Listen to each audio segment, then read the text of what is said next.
Very, very good morning to you all. Very happy morning and a happy day ahead to all of us. So how's been the experience up until now? 2 दिन हो गया. Loving, awesome, no? Amazing. और क्या? What fabulous experiences we are having with each passing session, not each passing day. Every day has so many such experiences. Looking forward to so many such experiences even today. So we are starting with the meditation Heal Your Body right now with Shreyan sir. And after that, we'll be having a talk with him, from him only, Secret of Longevity. So looking forward to have another awesome day ahead of us. Thank you so much for joining in, friends.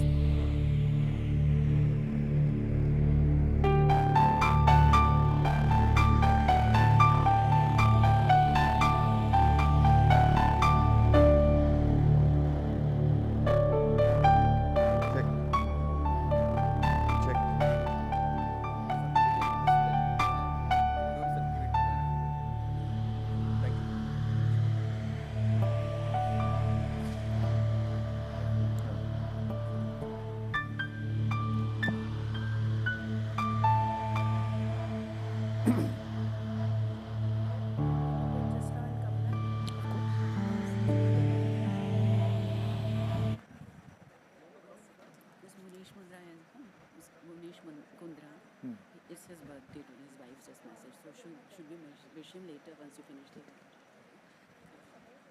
It's before tea, after tea break. It's his Before tea 50th break. birthday. Before tea break, we'll cut the tea. We'll probably ask Before him. tea break. Haan, we'll wish.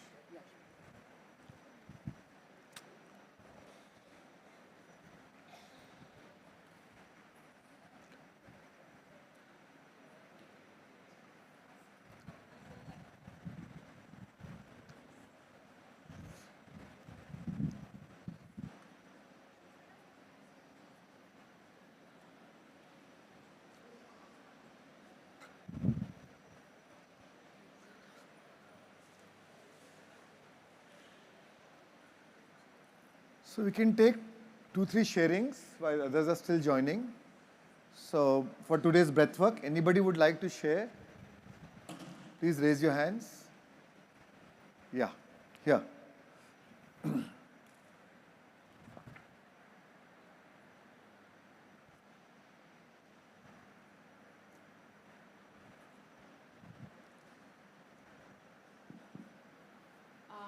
So I was aware that I had a lot of stuff in my head and in my mind that I wanted to let go of, but I don't think I was voluntarily ready to do that. I just didn't know how to let it Just go. say your name, where are you from, what you do, Yeah. and then. So my name is Simran. I'm from Mumbai. This is the very first time that I'm attending the retreat. My mother attended it back in April, and she made sure that I attended it this time. She made me promise that I would come. She's just like so mesmerized by the entire experience and by Shreyan sir, and she's told me, she's like, you have to go and meet him in person. So I think. And when she met, she was disillusioned, you know. So I've not had a lot of experience with meditation. It's not something that I practice regularly, or even the online sessions were not something that I attended regularly. I knew the very basics of meditation, but then I couldn't do it because I'm very restless. I can't sit in a place and I can't control the flow of thoughts, or even bother to ignore the thoughts that are coming in. But I did know that breath work was something that would help me, and I was really looking forward to how it impacts me. So I just came in with the fact that I needed help to letting things go because I couldn't figure out how to, and I think breathwork just did that. And I mean, I could literally feel that baggage just waving off of me. And I think it's been a very amazing time since the morning for me then. So thank you so much, and thank you to the rest of the group for the energy that they've given throughout the session. Thank you. Thank you. We also have breathwork now for teenagers. That's for around 31 minutes, both in English and Hindi. And also for kids, for children any from the age group of 6 to 12, we have for 23 minutes breathwork for them also. So it's all on the app, so you can share it with your friends, family, whoever would like to do. Anyone else? Yeah, there.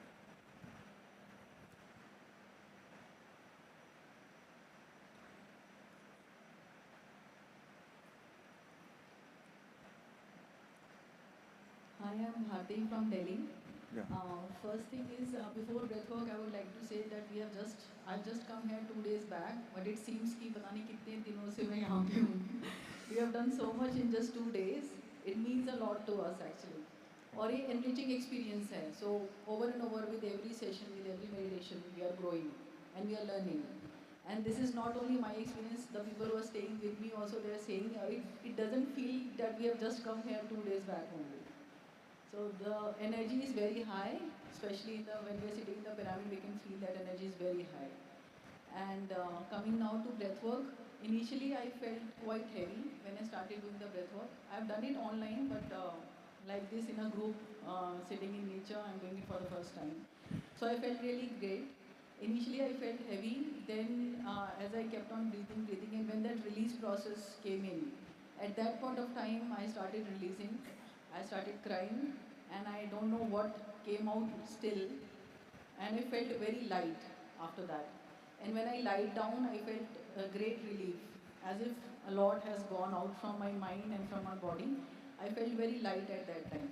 I was almost half asleep when I was lying down. So बहुत अच्छा लगा, बहुत relaxing था. It was an amazing experience. Thank you. Thank you. Thank you. Yeah, yeah.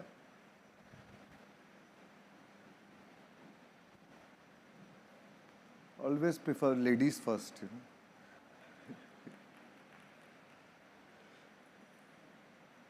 Yeah, yeah, yeah.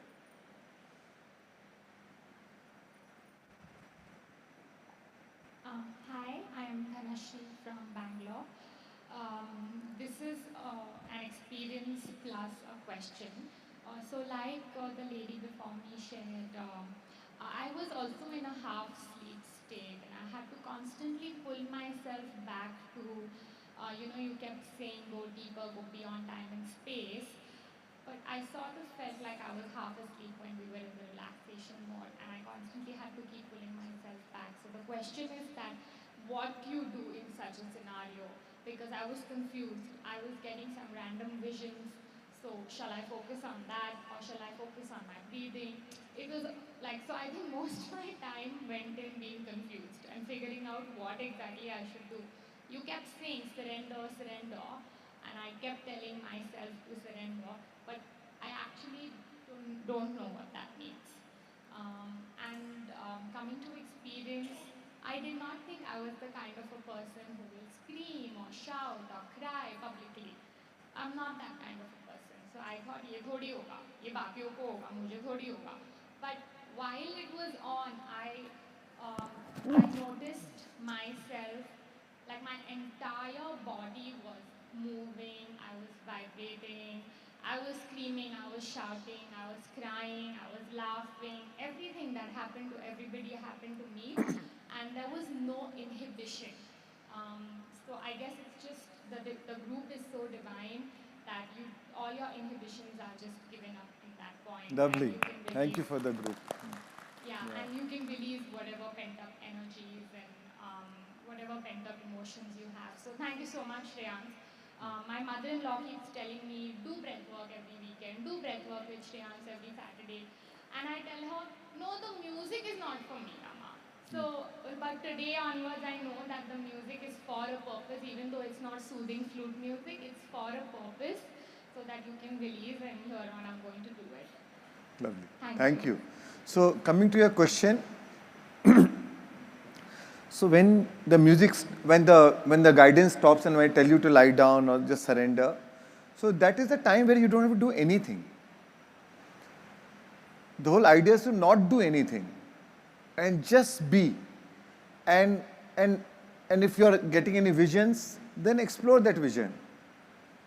You don't have to anticipate any experience Because if you're going to try to predict, oh, I want some divine experience or I want some mystical experience, then you are actually sabotaging that experience. If you're trying to say, I want it and I want it this way, then you are in the way. So whole idea is not to do anything. And your body, this is the time when you're integrating the energies in the body, whatever after breathing, and then that energy will do whatever it feels good for you, whatever is the best for you, you will experience it. And no two breathwork is same.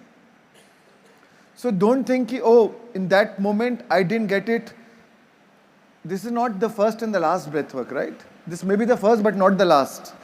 You'll do again. So, and sometimes in the first breathwork itself, people get divine experience, very deep mystical experience, and then they try to anticipate that same experience in every next breathwork and third breathwork. And same thing we do with meditation also. So the idea is here not to surrender, means surrender to the flow of the energies. You know the energy you're moving in your body. You know that cosmic energy in your body now. So you just surrender to that flow, surrender to the divinity. Whatever experience has to come will come to you. And even if there's no experience, even that is fine. Even if there's restlessness, even that is fine. Right? And then you do it again. When you least expect it, sometimes it will come to you in most unexpected ways. So that's what you need to do. Sometimes you get a lot of random thoughts, so that time maybe you can again just come back to your normal breath. Like how we do in Anapanasati, just be with your breath, to again center yourself, come back to your breath, and again lose yourself. Yeah. I would like to conclude saying that I did get many random thoughts, and that's why I was a little bit confused also. But when everybody around me was constantly, I think there was one person who was also still releasing some emotions. Right.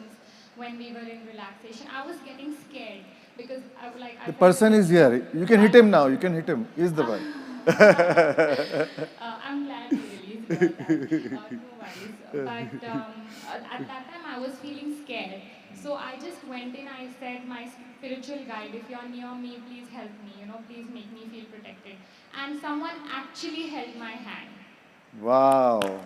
Yeah, and not in the way, like not hand holding, right. But you know how a child holds their father or mother's finger? In that manner, there was a finger in my hand that actually happened, and it felt so natural. But when I came out of it and when I was getting ready and when I thought about it, I was like, oh my God, like someone actually held my hand. Yeah. That was a beautiful experience. Lovely. So that also shows we're always guided, we're always connected. No matter what a situation is, we're always guided and connected. Yeah. नमस्कार, मैं योजना Smith foundation की founder.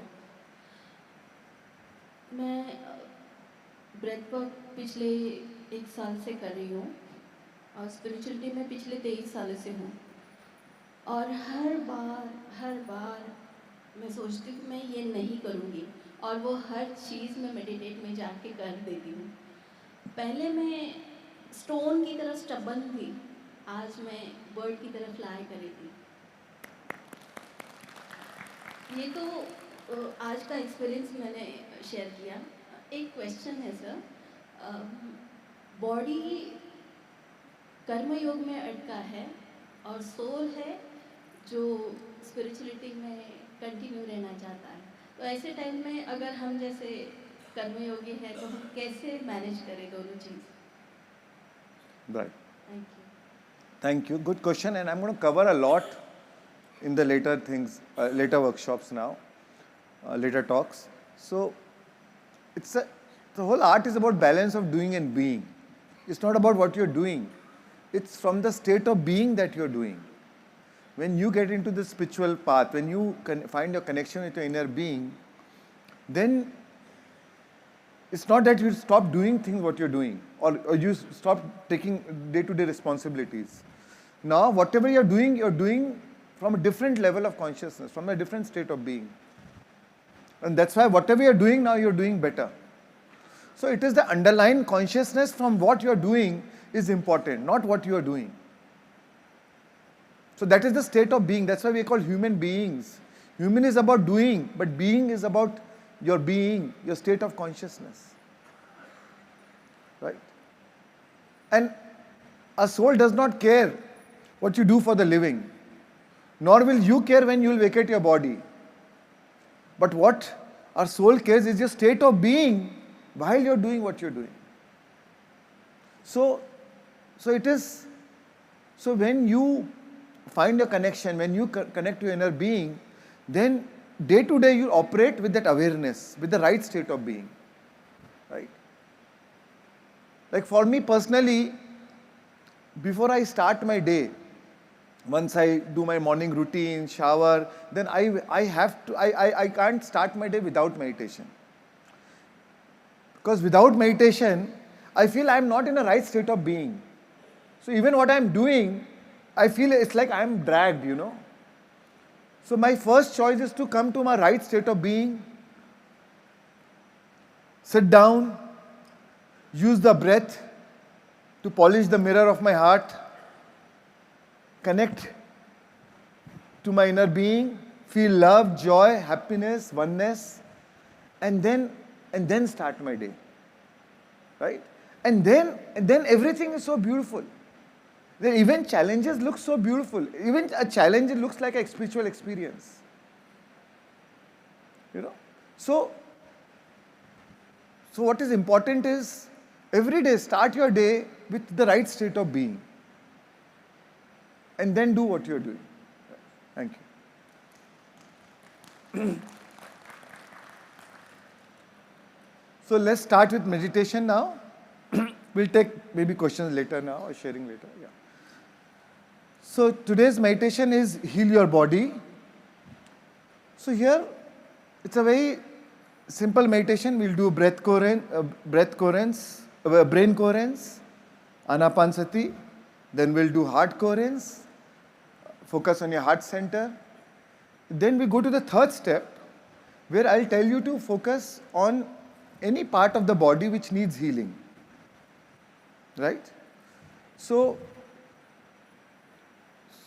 suppose my hands are paining. So I'll just focus on my hand and as if I'm breathing from this hand. So wherever your attention goes, your energy flows. Right? So the moment I bring my attention here, my breath is flowing here. And your breath, and you are aware of your breath. So every conscious breath, the moment you add your consciousness to your breath, it becomes a vital life force. Right? Breath plus awareness is equal to life force, is equal to vital energy. Right? So then that same vital energy now is going to your hands. Right? And then I'll be guiding you. Now you don't see yourself as a pain. You don't see yourself as a sick person or as a ill part of the body. Now I'll tell you to visualize and see yourself as you are healthy, as if you are full of energy and vitality and life force and active. So I'm going to guide you. So just follow those instructions, and then we'll end the meditation.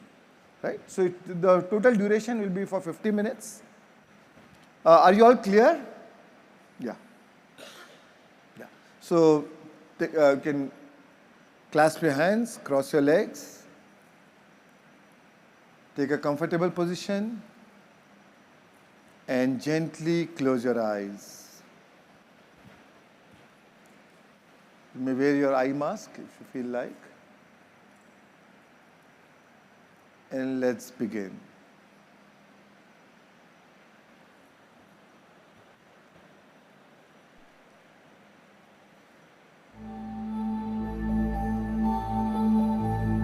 And now, I want to invite you to gently shift your awareness to your nostrils.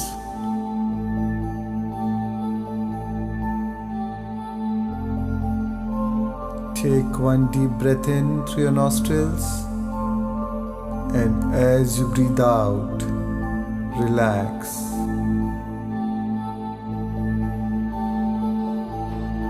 And one more slow, steady breath in. And as you exhale, let your whole body relax.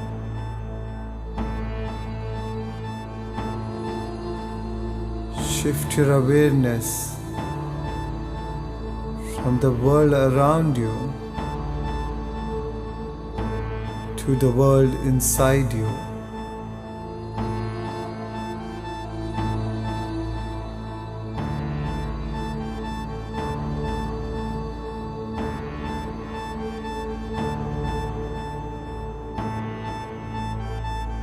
At this moment of time,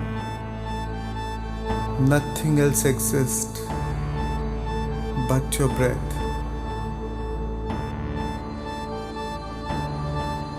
Be with your breath.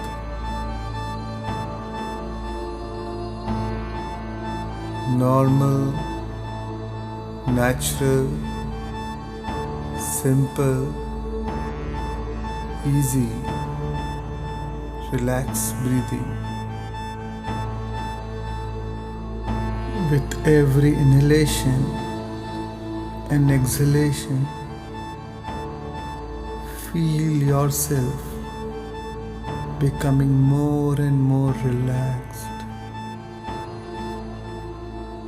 Feel the wave of relaxation sweeping your whole body.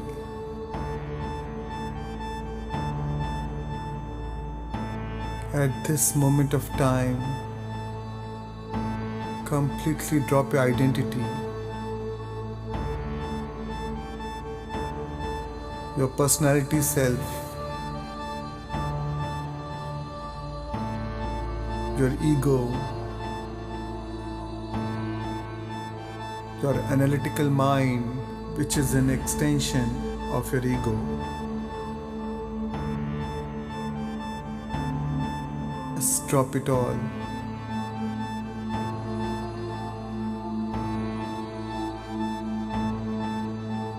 And become pure consciousness.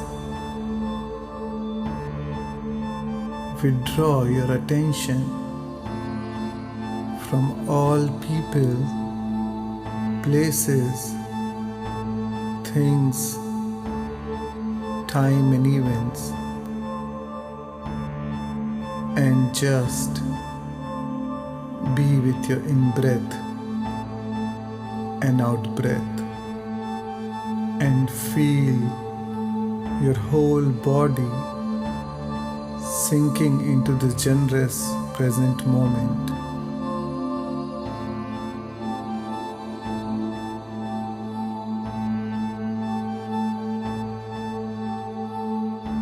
And as you observe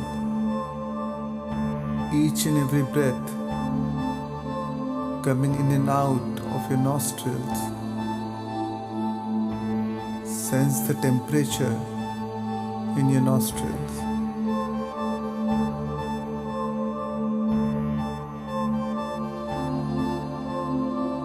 Notice the sensations of the air as it moves in and out of your nostrils.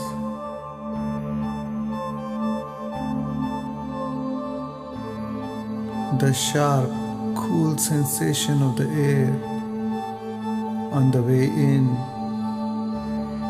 and the warm, soft sensation of the air on the way out. Notice it. Sense it.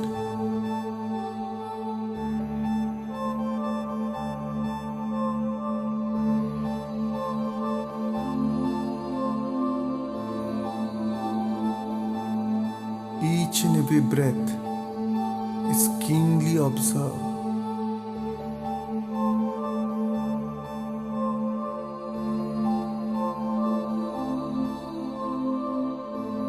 Let not a single breath slip by without your awareness.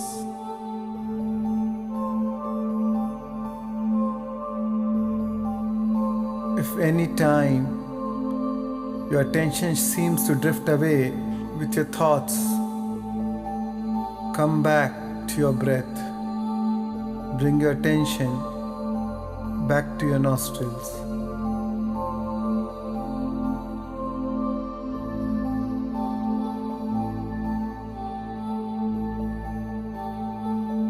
With every breath, feel going deeper and deeper within.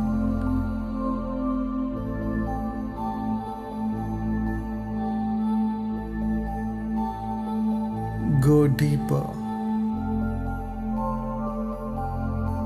Drift deeper.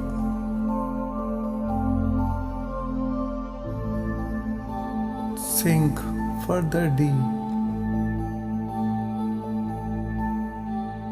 And even deeper still.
And now it's time to become nobody. No one, no thing, nowhere, and no time.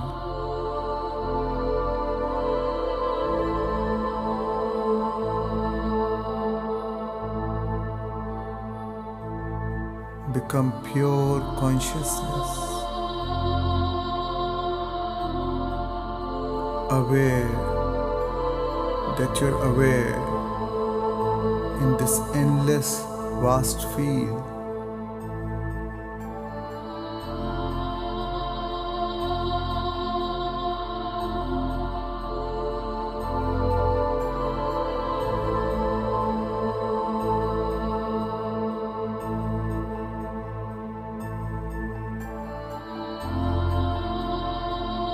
Surrender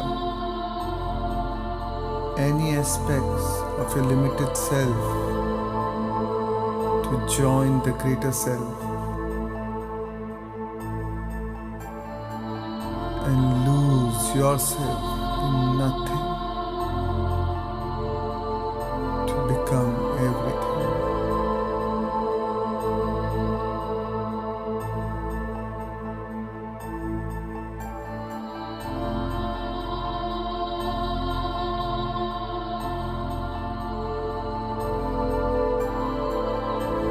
For in order to create from nothing,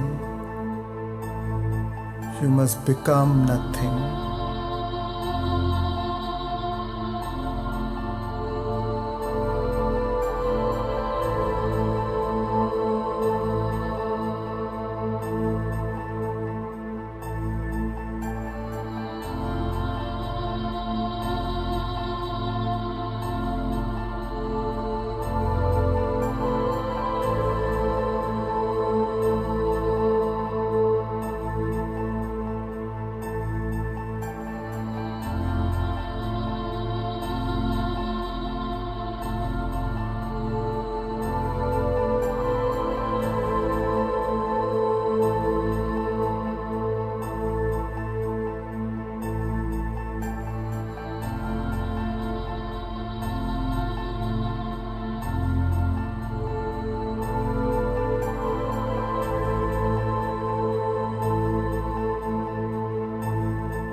And now, gently shift your awareness to the area of your heart.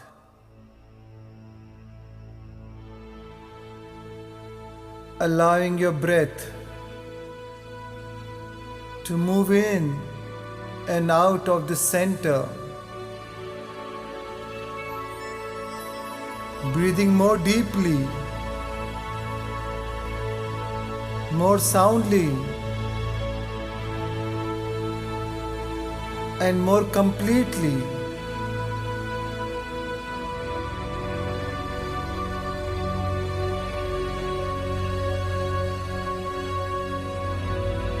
As you breathe from this creative center,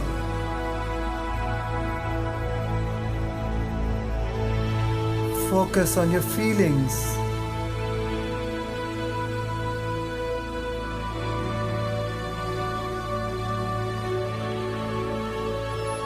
With every breath, you add more life to your heart with your attention.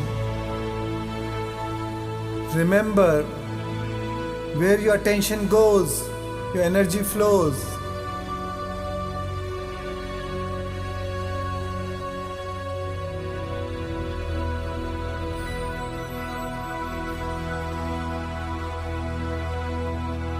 With every breath, you activate this creative center. Furthermore,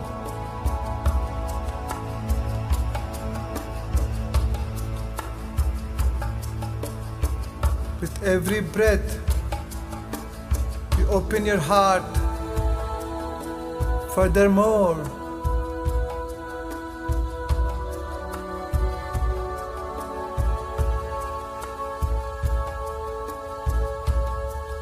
with every breath, you awaken your heart. Furthermore,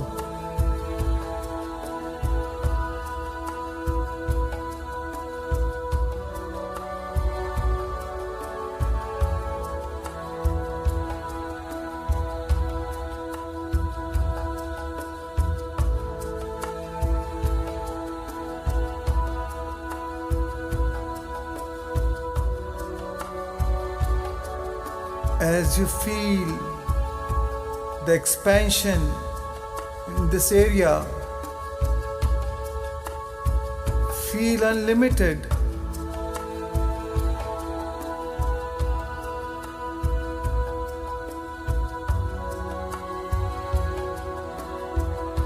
Tune in to the pure positive energy.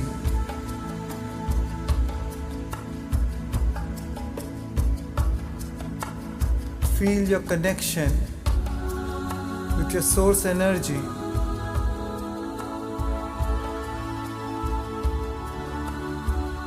Know that your source is the ultimate resource.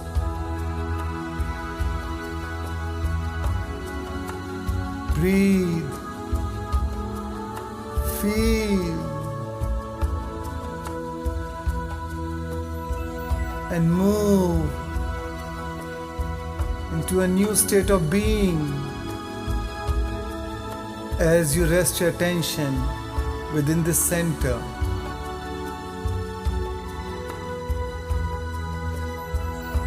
Breathe. Feel.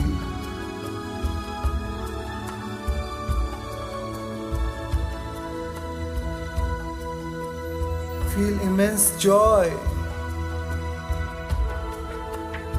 immense gratitude, immense love. Be thankful for all what you have. When you're thankful for what you have, the universe will give you more of what you can be thankful for.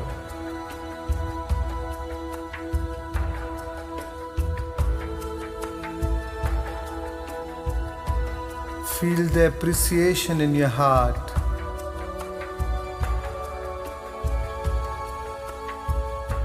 Feel it. What you appreciate appreciates.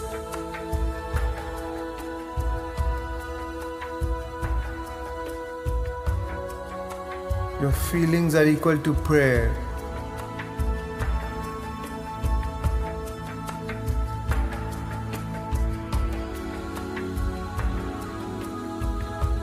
What you're feeling is what you're praying for. What you feel about, you bring about.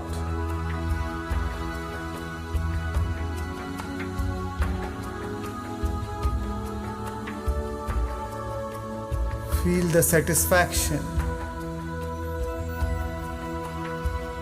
contentment, and fulfillment.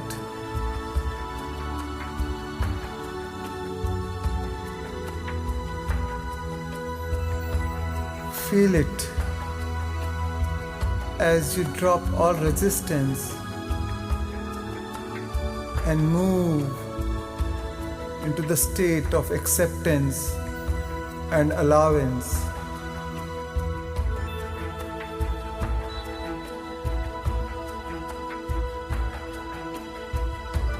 And radiate this energy beyond your body into the field.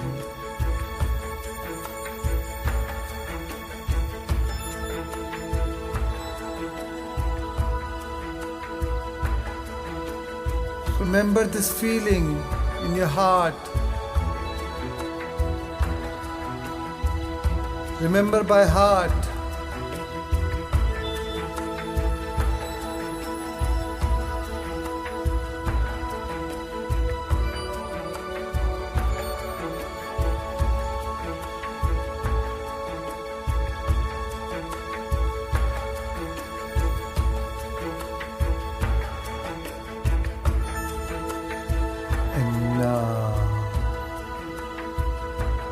I want to invite you to shift your attention to that part of the body which needs healing.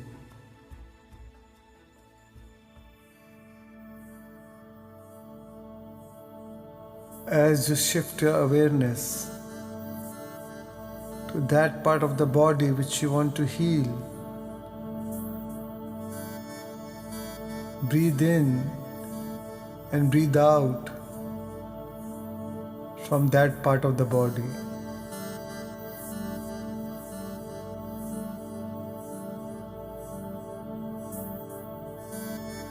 If there is no specific part of the body that needs your healing, then just be aware of your whole body.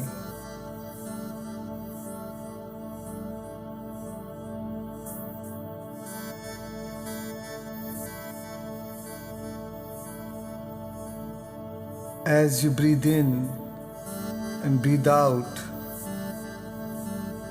from this part of the body,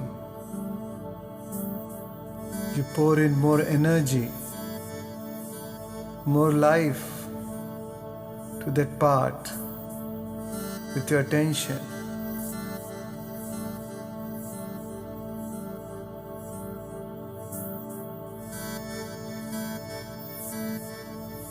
It's time to tune in to your natural state of well-being.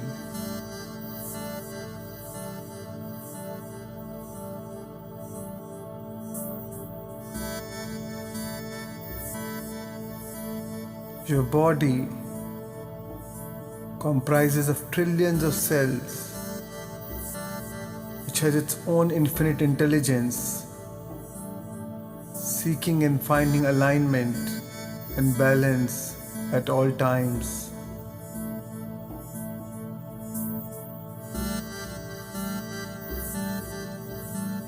Every second, the cells of your body are being replaced by new cells.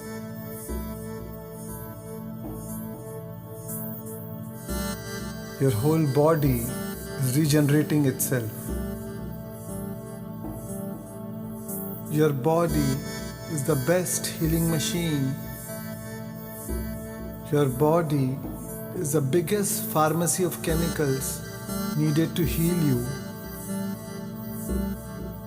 With your breath, you're activating and rejuvenating each and every cell of your body.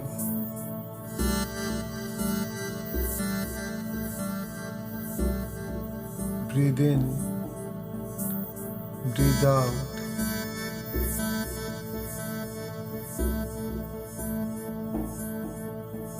With every breath, gently release any resistance that you're holding in your body. Breathe in and breathe out. Release any negative thought patterns, negative beliefs, any negative imprints, any negative impressions that you picked up years ago and that have been stuck in there. Let it go. Dislodge them and move them and shove them out of your body, out of your mind,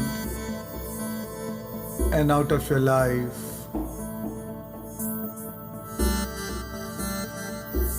Dislodge all limiting beliefs, all limiting thoughts, anything that could have hurt you or is holding you back. Let it all go and know that now you can live in perfect health and wellness. Know that your natural state is one of absolute well-being.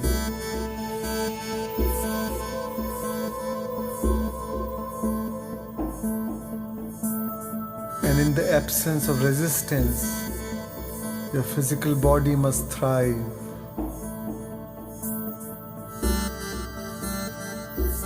Breathe in, breathe out.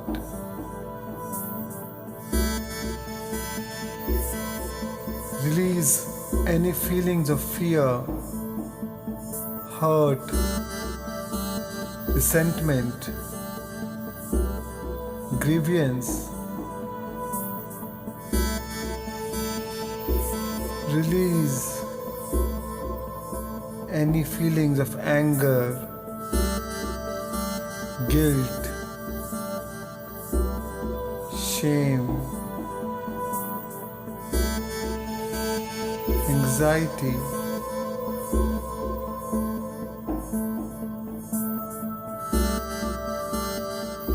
Release any feelings of insecurity trapped in your body.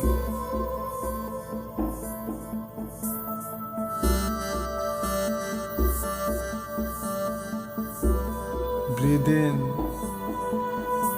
breathe out. Shift your attention to wellness from illness.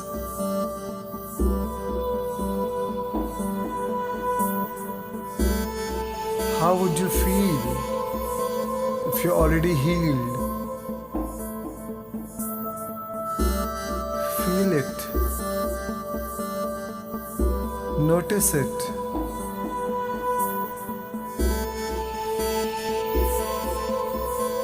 Breathe in. Breathe out.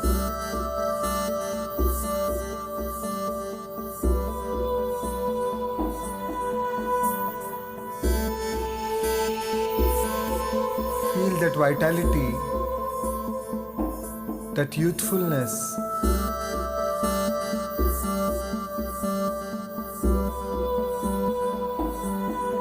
By deliberating focus upon good feeling thoughts, you would allow your physical body to return to its natural state of balance and well-being.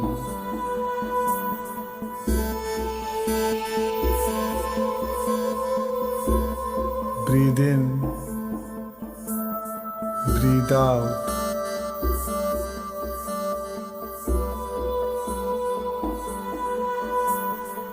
Allow your body to align with the energy of the source.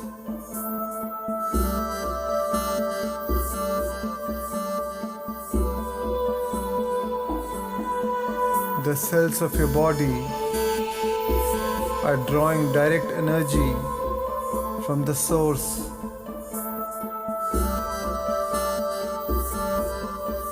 And they have the ability to find balance no matter what. Breathe in, breathe out.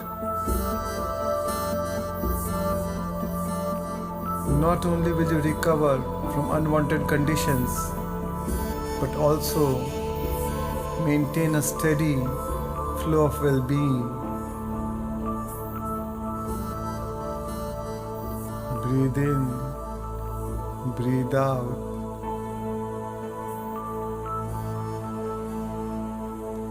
As you listen and breathe and release and relax, the maintaining of good feeling body will come easily to you.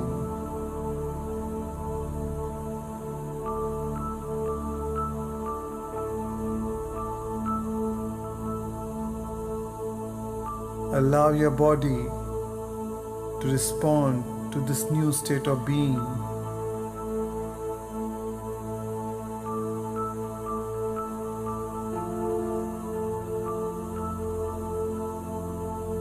Breathe in, breathe out.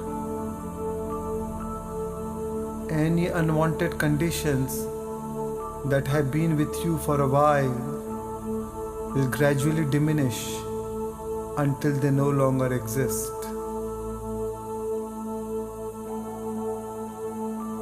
Breathe in, breathe out.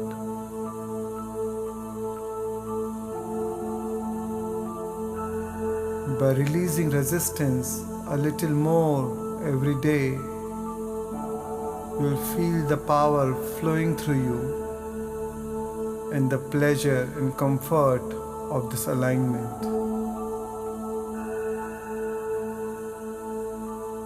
Breathe in, breathe out. Your physical body will respond very quickly to the absence of resistance that you're feeling now while you breathe in and breathe out.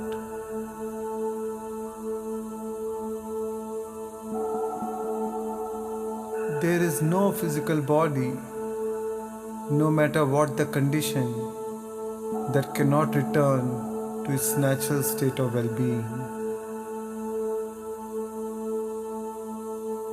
Breathe in, breathe out. Physical improvement will sweep through each and every cell of your body as you breathe in, breathe out.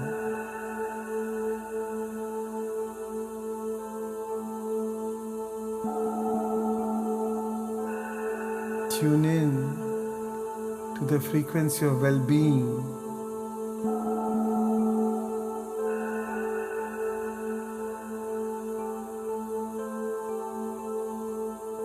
And from this place of vibrational alignment, beneficial behavior will be inspired and wonderful things will unfold with great ease. Breathe in, breathe out.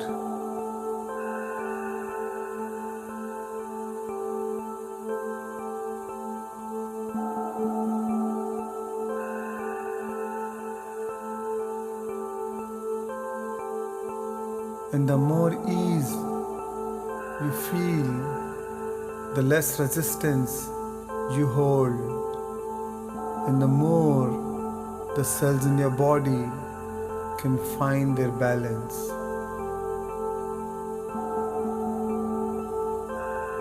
Feel the well-being washing each and every cell of your body. Feel it, sense it, notice it. Experience perfect body conditions. As you breathe in, breathe out.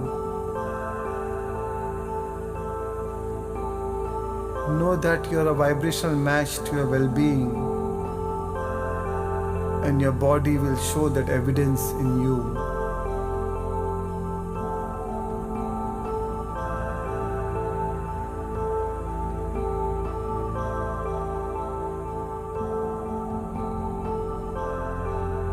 Feel the clarity and well-being in your being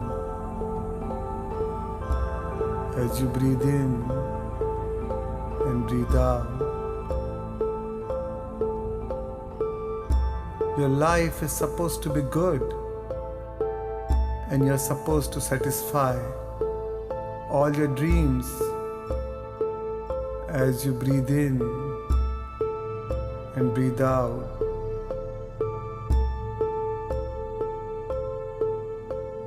Feel the appreciation of what is and feel the eagerness of what is coming. There is great love coming for you. Breathe in, breathe out, and feel the sense of well-being permeate to each and every cell of your body as you drop all the resistance and allow your body to heal.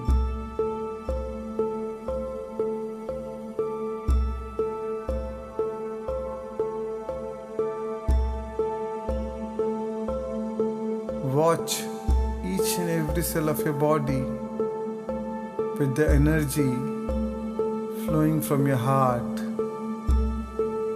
Your beautiful heart has an immense capacity to love other people and to love yourself. The more you give, the more you receive. The more you receive, the more you give. And know that you are lovable, and it's easy for you to give love. You are filled and nourished by that loving energy that heals you. Breathe in, breathe out. And now, with this new state of being, what choices would you make? What behavior you would demonstrate? What experience awaits you? And how would you feel as if you're already healed from head to toe?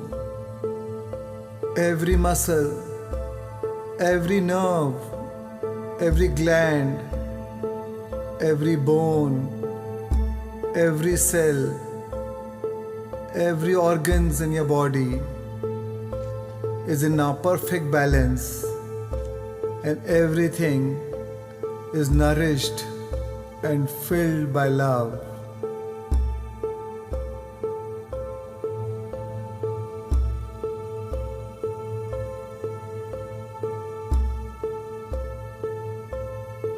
And now, as you feel the youthfulness, vitality, and the feeling of well-being all over your body. Remember this feeling. Remember by heart. And the longer you linger in this feeling, the more you draw a new state of well-being into your life. Come on, live that future now. Remember, where your attention goes, your energy flows. Invest your attention in your future self.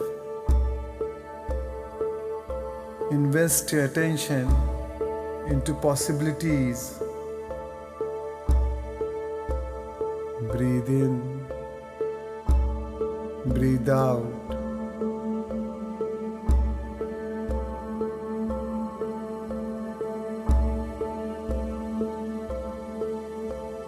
And now, surrender your creation to the greater mind. Trust the higher mind, the infinite intelligence, and allow it to organize in a way that's right for you and is in your highest good.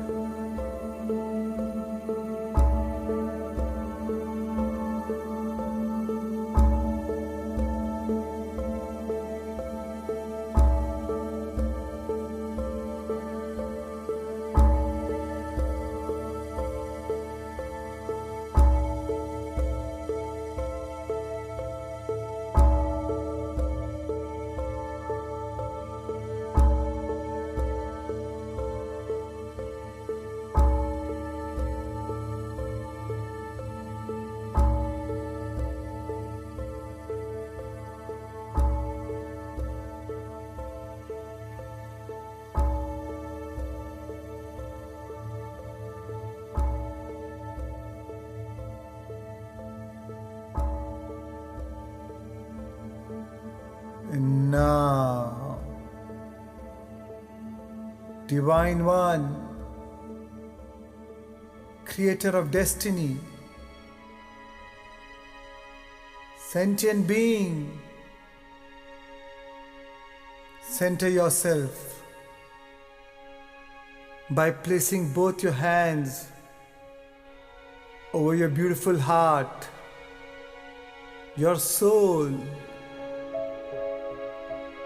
acknowledging the sacred place that all things are created from, acknowledging the divine within you, the power within you, as you rest your awareness at this creative center. Breathe through it and allow your breath to relax your body. And now it's time to give thanks to your new life, to your new body.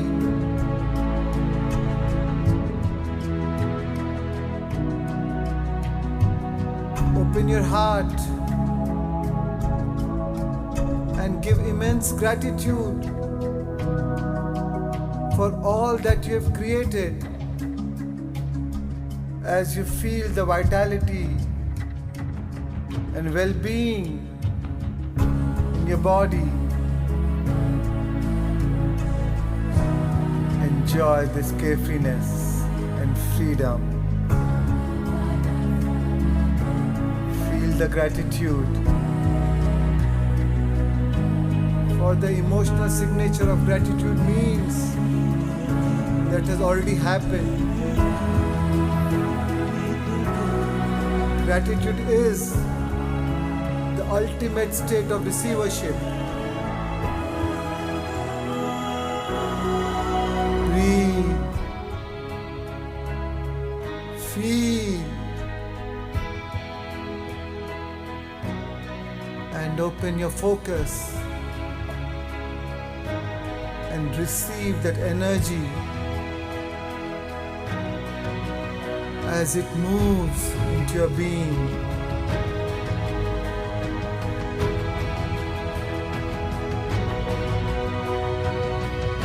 Be thankful for this new life as the power within you continue to unfold in you, to consume you, and to move all around you.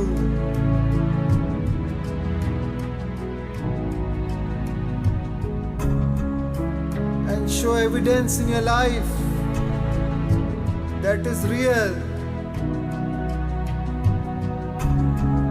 and that life is filled with unexpected wonder and for the joy of existence. Breathe, feel, smile,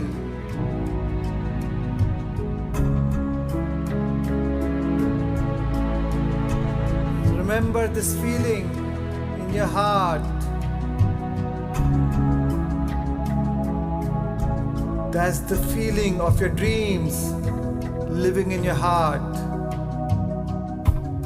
And when you feel this feeling, you connect to your dream with your heart.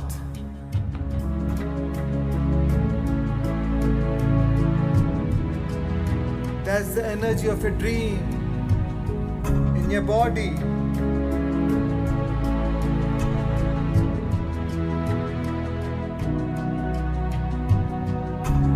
Come on, how would you walk if it's already happened?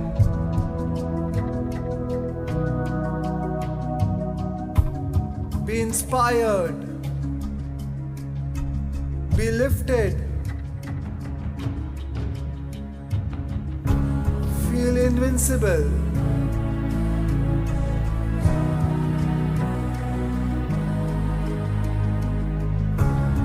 Breathe.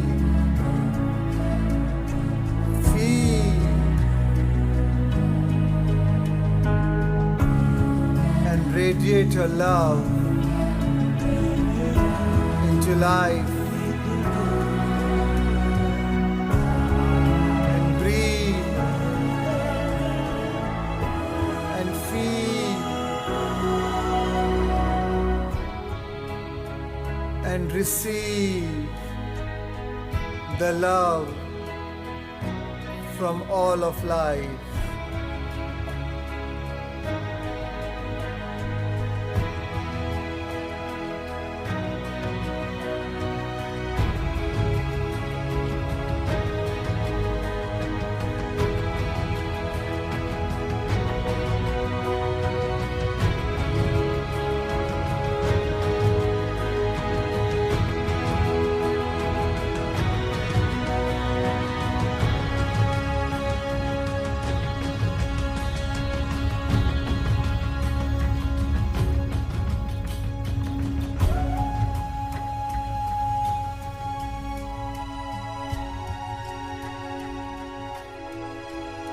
Whenever you're ready, you can slowly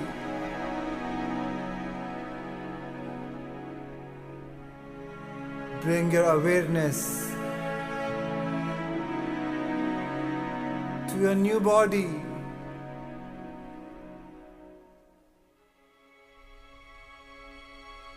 To your new dream. To your new life.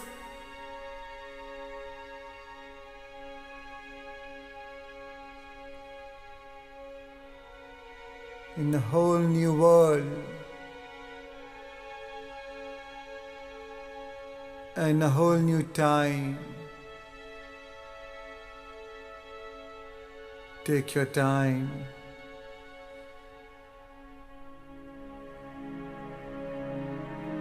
And whenever and gently rub both your hands and place it over your beautiful eyes. 5, 4, 3,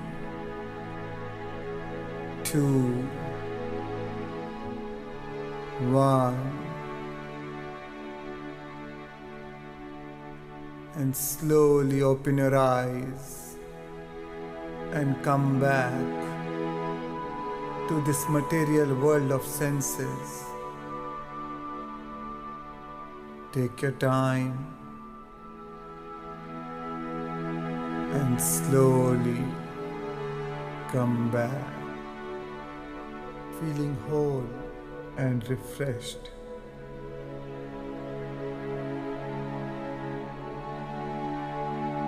Thank you for sharing these moments with me.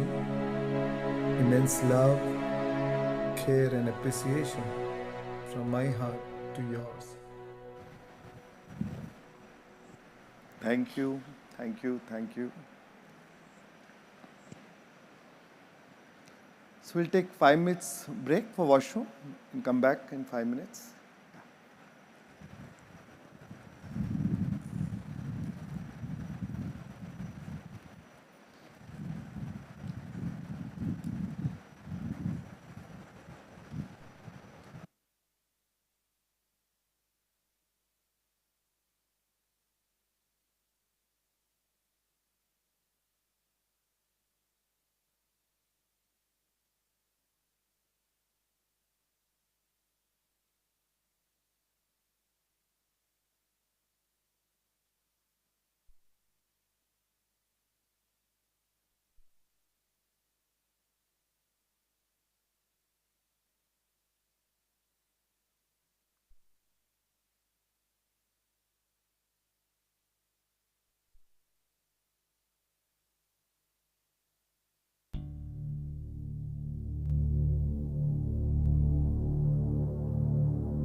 and welcome back, friends. So before we start with the secret of longevity, there are a few lines I would like to recite, going with the topics which we did yesterday, breaking the memories, breaking the habit of being yourself, and how we live in the memories of the past. So here it goes. No matter what your problems are, have been old or new, or from near or far. How does it matter what you went through in your yesterdays or as a child? No experience of the past should give you the reason to go wild. Open your eyes to life's offerings of miracles.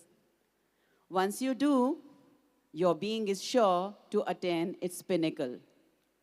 Appreciate and acknowledge the being that you are. Love that little child within and watch yourself turning into a star. Let go of the patterns, useless and old. Hail the thoughts of new to find within that gold.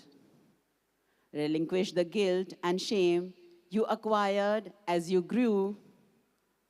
Embrace little wonders around, every day anew. Because in you, he up there created a unique version of his own self. What you perceive as your imperfections, he finds you special in that self. Celebrate the unique differences in your body, spirit, and mind. For in your uniqueness, your inner flame and the God you will find. Thank you so much. Now let's welcome Shans for the topic on secret on longevity. Thank you, Chetna. It's beautiful. Beautiful.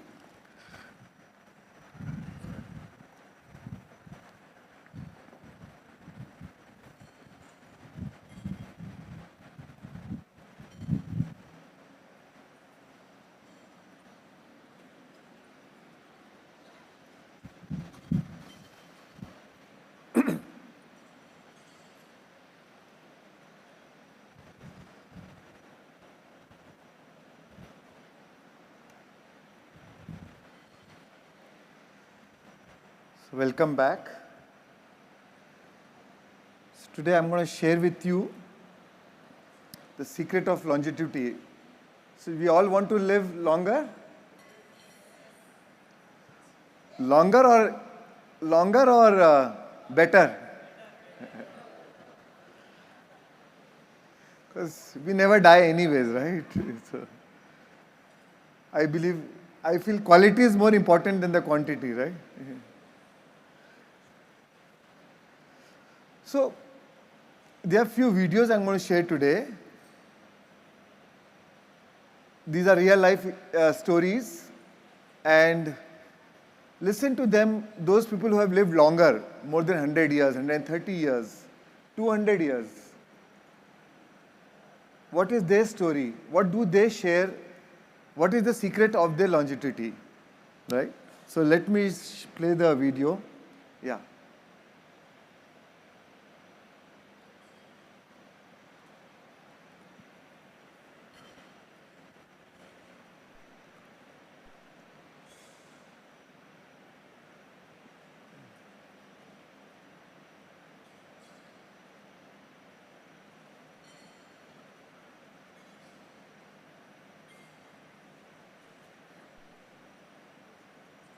My name is Greg Braden. I'd like to welcome you to this very special presentation of Missing Links, the deep truth of our origin, history, destiny, and fate. So it was in Tibet, and it was in the 2000s, in this case in 2008, where I had the opportunity to go to one of the most remote monasteries. It took 6 days out of Lhasa just to get to the monastery. And once we were there, the only way to get to the monastery was through the local mode of transportation, a yak, which is an amazing way to travel if you've never traveled by yak, up the mountain trail to the monastery. And it was in this place where I first encountered some of the nuns who I sensed were of advanced age, but I didn't know for sure. because on the one hand, they looked like they might be, but on the other hand, they didn't look like elderly people that I had encountered in the West. Their skin was taut. It wasn't baggy and saggy. Their eyes were bright and clear. They had teeth. They had hair. Sometimes they shave their hair, especially the women, shave their hair for convenience, for hygiene, but it's still growing. And so it was in this particular monastery where I asked one particular woman, "How old are you?" And I asked because the Mother Superior was able to provide the papers.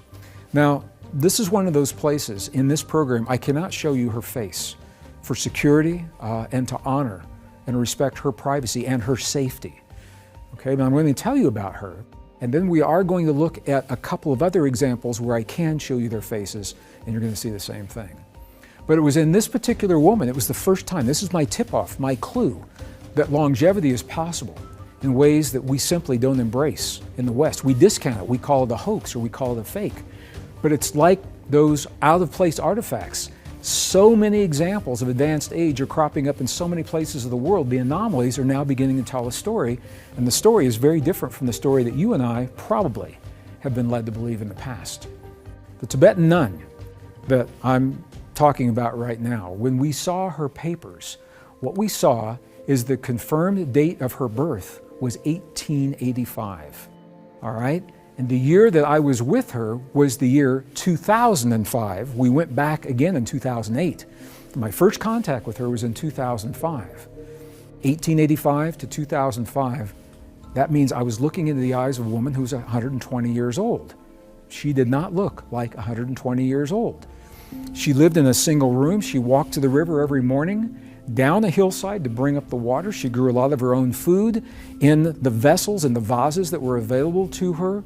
Basil, tomatoes, herbs that she would eat every day in a very, very minimal diet. She was good, healthy, strong, and vital. And that told me that something is happening with her that maybe is happening with other people. Well, interestingly, I asked her what was her secret, and she looked at me through the translator and she said one word: compassion.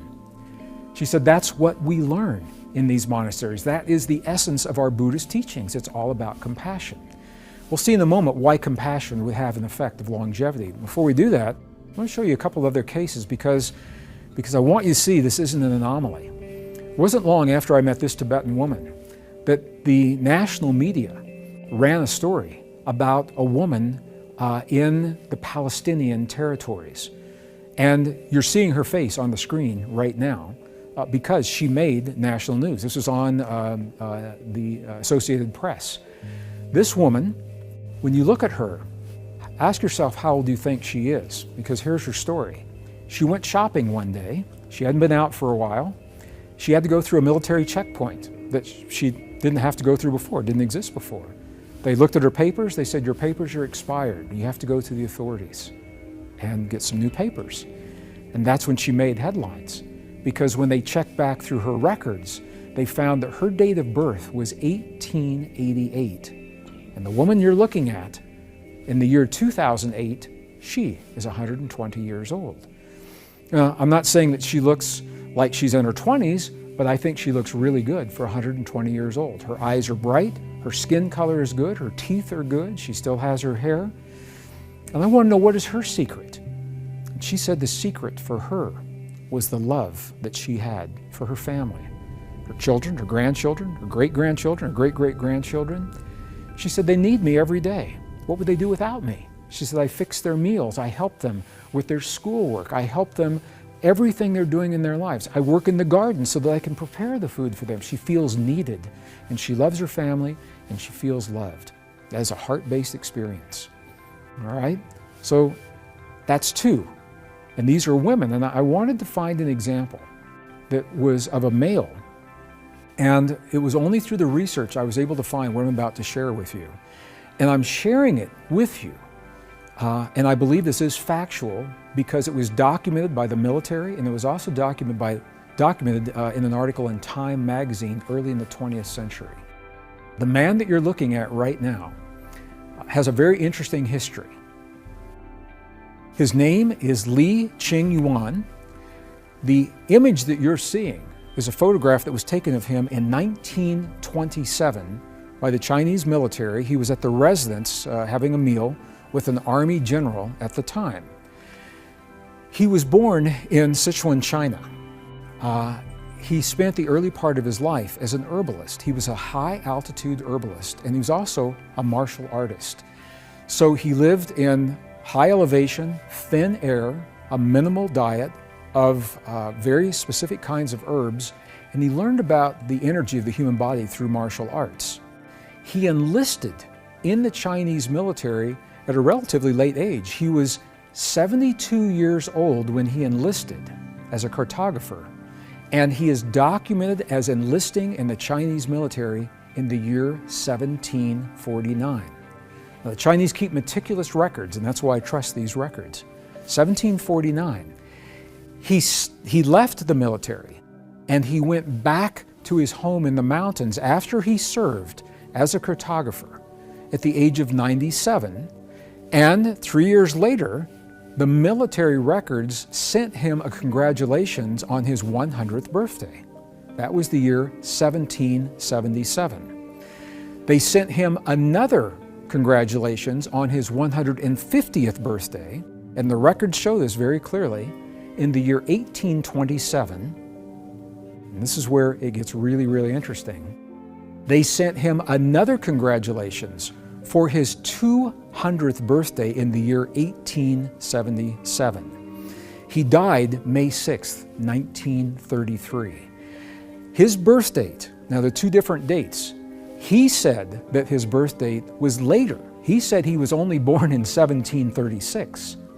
The military records, however, show that he was born in 1677. So either one of these is showing a man of tremendously advanced age. His age at death, was either 197 or 256. And this borders on what are called biblical ages. When he died, he was 7 feet tall. He had accomplished 14 marriages over 11 generations, and by some estimates had as many as 180 children that were attributed to his marriages. Time magazine wrote an article on him, on Li, and actually did an obituary. May 15th, 1933, they acknowledged the validity of his longevity. And in this article, they asked, what was the secret to his long life? Before he had died, he had shared that secret. The secret, he said, was all about the heart. The secret was to keep a quiet heart.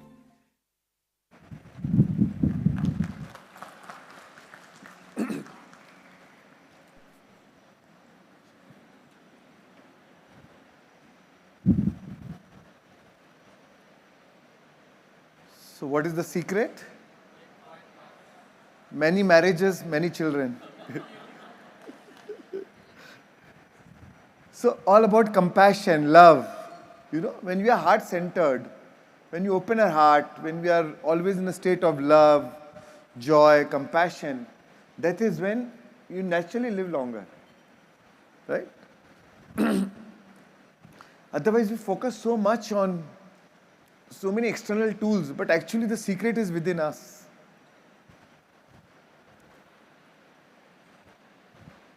We'll play one more video of Thich Nhat Hanh. He's a Vietnamese master who vacated his body January 2022, who got a Nobel Prize. He's a Nobel Prize winner because of bringing peace during the US-Vietnamese war. So his interview with Oprah Winfrey. Yeah. Well, thank you for the honor of talking to me today. Thank you for that. Already, just being in your presence for a short time, I feel less stressed than I did when I started out the day. Less stressed because you have such a peaceful aura that follows you and that you carry with yourself. Are you always this content and peaceful? This is my training, this is my practice.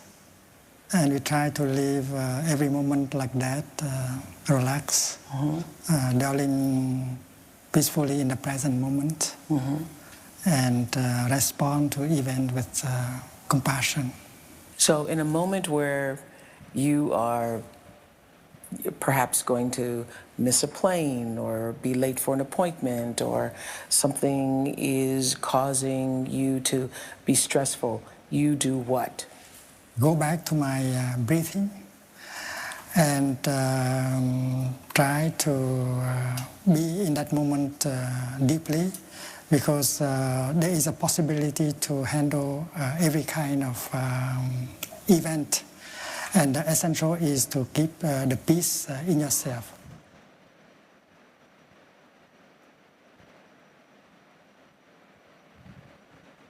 Thank you. So again, all spiritual leaders, all spiritual masters, all spiritual monks, they all talk about compassion, right? Now I'm going to share with you now few more little scientific aspects in terms of for longevity. What is our body made of? Cells, then stem cells, and I'm going to talk all about that, or hormones. It's just more about just knowledge, so that you are aware about all these things.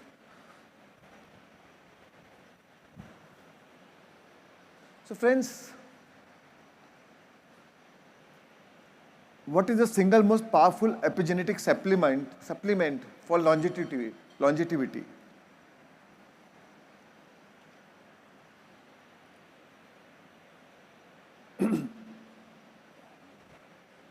It is heart-brain coherence. And that's why every meditation we do heart and brain coherence. First we start with heart, then brain coherence. Heart-brain coherence is really powerful.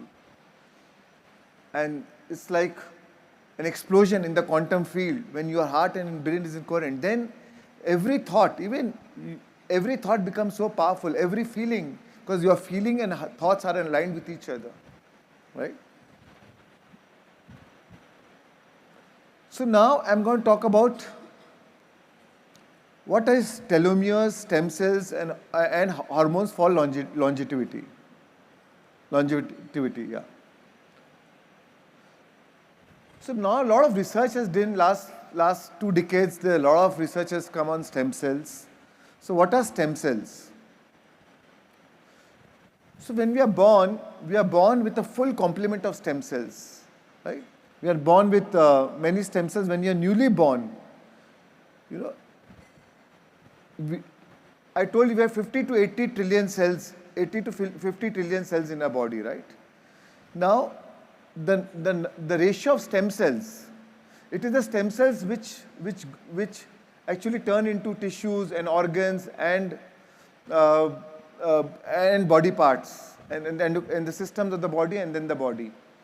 So the stem cells, and that's why nowadays when the baby is born, you take out from the placenta, you take the stem cells and we store it, we freeze it, so that any time in future you are ill or any body part is not functioning, you can inject the stem cells and it will grow, right? So we are using it for our health nowadays, right? Which is a great scientific discovery now. So I'm going to share that. So in a newborn, every 10,000 cells is one stem cell. But as we start growing older, like in a teenager, the ratio goes from 10,000 in 1 to 1 lakh. For every 1 lakh cell, there is one stem cell. As you age, for every 2,50,000, at the age of 30, there is only one. Then at the age of 50, for 4 lakh cells, we have one stem cell. By the age you are 80, for 20 lakh cells, you have only one stem cell. And that's why body is not able to regenerate and grow as we start aging, right? Because the stem cells quantity starts reducing.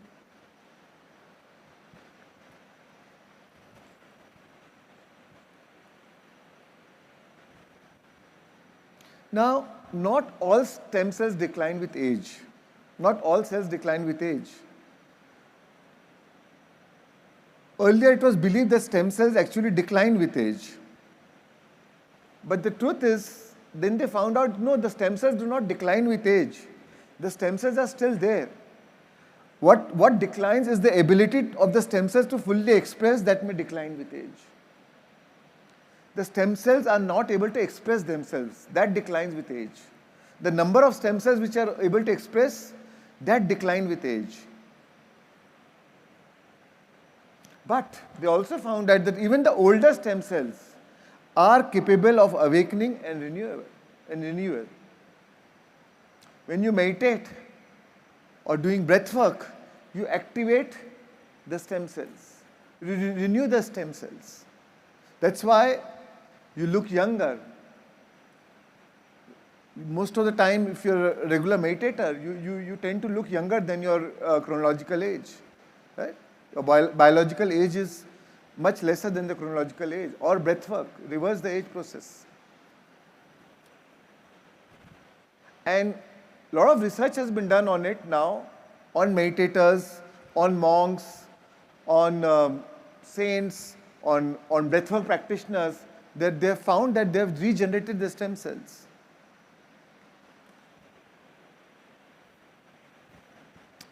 So there are 3 types of stem cells.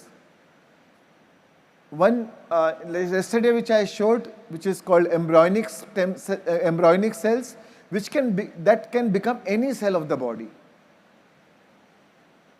That means that can be induced in, that can become any part of the body, right? And the adult stem cells, which is specific to certain tissues. As the stem cells, as we grow up, and then there are the stem cells called adult stem cells, which is only specific to that tissue, that body part. That can only be used to regenerate that body part. And then there's something called pluripotent stem cells or induced pluripotent stem cells, which can become again any cell of the body. So when the baby is born, that's what they take out, the embryonic cells. And then they can induce it in your body, and that can again become any cell of the body. So that means we can regenerate any part or regrow any part of the body today.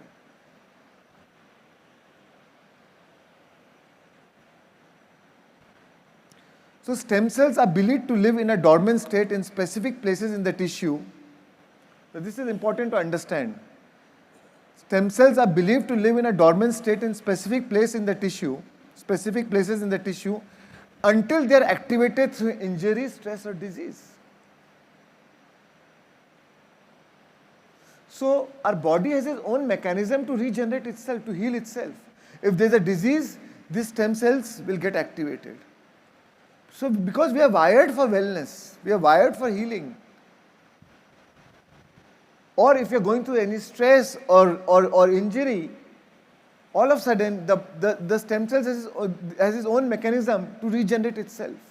And now they are available to again regrow your body part or the tissue or repair the tissue.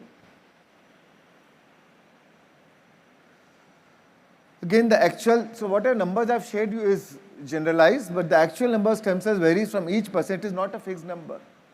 Again, depending on your lifestyle, depending on the emotional health, physical health, mental health, depending on the food, depending on the environment, the toxins, everything what you have shared yesterday, all that your stem cells depend, the expression of the stem cells depend on all those things.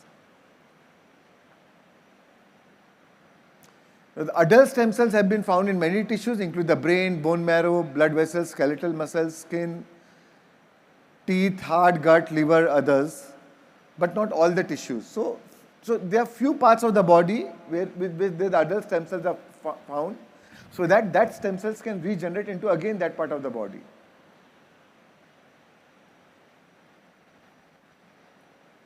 This I have shared yesterday, the biology of regeneration. How the same stem cells can become all the other parts of the body.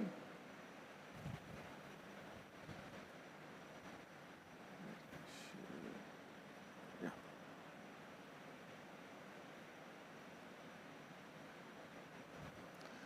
Now, another important factor for aging or the marker for aging is telomeres. So telomeres is like you can see a cell. Inside the cell there is a nucleus. Inside the nucleus there are chromosomes, right? And at the end of the chromosome is telomere, right? It's like at the end of a shoelace, like a shoe capping, plastic shoe capping we see. So like that, these are telomeres which caps the chromosome, the tip of the chromosomes. So as you age, the size of the telomeres starts reducing. But again, scientists have found that even the telomere size, which they always thought that with age it will always get reduced, the telomere size can again increase. And now they have found it. For those who are, and especially with meditators and breathworkers, they have found it that they are able to reverse the telomere size. So the concept that with meditation you can reverse your age, you can cure any disease, is no longer just a concept. It's no longer a belief system that you have to believe. Now we have scientific evidence to prove it.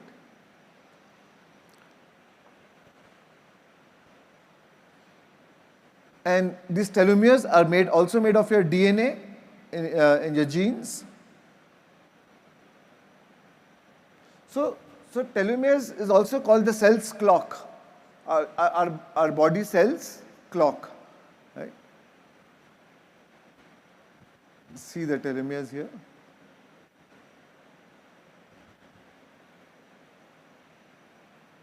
So this is normally we are wired to live for. We are actually, a normal age should be 120 years.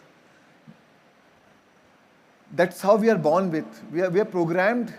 A normal human potential is to normal age should be 120 years. Because the way this telomeres divide itself as we start aging, typically they are limited to 40 to 60 divisions, which usually happens in 120 years. So we should be living for 120 years.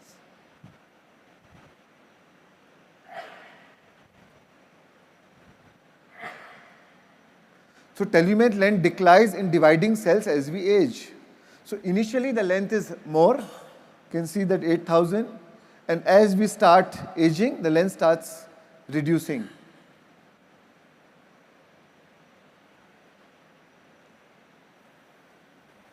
So because, as I told you, 25 million cells are born every second, 25 million cells die every second.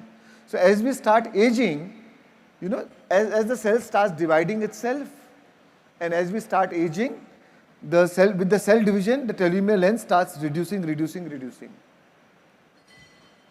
So the moment we are born, the telomere size are the longest. And then as we start aging, the telomere starts as the cell starts dividing itself and reborning, the size starts reducing. In 2009,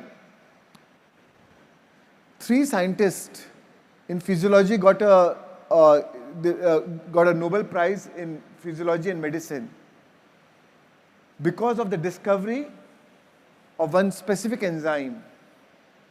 You know what is the name of the enzyme? Can you guess?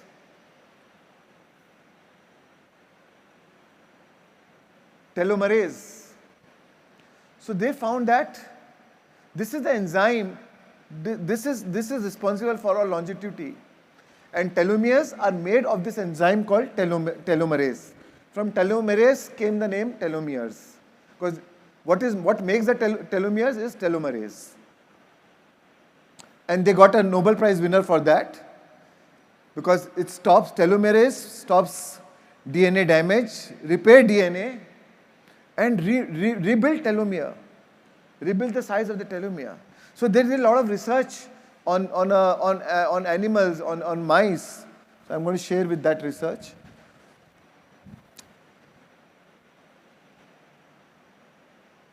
So the activation of telomerase in the aged mice rejuvenated its entire body.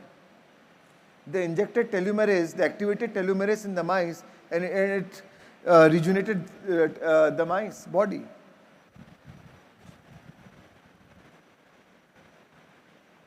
So that means we have a power. We can rejuvenate ourselves completely. Factors contributing to telomerase length decrease. Again, these are all environmental factors, as I told you before: emotional environment, excessive alcohol use, excessive UV light, radiation, lack of physical activity, use of drugs, tobacco, and all environment factors which I've shared you yesterday.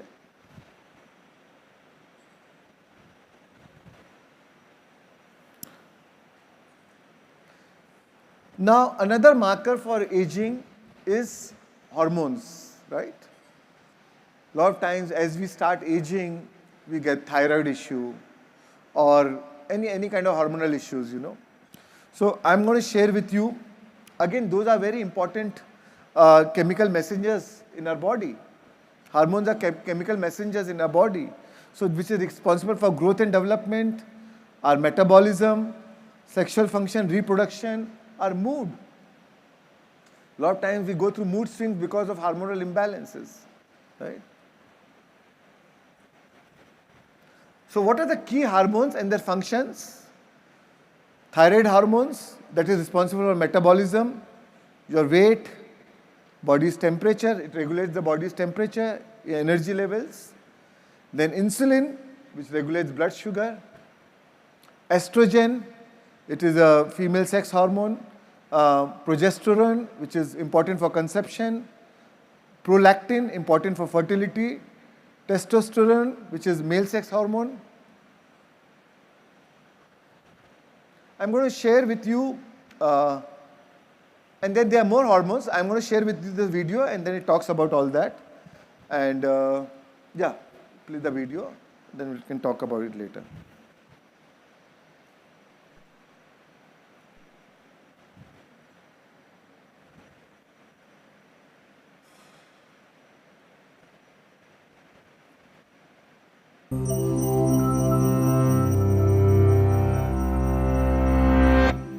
Over the course of our lifetimes, our bodies undergo a series of extraordinary metamorphoses. We grow, experience puberty, and many of us reproduce.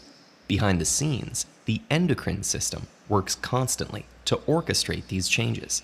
Alongside growth and sexual maturity, this system regulates everything from your sleep to the rhythm of your beating heart, exerting its influence over each and every one of your cells. The endocrine system relies on interactions between three features to do its job: glands, hormones, and trillions of cell receptors. Firstly, there are several hormone-producing glands, 3 in your brain and 7 in the rest of your body. Each is surrounded by a network of blood vessels, from which they extract ingredients to manufacture dozens of hormones. Those hormones are then pumped out in tiny amounts, usually into the bloodstream. From there, each hormone needs to locate a set of target cells in order to bring about a specific change. To find its targets, it's helped along by receptors, which are special proteins inside or on the cell's surface. Those receptors recognize specific hormones as they waft by and bind to them. When this happens, that hormone-receptor combination triggers a range of effects that either increase or decrease specific processes inside the cell to change the way that cell behaves. By exposing millions of cells at a time to hormones in carefully regulated quantities, the endocrine system drives large-scale changes across the body. Take, for instance, the thyroid and the 2 hormones it produces, triiodothyronine and thyroxine. These hormones travel to most of the body's cells, where they influence how quickly those cells use energy and how rapidly they work. In turn, that regulates everything from breathing rate to heartbeat, body temperature, and digestion. Hormones also have some of their most visible and familiar effects during puberty. In men, puberty begins when the testes start secreting testosterone. That triggers the gradual development of the sexual organs, makes facial hair sprout, and causes the voice to deepen and height to increase. In women, estrogen secreted from the ovaries signals the start of adulthood. It helps the body develop, makes the hips widen, and thickens the womb's lining, preparing the body for menstruation or pregnancy. An enduring misconception around the endocrine system is that there are exclusively male and female hormones. In fact, men and women have estrogen and testosterone, just in different amounts. Both hormones play a role in pregnancy as well, alongside more than 10 other hormones that ensure the growth of the fetus, enable birth, and help the mother feed her child. Such periods of hormonal change are also associated with fluctuations in mood. That's because hormones can influence the production of certain chemicals in the brain, like serotonin. When chemical levels shift, they may cause changes in mood as well. But that's not to say that hormones have unlimited power over us. They're frequently viewed as the main drivers of our behavior, making us slaves to their effects, especially during puberty. But research shows that our behavior is collectively shaped by a variety of influences, including the brain and its neurotransmitters, our hormones, and various social factors. The primary function of the endocrine system is to regulate our bodily processes, not control us. Sometimes disease, stress, and even diet can disrupt that regulatory function, however, altering the quantity of hormones that glands secrete or changing the way that cells respond. Diabetes is one of the most common hormonal disorders, occurring when the pancreas secretes too little insulin, a hormone that manages blood sugar levels, and hypo and hyperthyroidism occur when the thyroid gland makes too little or too much thyroid hormone. When there's too little thyroid hormone, that results in a slowed heart rate, fatigue, and depression. And when there's too much thyroid hormone, weight loss, sleeplessness, and irritability. But most of the time, the endocrine system manages to keep our bodies in a state of balance. And through its constant regulation, it drives the changes that ultimately help us become who we are. If you want to learn more about the ins and outs of the human body, start with this playlist, or subscribe to our channel to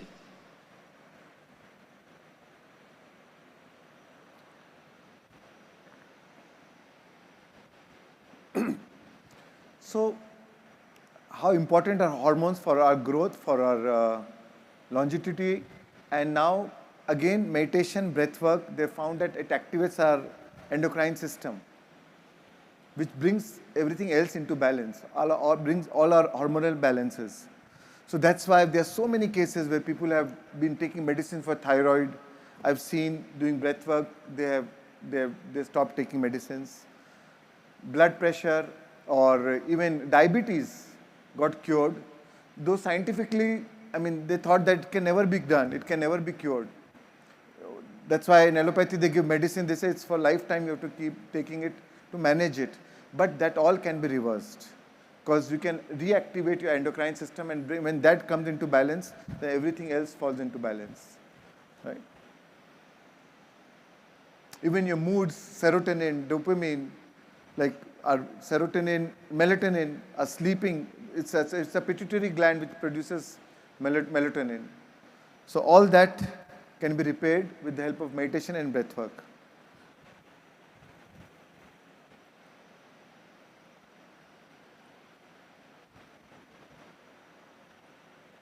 So the other factors for cyclical aging, of course, the DNA health, stem cells, movement, key nutrients. So again, your food is also very important. Most of the people they saw when they saw their aging, most of them were based on very plant-based diet, natural foods, organic foods, plant-based diets. Movement is again important, exercise, physical. We need, as for a mind, what is stillness? For a mind we need stillness, but for the body we need movement. For the physical body we need movement. The body benefits from movement, and the mind benefits from stillness, right? We go the other way. Our mind is always moving and body is still, you know. So exercise is important, friends. It increases your stamina, boosts your immune system, helps manage chronic conditions, including depression, anxiety, strengthens your heart, can extend longevity. Yeah.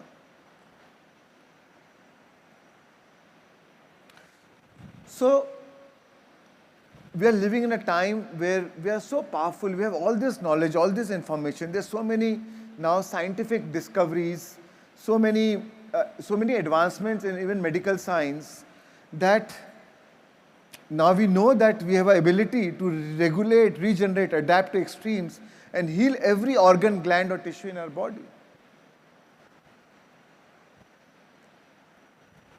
Thank you. So, what is the time? So, yeah, so I'll take the next. Varun is there? Okay. Okay. So, I'll take the next topic, again on food, why food is so important.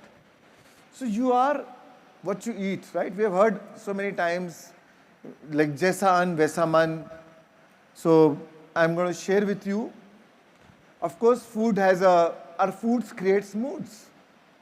Food has a great influence on our emotional health, on our physical health. Earlier, we always believed that food has an impact only on our physical health. But now, the scientists have proven that, and now it has been proven that food also has an impact on our emotional health. The kind of food we eat has a direct correlation on our emotional health.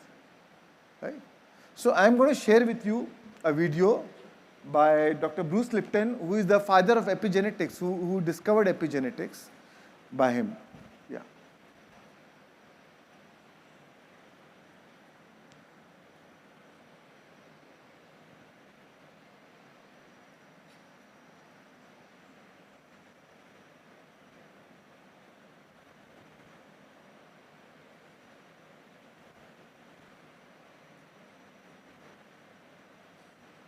Dr. Funk here, some circles known as Bruce Lipton. Welcome to the bowels of my laboratory. Today, I got a great story for you. Many times science is just about minutiae details that are totally uninteresting to the general public.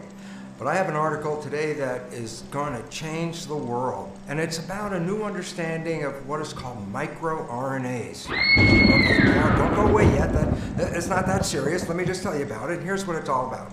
Once, a long time ago, we thought that genes controlled life. And then there new research that information that I was pioneering over 45 years ago, my stem cell cultures, have now revealed a new science of genetics called epigenetics, which simply means epi above, genetics above genetics, information and control above genetics. We find that the environment is translated by the cell, and that environmental information is then used to select and activate the genes. So this is really cool, and this is epigenetics, and yet we find out, well, what is it that actually alters the readout of the genes? Well, that's where the microRNAs come in. Now we find that the microRNAs are actually epigenetic mechanisms. The microRNAs bind to the chromosomes and alter the readout of the genes, so that a single gene program can be modified to create thousands of different kinds of proteins from the same blueprint based on this epigenetic modification. For the longest time, we thought if we just eat food, our digestive system breaks down that food, and the cooking will break down living things, or freezing and all that will neutralize all the aspects of the food so that we can use just food as building blocks. However, something new was found, and this is about the microRNA. It turns out that the microRNA molecules in the food we eat is picked up by our digestive system and transferred to our own cells and regulates our own genetics. So all of a sudden, the concept of what you eat, you become, actually has a scientific foundation to it. It says that we alter our own genetic readout by the food we eat. This study by Valchereau and Choupeau, we're studying the uptake of microRNAs from rice in diets of an Asian diet. And what they found was that the microRNAs were not broken down in the digestive system. They were picked up intact from the food, transported across the wall of the gut, and then they enter the blood of our biology, our body. Well, this becomes really, really relevant in a world where we are now playing with genetically modified foods, because we're going to be picking up epigenetic microRNAs that we have no knowledge about, that have never really been in our diet or on our planet before. What is the consequence of altering our genetics with unknown microRNAs? Well, we're soon going to find out about that. And here's a very important point about the microRNAs. No matter if you cook the food, you freeze the food, the microRNAs are very small molecules and very stable. And these molecules don't break down, so that you always are getting active genetic regulating molecules from the food you eat. Good idea now to think about, what are you eating? And the whole concept really says, for the better world and the better of humanity and the better health for yourself, We must return back to more natural foods, eating organic foods whenever possible, eating foods that are not grown in petrochemical environments, because those chemical informations from the petrochemicals alter the genetic readout, which in turn alters the microRNAs. The food you eat has a profound influence on your biology, your genetics, and your health. And now we find that this is not just an idea like, oh, I really think that happens. Now it's a scientific fact. We know that information molecules from food are picked up by our digestive system, and those molecules enter our bloodstream and then subsequently affect our genetics. With that awareness, think before you eat. Eat carefully. Take care of yourself. Return to the more natural foods, because this is the food that created humanity and the health that we all aspire to. Thank you.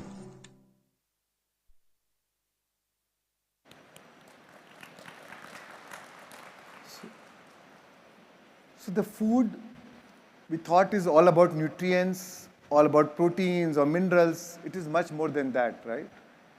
So now they found that the microRNAs in the food are very stable molecules, and no matter whether you cook it, freeze it, it will still enters the bloodstream and then affect the genetic readout of our DNA, of our genes, give expression to our genes. So that's why it also has an emotional impact on our body. Now I'm going to share with you another video which is on animal-based diet. And this is not something where I want to judge anybody. For those it's your choice what you want to take. But from a scientific perspective, it is important to know how the animal farming is being done. I'm not even talking from the moral point of view. I'm very much talking to you from a very scientific point of view. The way these animals are being farmed, I want you to show that, and then we'll talk again. So it's a short video for 1 minute. Not a pleasant video to see, but still I want you all to see. Yeah.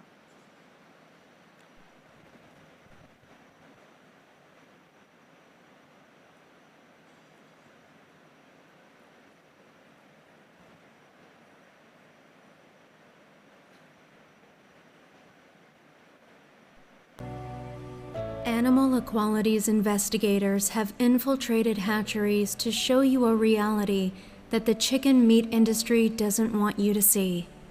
The first day of baby chicks in the meat industry is a nightmare. Many eggs don't even hatch. Minutes after being born, thousands of defenseless baby chicks are thrown onto the belts that will separate them from the shell.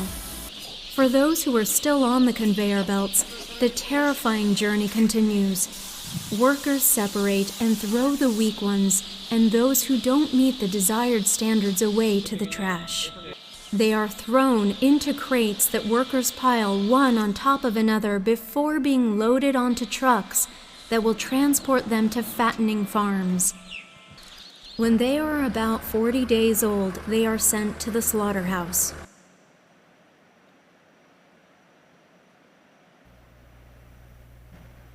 Confined to tiny stalls that don't even allow mother pigs to turn around for most of their pregnancy, the first time that these animals will breathe fresh air is when they are on the back of a truck headed for the slaughterhouse. Many will go insane from the complete lack of stimulation. Shortly after birth, baby pigs have their ears mutilated, the ends of their teeth chopped off, their tails cut off, and they are also castrated, all without any painkillers. Pigs who aren't growing quickly enough, called fall-behinds, are killed by being slammed headfirst against the concrete floor. Moving pigs by beating them with gate rods is one of the more common forms of abuse. After being electrically prodded and forced onto the killing floor, improper stunning causes pigs to endure having their throats slit while they are still awake.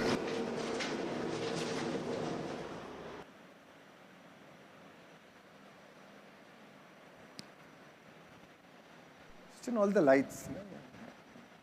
Yeah. So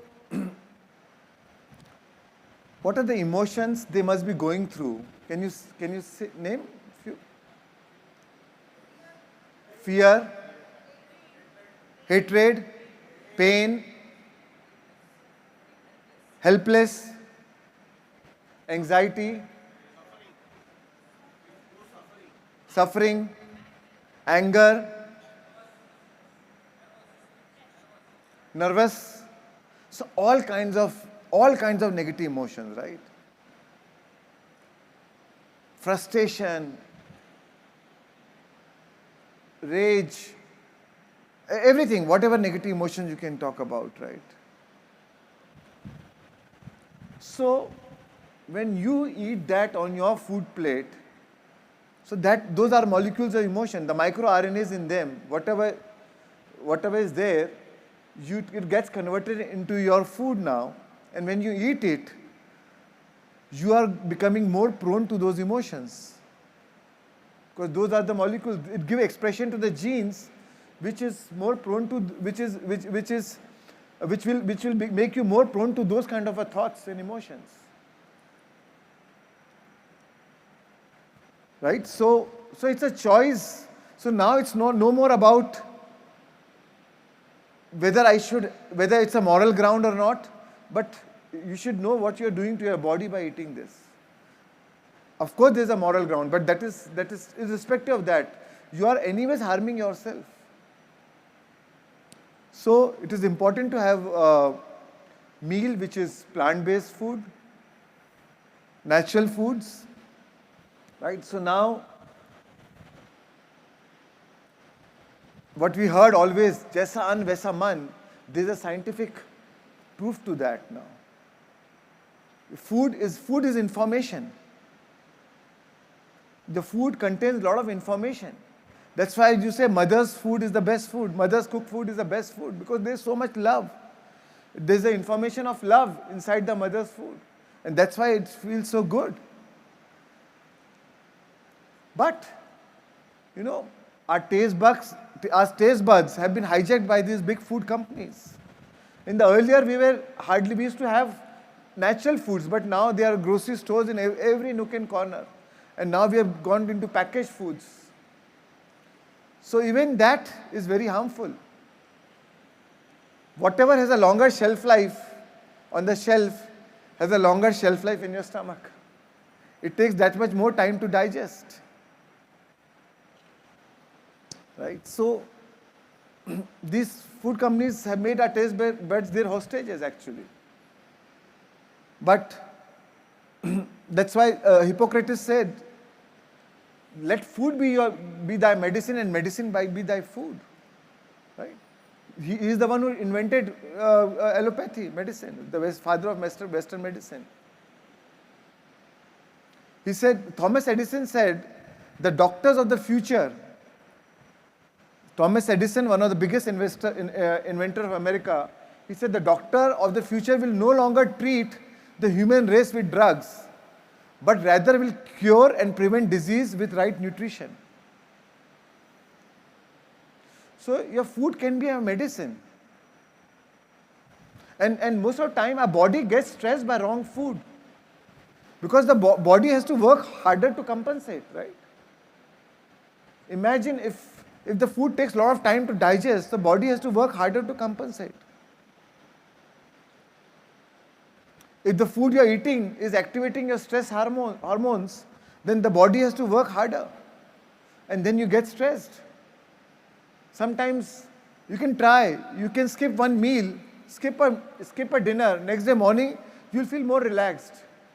Because the body did not have to compensate to work harder. This 60% of the energy, from the energy we get from the food, 60% of the energy goes in digesting the same food. So that's why fasting is so good sometimes. It's good to give body a break.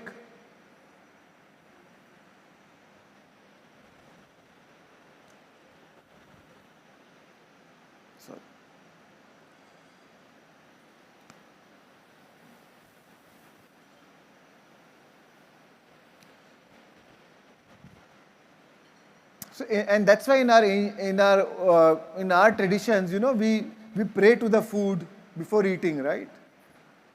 We thank the farmers, we thank the cook or the mother or the parents or whoever has cooked the food and the food itself, and then we consume. So, and that actually benefits you. The emotional energy you carry while eating food directly transfers into the food. So it is important to even have food in a good mood, not fighting over the dinner table. Or never make a meal when you're in a bad mood. The energy transfer can either heal you or poison you. So we have to choose wisely, very wisely. We have to be aware while you are eating food. Right? A lot of times we say, that's why we say all the family should eat together to have and have fun, laugh, joke while eating food.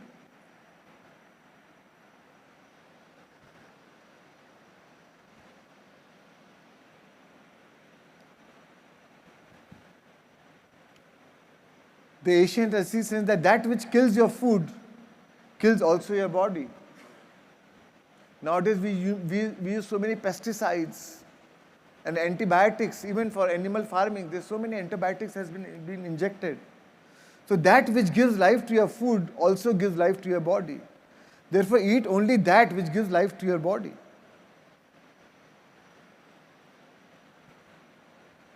Again, Hippocrates said, illnesses do not come upon us out of blue. They are developed from small daily sins against nature. Where enough sins have accumulated, illnesses will suddenly appear.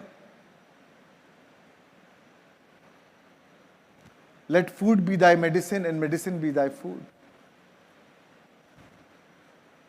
Again, in our tradition, we have the concept of sattvic diet, rajasic diet, tamasic diet, right? So tamasic diet we should avoid. In little proportion it's fine, but mostly we should try and avoid tamasic diet and move more towards sattvic diet, right? So sattvic is where the body is the purity of the food. It keeps your body in balance and harmony. That's why you'll always feel lighter. You'll always have, the mind will be at peace. You'll have a clarity in your mind. You'll have a clear mind. So all these, and you can try just 1 day or 2 days of that kind of food, or you just have organic food or only plant-based food or only on fruits and vegetables. Next day you'll feel, well, I'm much lighter today. I'm feeling much less stressed today. I have better clarity today. So this is something you can instantly experiment with yourself.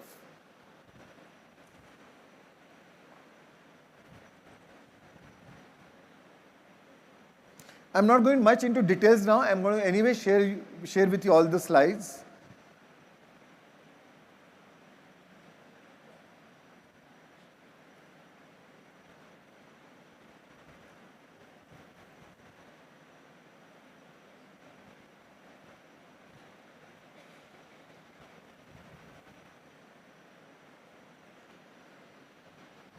All right, friends, so let's take a break. Yeah. Yeah, it is. In fact, in Jainism, they say basically any food which is grown underground is also tamasic, But again, I'll tell you, keep the balance. What is important is to keep the right balance. We are living in a practical world, so what is important is the balance. Anything excess is bad, right? And again, at the same time, it is mind over matter, right? And when you are a meditator, when you exercise daily, you will not be even inclined towards wrong food. So it both has a correlation with each other. The more junk food you will eat, the more you will want to eat more junk food, or the more stressed you will feel, and then more junk food you want to eat. And then that's why people become obese, because you are not getting the right nutrients. And that's why you are not satiated. So you want to eat more food.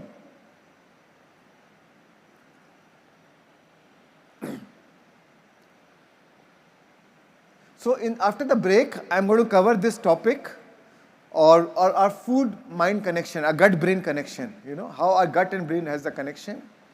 And then, so we'll quickly come back in 20 minutes and then we'll break. After that, this topic, we'll break for lunch. And today lunch is at Annadana. So we'll have a very good sattvic food. And I also have, today evening, we have a pool party, right? So we have DJ Kabir playing, playing the music. So I invite DJ Kabir to be here. DJ Kabir, can you come here?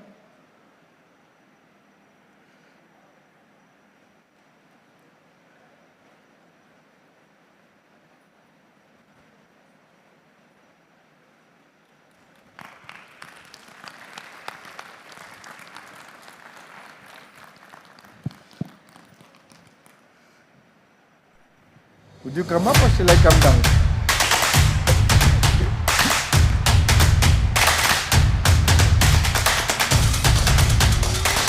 Come on, DJ Kabir.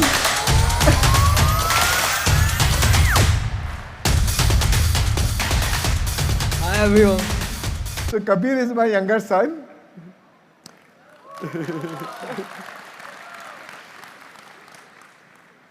He's 14 and he's also my teacher. I learn a lot from him. I feel he's a very old soul. And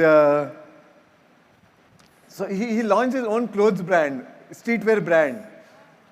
Can you talk about this? Yeah, so basically, like 10 months ago, I launched a streetwear brand. It's called 3+1 Clothing. Y'all can follow on Instagram if you want. Yeah. And tell me about, do you meditate? Like sometimes. Does it help you? Yeah, it helps a lot. I only meditate his meditation. And what are we going to do today evening? Yeah, we're gonna have a pool party and I'm gonna DJ. So everyone, please come. Okay. Thank you. Thank you. Thank you. So let's break and we'll meet in 20 minutes. Yeah. So we'll meet by 12:20. Let's meet at 12:20. Yeah.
So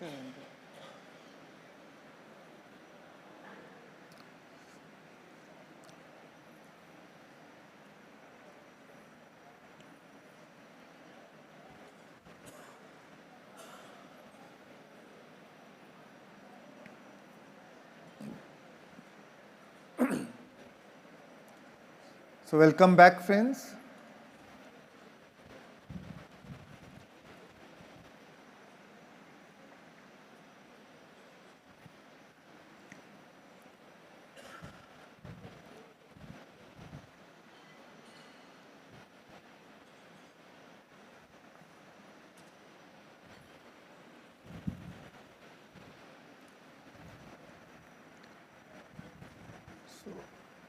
There are a few people who had any questions. So anybody has any questions, then we can take one or two and then we can go to the next.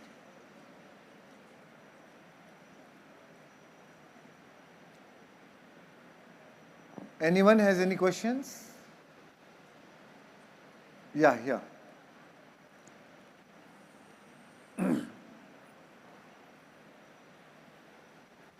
Hello, नमस्ते sir. Namaste. अगर जिंदा रहते हैं तो sales बनते हैं, तो death होती है तो क्या ये प्रोसेस पूरी खत्म हो जाती है? Yes. और इसका जो रिप्रोडक्शन होता है वो बंद हो जाता है, मतलब Yes. डेथ हो रही है। Yes. तो डेथ हो रही है मतलब क्या हो रहा है? एक्चुअल में क्या हो रहा है? सिर्फ सेल्स बंद हो रही है या डेथ के बारे में थोड़ा ज़्यादा बताइए please. I'll cover that again. आगे है टॉपिक है ना, we'll cover it.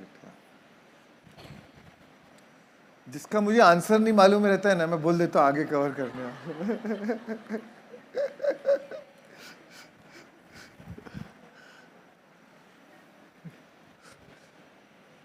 By the time आप भी भूल जाओगे।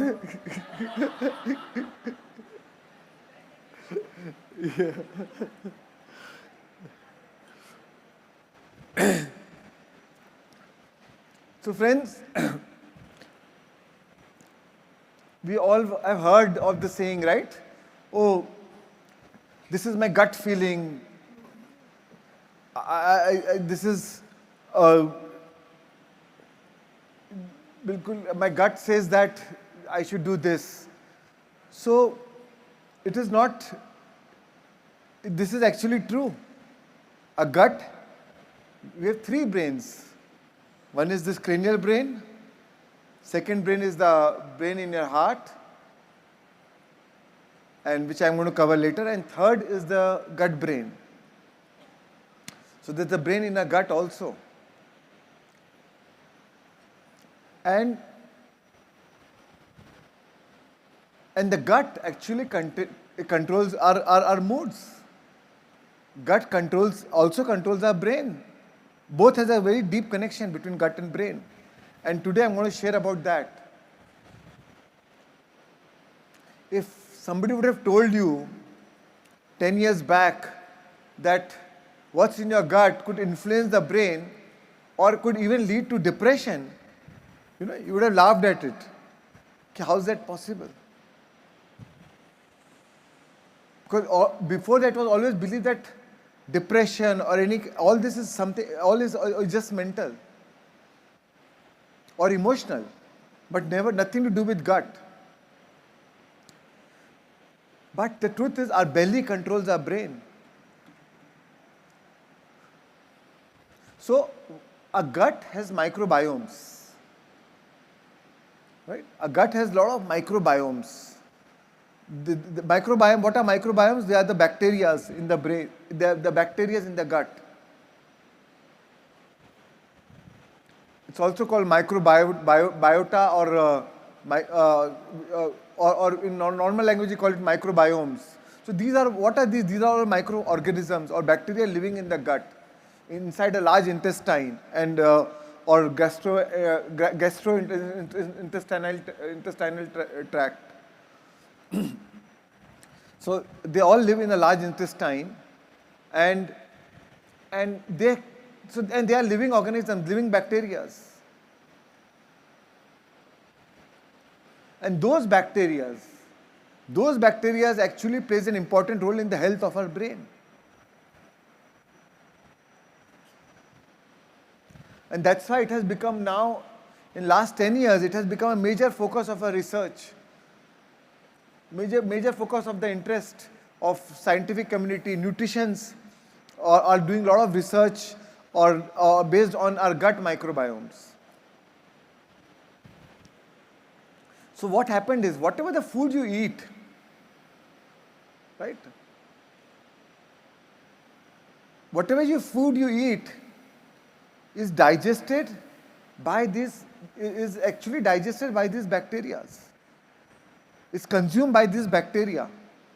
So these bacteria, this gut bacteria which metabolites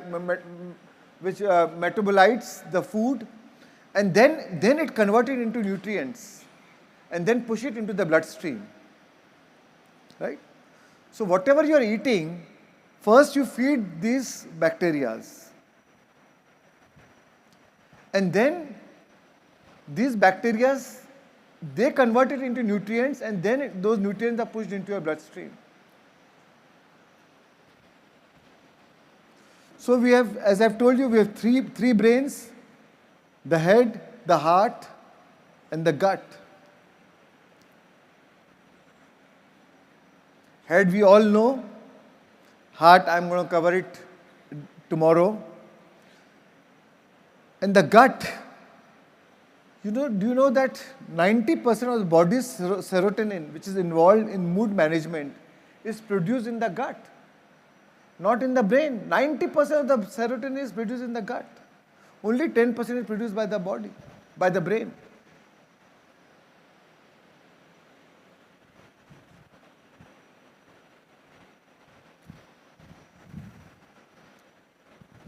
So these are the bacteria in the gut. So if the gut is healthy, then the mind is healthy. So we have more than 100 trillion microbial cells in the gut.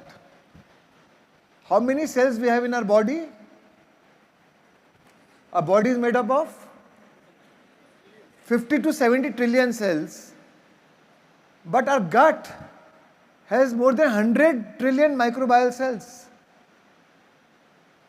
So we are more bacteria than our body. We are more bacteria than human, right? And human body has 24,000 genes, right? A human body has 24,000 genes. But this bacteria, our gut bacteria, has 9 million genes. 9 million genes. Our whole human body has 24,000, but the gut bacteria has 9 million genes. So that's why we are more bacteria than human.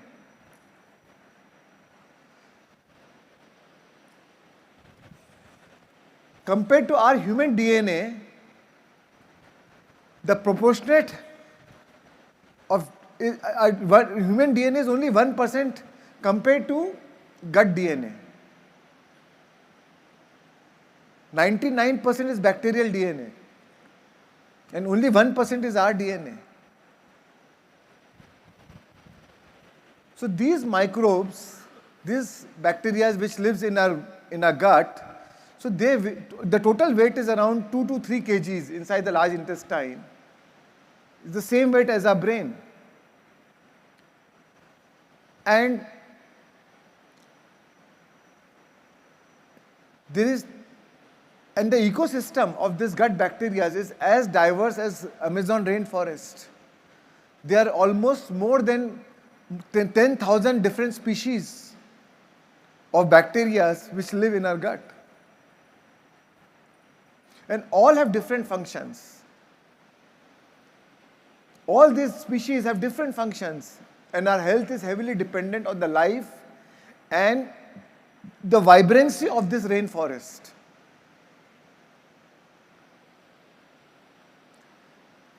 You know, 60% of our stool is bacteria, live and dead both.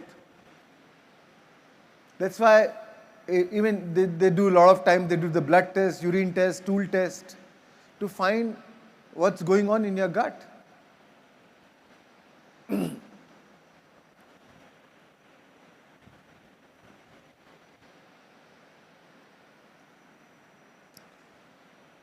So what connects the gut and the brain? How are they connected? It is connected by a nerve, by a nerve called vagus cranial nerve.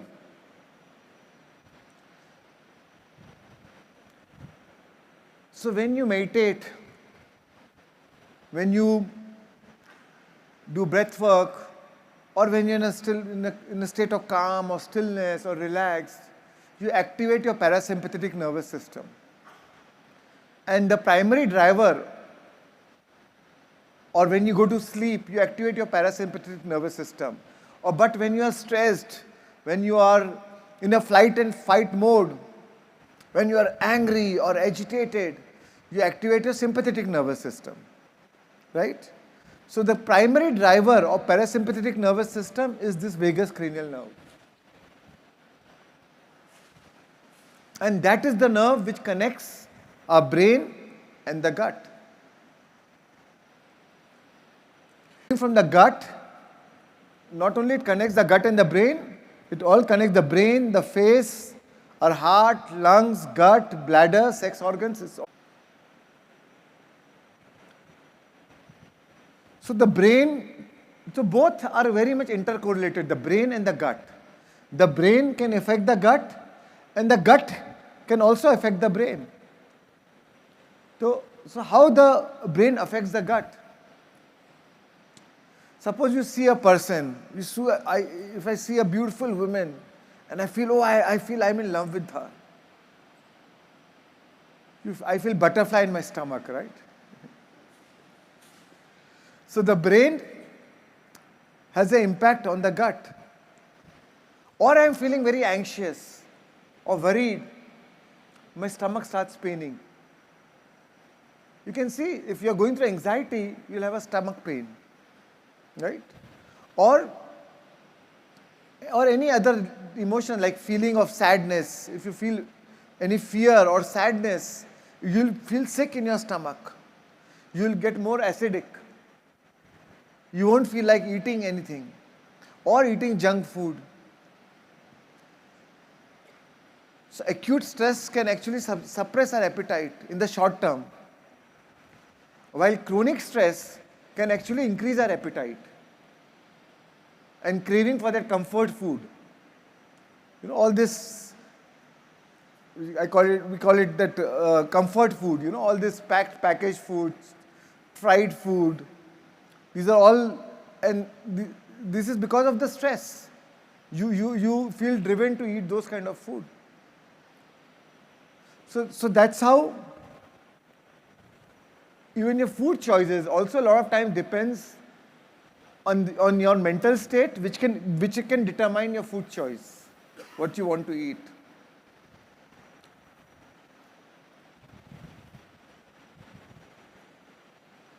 And what determines whether when you're feeling hungry or not? It is the gut bacteria. When they feel hungry,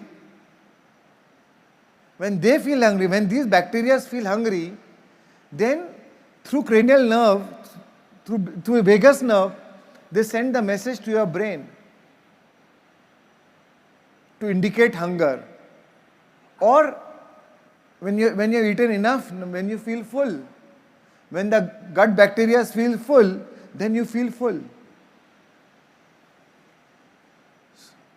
So it is not who you are deciding whether you want to eat or not, or whether you are feeling full or not. It is the gut bacteria which decides.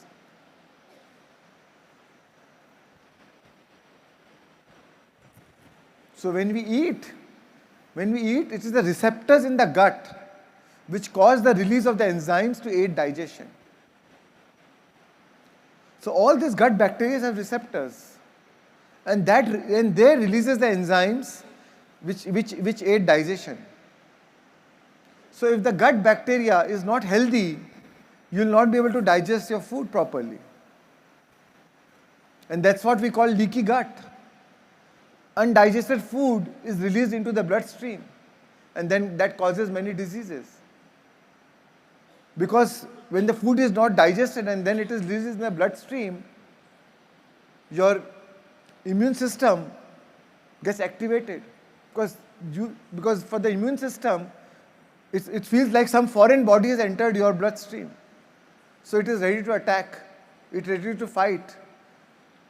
So what it first do is, it covers all the important organs of your body. So you get inflammation to protect those organs. But it all starts from leaky gut. All starts from poor bacteria in your brain, in your gut.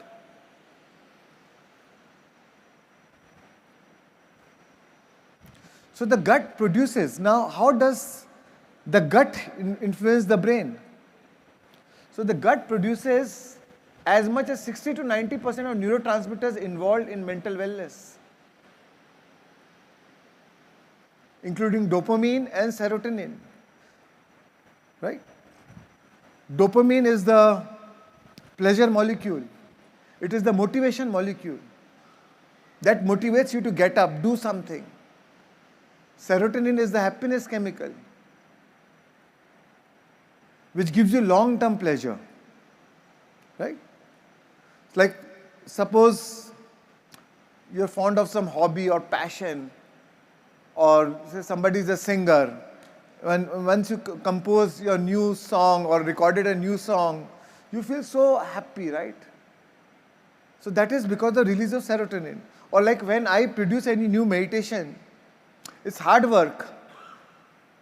Maybe 1 week or 10 days has gone into production of that meditation, but you feel so content, you feel so happy after that production.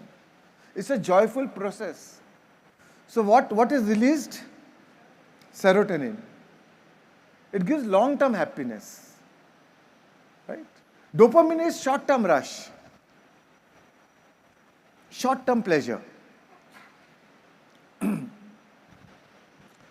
So serotonin stabilizes our moods, makes you that feeling of well-being, happiness comes from serotonin.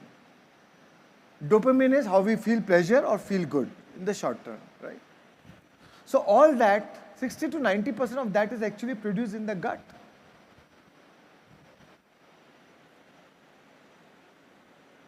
And what produces that serotonin? It is only the good bacteria in your gut that makes serotonin. If you destroy this bacteria, and you won't make serotonin now. So that's why low serotonin makes for an unhappy brain. You are depressed, you are sad, you are feeling very low, you are feeling very demotivated. You don't want to do anything. The answer could be in the gut. Maybe you have you don't have good bacteria in your gut. You have a lot of bacteria, but there has to be enough good bacteria to produce serotonin and melatonin and dopamine.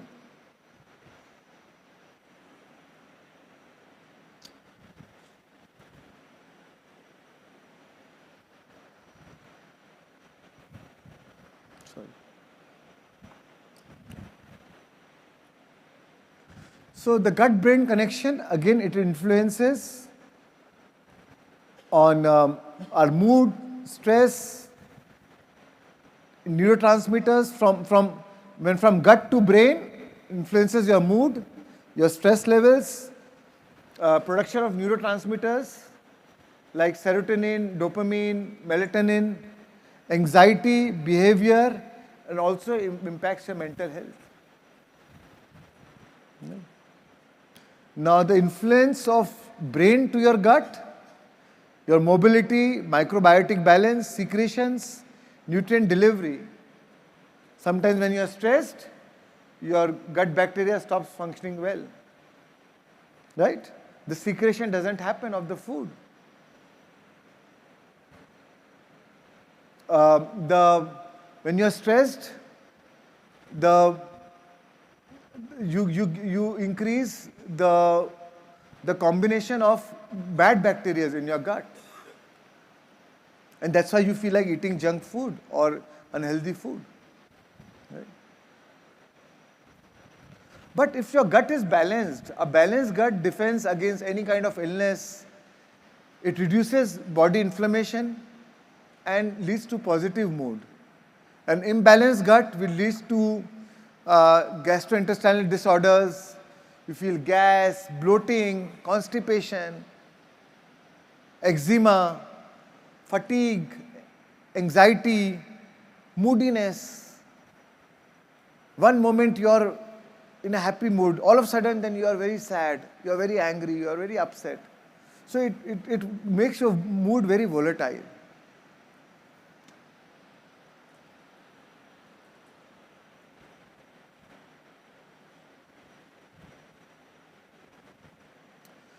So what is the effect of stress on brain and gut health? So from gut to brain, neurotransmitter production is inhibited. Neurotransmitters means serotonin and dopamine. Right? It increases stress and anxiety, impacts mood, behavior, and causes lethargy, causes brain fog. Sometimes you feel, oh my God, I got a brain fog. I can't think anything. You're confused. You don't have any mental clarity. Or you have lost your memory. You're not able to recall anything properly. Now, brain to gut, if you're stressed, it leads to indigestion, acidity, heartburn, increased intestinal permeability, increase of pathogens, that is bad bacteria. Pathogens are nothing. In medical language, they call pathogens. They are nothing but bad bacteria.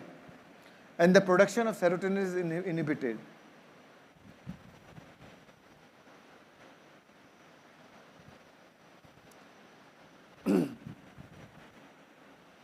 Also, when you are stressed, you release cortisol. Excess cortisol is released, which affects various systems of the body. It even inhibits melatonin. Melatonin is what puts your body into growth and repair. When you sleep, you produce melatonin. But when you are stressed, you produce cortisol. And tomorrow Varun is going to show you the relationship between the cortisol and the production of melatonin.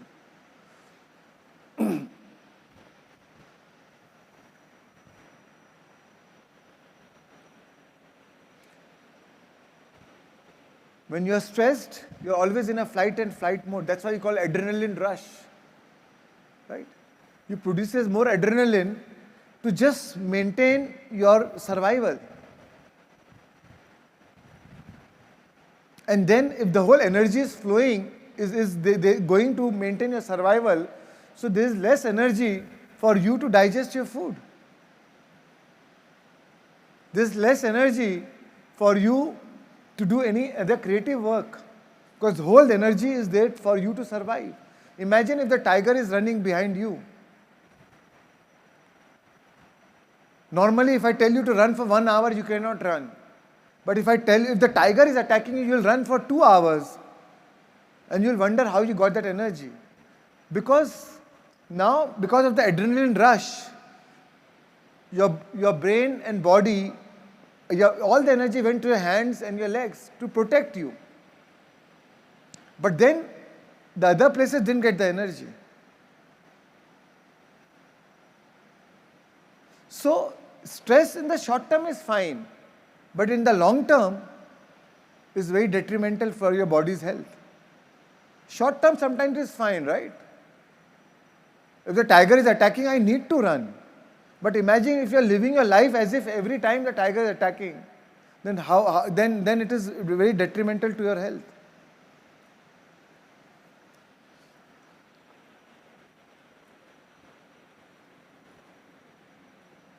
And when you don't have enough good bacteria in your gut, then you have leaky guts, right? So leaky gut affects your whole body. Problems of sinus, frequent colds, food sensitivities, depression, anxiety, ADHD, skin problems, eczema, cirrhosis, acne, then joint issues, rheumatoid arthritis, fibromyalgia, headaches, then fatigue, constipation, diarrhea, all this could be a cause because of poor gut bacteria. That you don't have enough healthy gut bacteria. Even thyroid.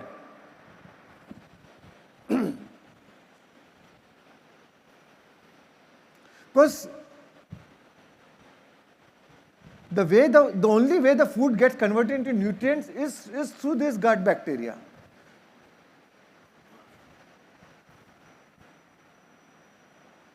And if you don't have enough good bacteria, it will not get converted and the food will not get metabolized and it will just be pushed into bloodstream just like that. And that's what we call leaky gut. So friends, all disease, Hippocrates said all disease begins in a gut because your brain and your gut has such a strong connection. What are the factors which negatively influence your gut health? Animal-based diet, drinking too much of alcohol, overuse of antibiotics. Anything happens, doctors so easily give you antibiotics, right? But taking antibiotics in urgency, in emergency, it's fine. But in the long run, you have to substitute antibiotics. You have to support antibiotics. If you're taking antibiotics, take probiotics, which increases the fauna of your gut. Because antibiotics is like a nuclear. You're throwing nuclear bomb on the whole fauna of your gut. On all these bacteria. So not only it kills the bad bacteria, but also kills the good bacteria. It's like converting the whole Amazon forest into a barren land. Right? So avoid using antibiotics, only have it only if it is urgent, and support it with probiotics. Then other factors which negatively influence the gut health is lack of regular exercise, smoking, too much stress, not getting enough sleep. Sleep is so important for our gut health, even for our brain health. So doesn't matter if you're a meditator, doesn't mean that you don't need much sleep. If your body craves for the sleep, then please take sleep as much as your body demands. Once in a while is fine when I'm making you do breath work early in the morning. But normal habit, you should take a good sleep. Whatever your body needs sleep, you must take that sleep.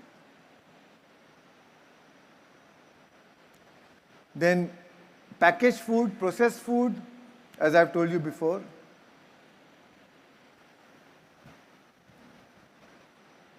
Also, now the scientists have found that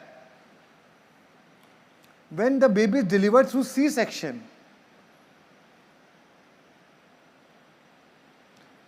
then they don't get initial coating of bacteria that's been designed by evolution to be when the baby is born through the mother's birth canal. When the baby is born through mother's birth canal, then they get a coating of bacteria, which is that healthy bacteria. But when they are born through C-section, when the baby is born through a C-section, they don't get that coating of bacteria. And later on, it can lead to any gut-related diseases or health issues. Right now, 1 in 3 children in America are born by C-section. Right? That means they don't get that initial coating of bacteria. That's so important for their gut health. In fact, they are first coated on the skin with other bacteria, which is in the hospital environment, which is actually a bad bacteria.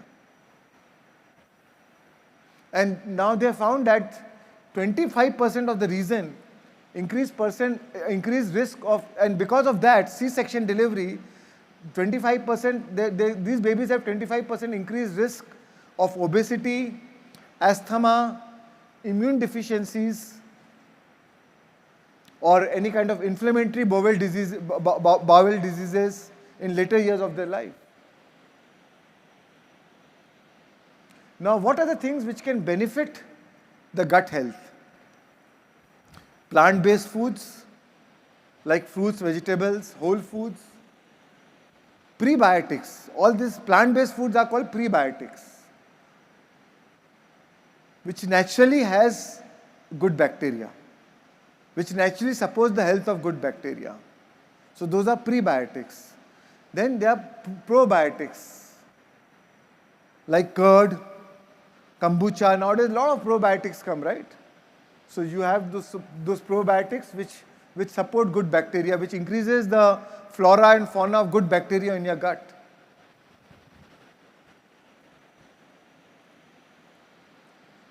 There's a little, in wine also, there's something called polyphenol, which supports good gut, the increase of gut bacteria in the brain, supports the growth of good bacteria in the gut.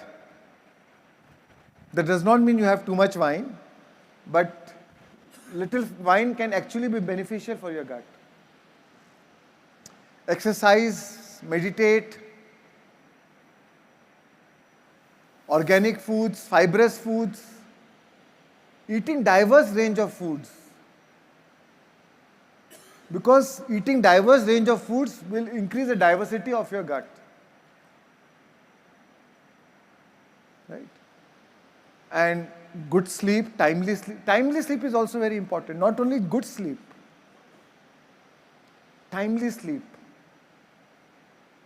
Because our brain has a circadian rhythm. So if you sleep on time, maybe 10:30, 11, and get up by 6, 7, whatever time then it needs to sleep. But timely sleep is very important.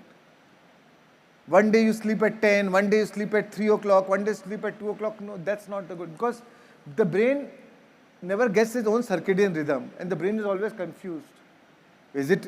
Are you going to sleep? Not sleep. Do I produce melatonin? Not produce melatonin. That's why even though if you sleep too late in the night, you never get a healthy sleep. You don't feel fresh even if you have slept for 7 hours. So timely sleep is very important. Whatever is your time, but maintain the sleep timing.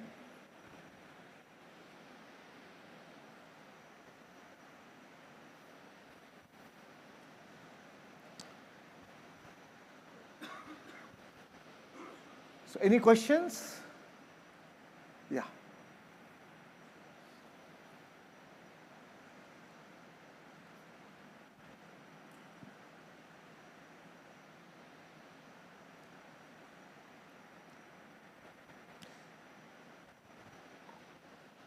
Hello, sir. Yeah. Sir, as you said about the processed food, my question is regarding when I joined the gym. So they recommended me protein and creatine. So it's one of the form of. So I asked them like, what is the reason behind that? So they said, whatever the nutrition and protein is not sufficiently fulfilled from regular food, and that's the reason we are adding this supplement. Same ways, it applies to I have a nephew who is 2.5 years of age. So he has given some kind of vitamins and other biotics. So they say that it helps. I'm not aware of. So how do you see that? Yeah, so it's good. I feel, so I'm not a nutritionist, but taking additional supplements or nutrients after proper test, what is deficient, I feel one should aid that, or it can help you. Like whenever I test, I get deficiency of vitamin D3 and B12 usually. So I support it by supplements. Now, because we are living in a life, we don't get enough sunlight, we don't get whole foods, or we don't get organic foods. I mean, this is the lifestyle we live now. This is the fact of reality. So sometimes our food intake does not have enough nutrients or supplements which our body needs. So it is good to aid it by other nutrients and supplements, but not to get obsessed by that. I've seen people getting obsessed by that and having too much. Actually, we don't need too much protein for our body. But again, the protein industry wants to make you believe that you need this much protein. Like, you see elephant, he's a vegetarian, right? Yeah. Rhinoceros, vegetarian. Sir? Hippopotamus, vegetarian. Yeah. Here. Heard Chinese and Buddhist people, they don't eat after sunset. Is there any scientific reason behind it? See, of course there is a science. The time between your sleep and your food should be longer. And the longer it is, the better, the closer you sleep between your food and sleep time, all the energy in the night goes in digesting the food. Right? But if there's a gap, then the food is already digested, and in the night the energies or your body's energy goes into sleep and into growth and repair mode. You're using your energy for growth and repair mode, and not just for digestion. So it's always helpful to keep the gap between your last meal and your sleep time. Yeah. Hello, Thank you. Yeah. Yesterday you mentioned that there were a set of people who were living on light. Yeah. Okay. So then how they fulfill their protein intake and supplements when everything they're getting from the light? Then why to take supplements? Exactly, you're right. So that was, our body has a potential. That is a potential. We have a potential to live forever, to never die. We have a potential to live on light, no physical food intake, but that is a potential. But you have to judge yourself correctly. Now for me personally, I mean, no matter how much meditation I am doing, the end result is I am still seeing deficiency in vitamin D3 and B12. So, and I am functioning in a normal world, living a normal life. I am also partying, I am also drinking. Sometimes I love taking shisha also. So I am doing everything normal, what everybody else is doing. So maybe my lifestyle is not as perfect, or maybe I'm not getting enough sunlight. Actually, I'm not getting enough sunlight. How we are lazy, we are just mostly indoors in the AC environment. So I have to be honest with myself. And the proof is in the pudding, na? The blood test is showing I have vitamin D3, B12. So I rather take it and be more alert, more active, rather than be feeling lethargy. That's it, what I look at it, So a lot of things are very ideal. But we are not living in an idealistic world. No, neither our lifestyle is idealistic, neither our thought patterns or emotions are idealistic. So those are goods. A lot of things are good for saints. But most of the people whom I teach, or the way I live, is people who are living this day-to-day worldly living, and how do we make that better? So the idea is to follow a middle path, So there is also science that every food also has its frequency, how you have for the courage frequency or for the emotions. So if they say you can raise your frequency to that level, your D3 efficiency or B12, it can become efficient and you don't need supplements. So how? Of course, you don't need supplement. You can correct your food habit, right? Like for me, I eat 1 meal a day. So, and that is what suits my body. Rather than increasing my food intake, I rather have 1 meal a day and have supplements, or correct the food of that 1 meal a day. So you have to see each one of us is unique, and your body will tell you what works for you, right? Thank you. That's why in Ayurveda they give you food, or they recommend you diet or medicine according to your body types, right? Vata, Pitta, Dosha, according to your body types. So each one of is unique. I've seen a lot of people, when I started one meal a day around 9-10 years back, everybody said, oh my God, if you don't eat everything, after every 2 hours something, your body will become very acidic. I said, I don't know. But this, in fact, my body used to be acidic and this has helped me to reduce acidity. So this works for me, so I am following it. And then later on came up, then somebody came up with the diet called, what do you call this? 1 meal a day, what do you call it? Intermittent fasting, right? And then it became like a fad. Oh, we should do that. Then came keto diet. Then came paleo diet. And so whichever has worked for that person, and if he's a good nutritionist or a popular nutritionist and a good marketing tool, that becomes a fad that time. But what I would suggest is your body will tell you what works best for you. So follow the diet which works for you. Yeah. Now I cannot tell everybody, oh, 1 meal a day is the best. No, need not be. Just in relation to the intermittent fasting, there actually has been 2 scientists who won Nobel Prizes for discovering a thing called autophagy, which shows that when the cells of your body, when your gut has been allowed a minimum of 16 hours with no work, the cells automatically, the good cells start to eat the bad cells. They call it autophagy, and this is the science behind intermittent fasting. And they did win Nobel Prize for it. So there is good physics and science behind that. Of course, I totally believe that. Yeah. Thank you. So, sir, I have a question, about the previous slides which you were showing about animal-based diet or about non-vegetarian food. So you spoke about the kind of emotions they go through at the last stage of their life. So, and you said that when we consume that food, we are more prone to those emotions like anger, rage, fear, anxiety.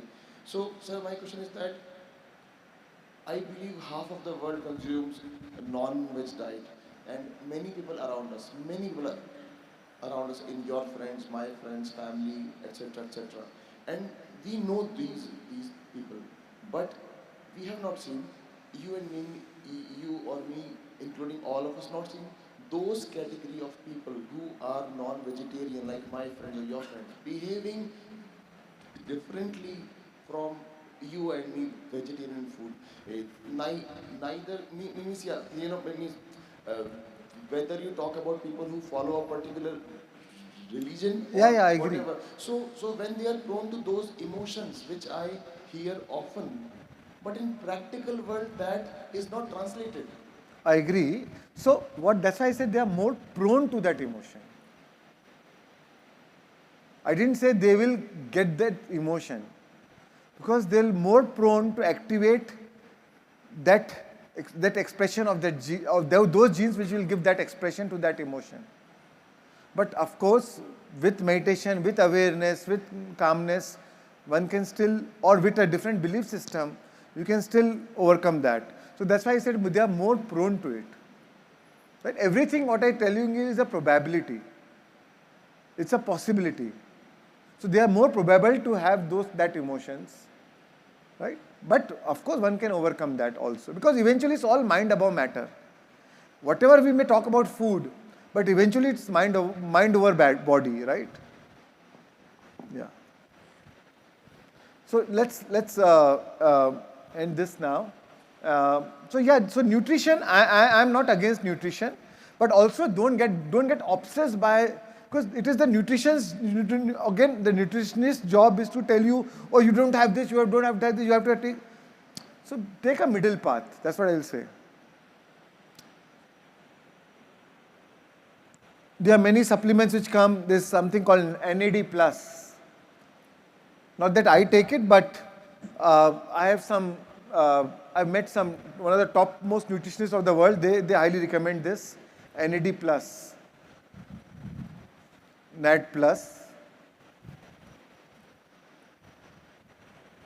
which contains all this for DNA repair, immune signaling, energy enzyme activity, longer telomeres, neurotransmitters, production of serotonin, melatonin, dopamine, longevity mechanisms, and ATP, energy production, which gives cells, which energizes the cells of our body. So NAD plus is a combination of all this, which takes care of everything, everything around, everything that's needed for your body. NAD plus. So there are many companies which make this. So you can Google and see what company. Many companies which make NAD plus. I have met a lot of researchers or even spiritual scientists who regularly take this. Like Dr. Joe Dispenza regularly takes this. Greg Braden regularly takes this. Bruce Lipton takes this, NAD plus. Yeah.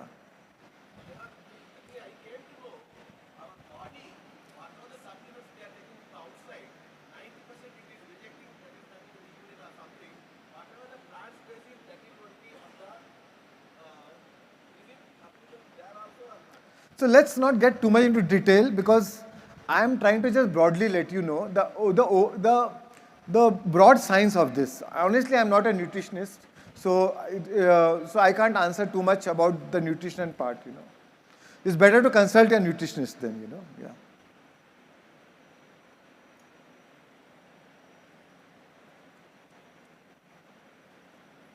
So this is the general common dose of supplements that we need, that we must have, or we may need, depending on your blood test.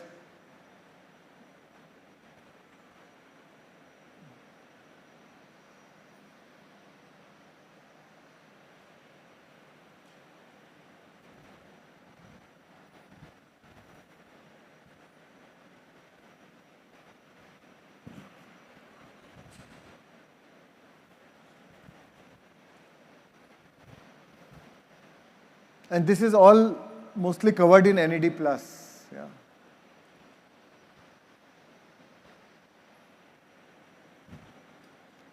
So again, Hippocrates said, if we could give every individual the right amount of nourishment and exercise, not too little and not too much, we would have found the safest way to health. So I'm going to end today with a food for thought. To have the right food, very important to be aware of the food, and it's time to get your shit together. Literally. Because that is that determines your gut bacteria, right? In fact, there's a new business for meditators. For those who have a good gut health, they can actually sell their poop. Because nowadays there's a poop implant where they can take the bacteria from those who have good gut bacteria through the poop and implant it in another person who has a bad bacteria to improve their gut health. Actually, that's happening. In US, a lot of people are doing that.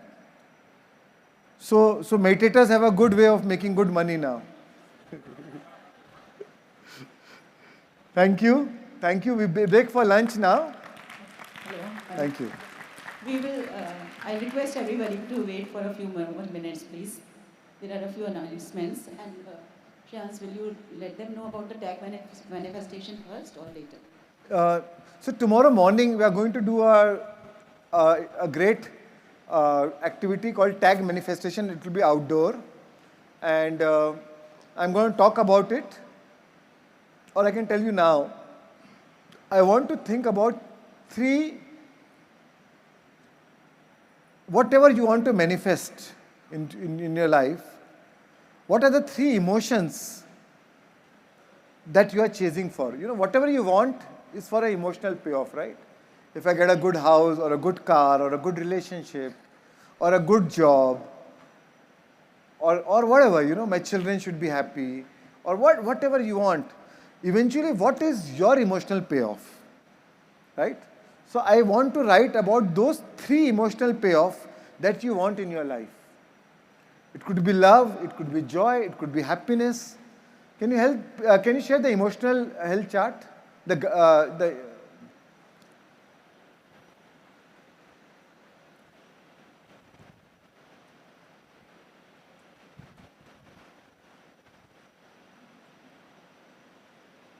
No, emotional goal setting.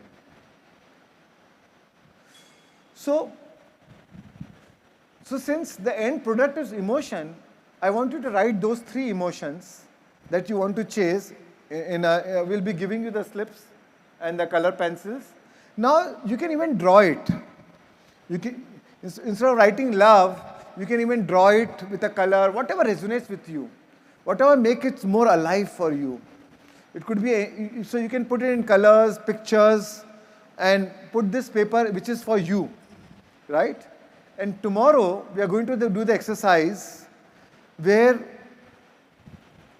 all those slips, you have to make it 3 emotions in 3 different slips, right? We are going to put it all where we did near the Kabir Bhavan, near the amphitheater. We'll meet tomorrow morning at 6 o'clock. And you are going to find that, your own slips. In the middle of 300 people, so each 3 of them with the 900 slips, you will find your own emotions, right? So it's a very powerful process, and it's a lot of fun also to do this, and we are going to find it tomorrow. So when are you going to distribute the slips and the color pencils? By the evening, I think. Or evening? Yeah, or during the tea break you can give. Post lunch, you during the tea break, or after lunch you can keep it down and everybody can collect and go. Okay. While coming up, right? Yeah. Okay. Right. So, yeah. Next. Yeah. So whatever the emotional goes, or it could be anything other than this. Whatever comes to your mind, that what you want to manifest in your life, or what you want to be in your life, right? Because we are so obsessed by physical manifestation, but actually the end product of that physical manifestation is the emotional goal, right? So why not write the emotional goals? And then we are going to find that. It will be a guided exercise which you are going to do tomorrow morning while we are walking.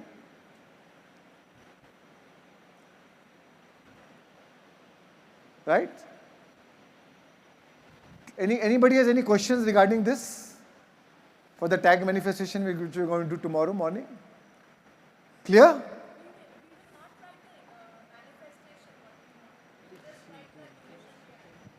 That you can write if you want to, but what is important is you write the 3 emotions.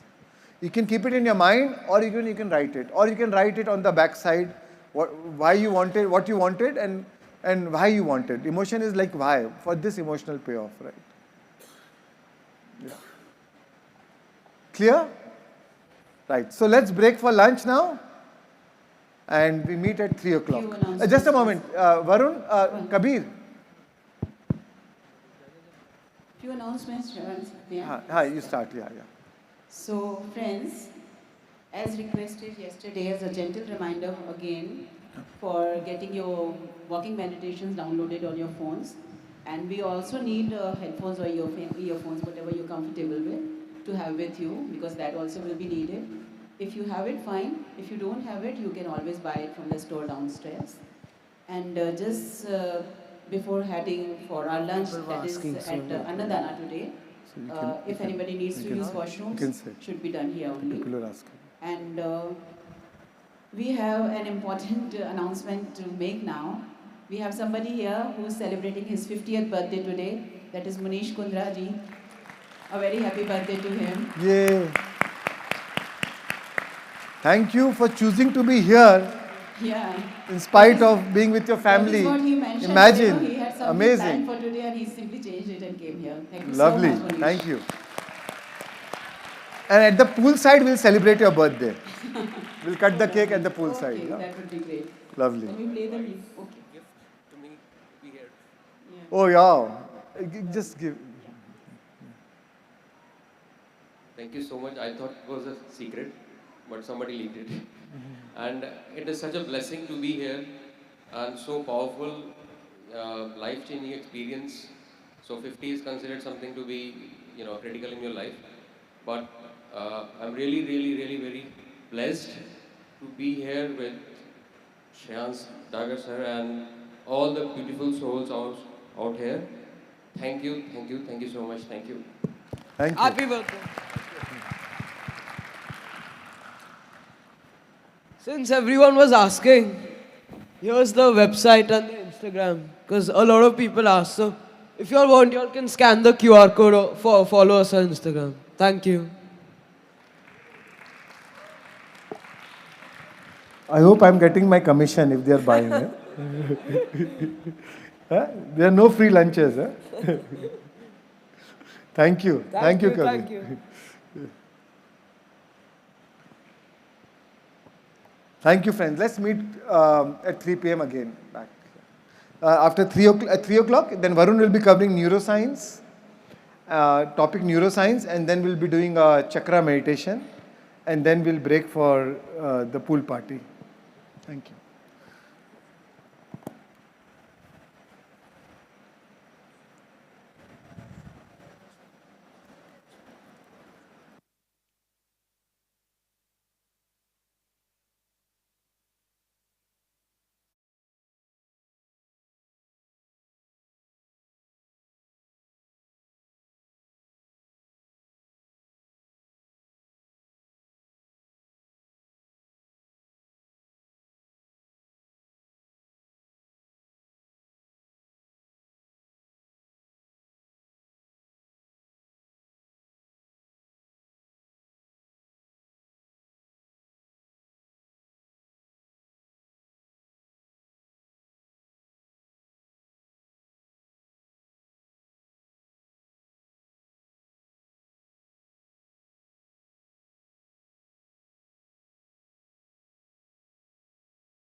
Good afternoon.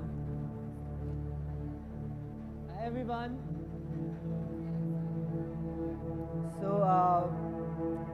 while everyone's coming in, you guys you know what to do with the tag manifestation. So you'll be given 3 tags, and we'll give you some time after this session where you can actually write down, draw, put your emotions, and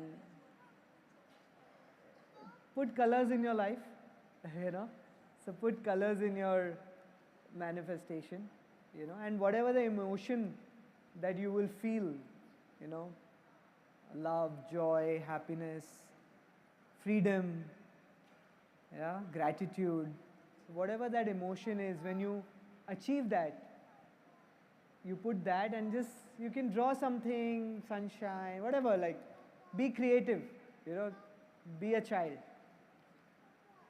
Yeah, so just while they're distributing it, we'll just wait.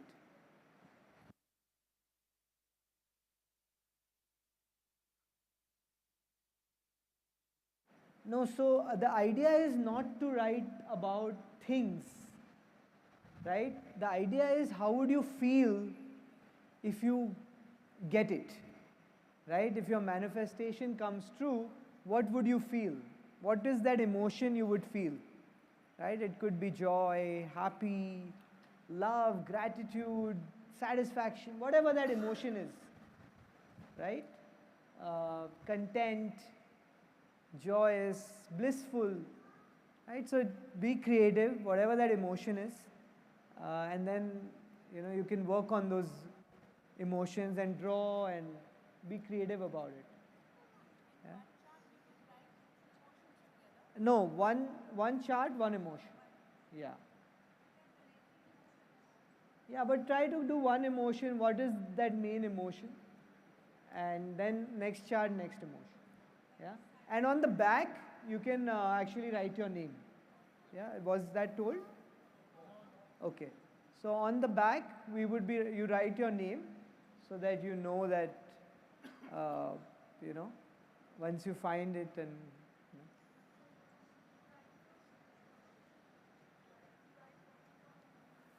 You don't write what you want, you write what you feel, would you feel if you have it.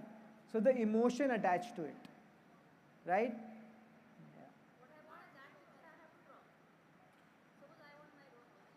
Yeah, so if you want, like, let's say you want to draw a house, you can draw it.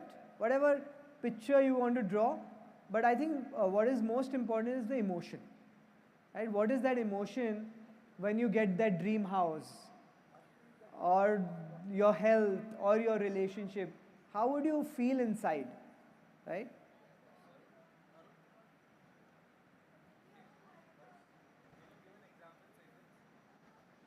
So, for example, I'm having a health issue, right? And I want to be absolutely healthy, and I want to run and exercise and be able to do things which I'm not able to do right now physically, right?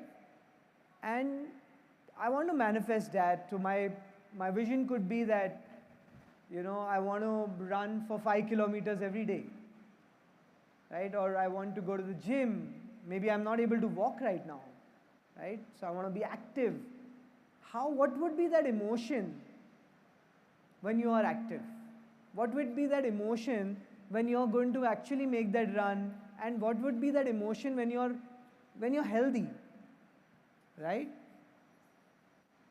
So it could be happiness, it could be joy, it could be achievement, yes.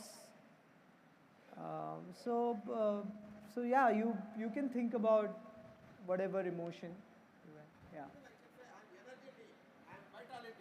Yeah, whatever. Yes. Once you achieve your goals, how would you feel? Right? You'll feel amazing, ecstatic. Right? So use your adjectives. No, you don't need to write that, you know. Right? When you're writing, it's only for you, right? You don't need to tell anybody that the universe knows more than you. Right? So you don't need to tell the universe, Santa Claus, this is what I want. It knows, right? Now, the emotion is what brings the event back in your life. So focus on the emotion, right? Not what, but the emotion. Yeah?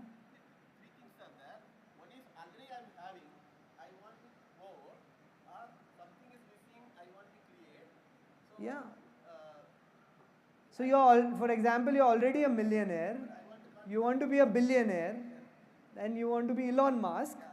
So yes, so how would you feel if you do that? Fulfillment. So that's your emotion. Correct? So you write fulfillment and you want a number of, you can draw people and whatever, be creative.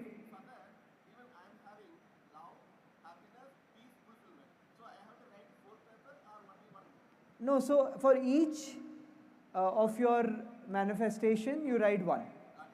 Yeah? No, so we'll write it after the session. You can start thinking about it, but we'll do a session right now, and then after that, we'll give you a little time, 10 minutes, and then we can do it. And yeah, we will collect the tag before the session is over, before the pool party. Yeah, because otherwise, if you jump in the pool wearing with your tags, you'll get wet. Right, so we'll collect it. So as soon as you leave, where will we collect it? Here. We'll put a box here, so you just drop it in the box. Yeah? What's up? You say I can play cricket with you. Cricket after the session. Pakka. But you're leaving, no?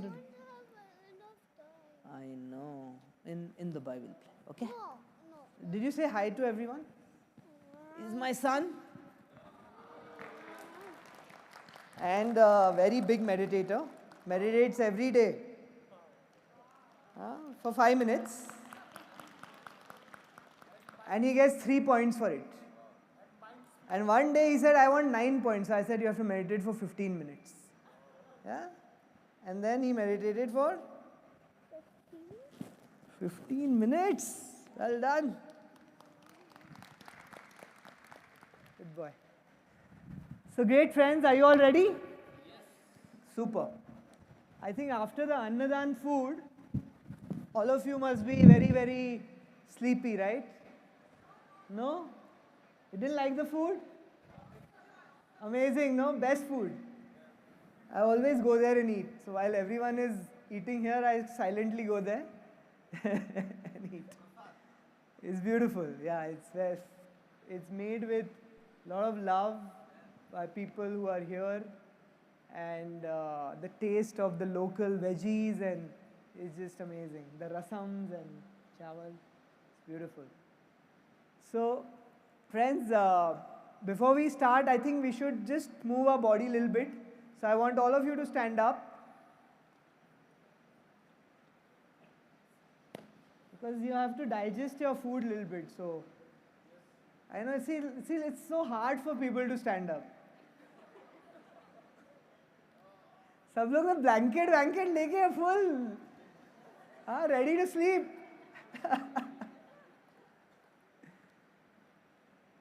Keshav, can you play some music? Come on, guys. I want you to move. And you can come on the stage. Anybody who wants to. Come on.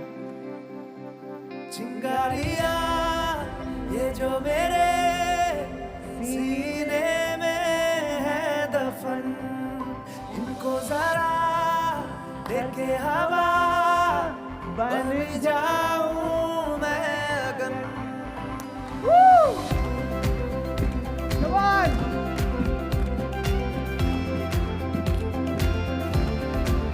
चिंगारियाँ ये जो मेरे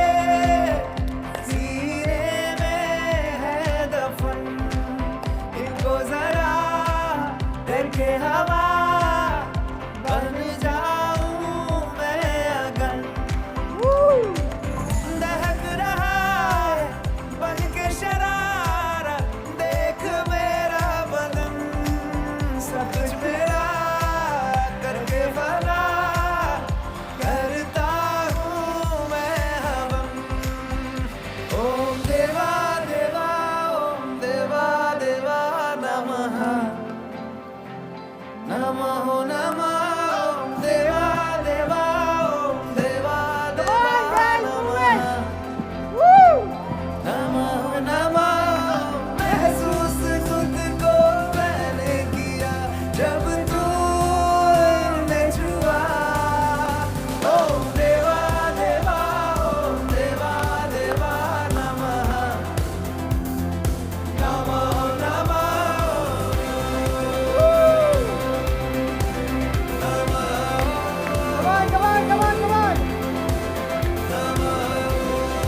By the end of it, he has to do a lungi dance. Yeah? You have to do, okay?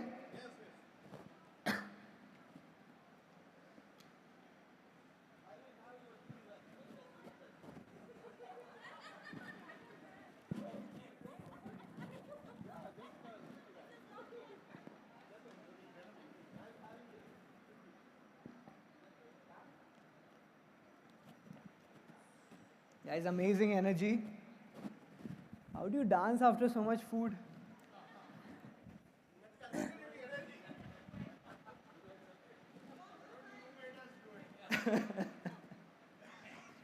Great. So I'm going to take up neuroscience, and today we are going to talk about the power of your brain, right? And it's the government that runs our body and pretty much runs our life, right? Do you agree with me? It is actually one of the most powerful machinery out there in the universe. Do you know there are over 100 billion cells in your brain, which is more than all the stars put together in the Milky Way. So today we are going to understand, learn. I'm going to talk about a few concepts about neuroscience and how to apply these concepts in your daily life. What is the importance of meditation? How does that really work? And we're going to take a very important concept like neurorigidity, neuroplasticity, and we're going to make it very simple. So the whole purpose is not to lose you with jargons and hi-fi words, but to actually make it very simple so that you can implement all this knowledge when you live your daily life, right? So everything you do, every time you learn, every time you remember, how does that really happen in your brain? So we're going to actually learn what physically goes on in your brain when you learn, when you remember, what are the laws of the brain, what are the different types of brains we have, right? So I'm very excited today to talk about this subject, and I hope I have your undivided attention for the next 1 hour. So are you with me? Super. So your brain actually is a superconductor of consciousness. Your brain generates more electric current in a day than all the cell phones put together in the world. Right? That is even after the launch of Geo, by the way. Your brain receives over 400 billion bits of information every second. So just imagine, friends, every second your brain is actually receiving 400 billion bits of information, although we can comprehend only 2,000 of this information that our brain receives. So as you up the level of your mind, the level of your brain, you will be able to receive more and more information. So we're going to understand what our brain is really made up of and what does it consist. So our brain is made up of neurons. You must have heard that our brain has multiple neurons in our, there are multiple neurons in our brain. It's also called nerve cells or brain cells. So neurons are the simplest functional unit of the nervous system. They possess this unique ability to store and communication information between each other. So if you take a scoop of gray matter, if you take a scoop of your brain matter, which is as small as the size of a grain or as the size of a sand grain, there are over 100,000 neurons in it with over 1 billion connections. So just imagine as small as a speck of grain, sand has over 100,000 neurons in it with over 1 billion connections. And these neurons are actually not two-dimensional, they are three-dimensional. So they're always exchanging information between each other. And they're always learning and exchanging information. So now we will understand the biggest concept of neuroscience, right? And I want you to learn it by heart it, remember it, because this is how you actually lead your life. And the concept is nerve cells that fire together, wire together. I want you to repeat it with me. Nerve cells that fire together, wire together. So every time you are learning any new information, you are actually physically doing synaptic connections in your brain. What is a synaptic connection? A synaptic connection is when one neuron connects with another. We know our brain there are billions of neurons in our brain, but every time you learn something new, you're making synaptic connections in your brain, which is one neuron connecting with another neuron, right? And that's what learning is. Learning is creating and making new synaptic connections, right? And what is remembering? Remembering is maintaining those synaptic connections. So every time you repeat something, right? So when you learn something new, you made that synaptic connection, but every time you repeat that thing again and again, and that's how you remember. So this is how you maintain your synaptic connection. So in the year 2000, there was a Nobel Prize winner, Condell, and he discovered that every time you learn something new, you're making double the synaptic connections in your brain from 1300 to 2600. So learning is that's why learning is so important, because the more you learn, the more young your brain is, the more connections you're making in your brain. And remembering is when you repeat those learnings again and again, that's how you remember. And you know, just like any long-term relationships, your brain is also exactly the same. It wants to develop long-term relationships, and that's how it remembers. So that's why when nerve cells that fire together, wire together. So when you fire the same thoughts, the same actions, the same thing again and again, it actually seals in your brain and it all wires together. Are you with me? Yes. Great. So now we'll go into the depth of this. We will try and understand the two ways how we make synaptic connections. So you know, synaptic connection is one neuron connecting with another when we learn something new. What are those two ways we make these synaptic connections? So the first way is called semantics, right? Semantic memories. What are semantics? Is learning information, anything new, theory, knowledge, any philosophy. So every time you learn something new, it's called semantics, and that's one way you make synaptic connections in your brain. So right now, are you making synaptic connections in your brain? Yes, right? Because you're learning something new, something which is helping you to make that connection. The other way we make synaptic connections is called episodic memories. And this is very interesting. Episodic memories are having novel experiences or embracing new events in our life. So if you ask any American, where was he on 9/11?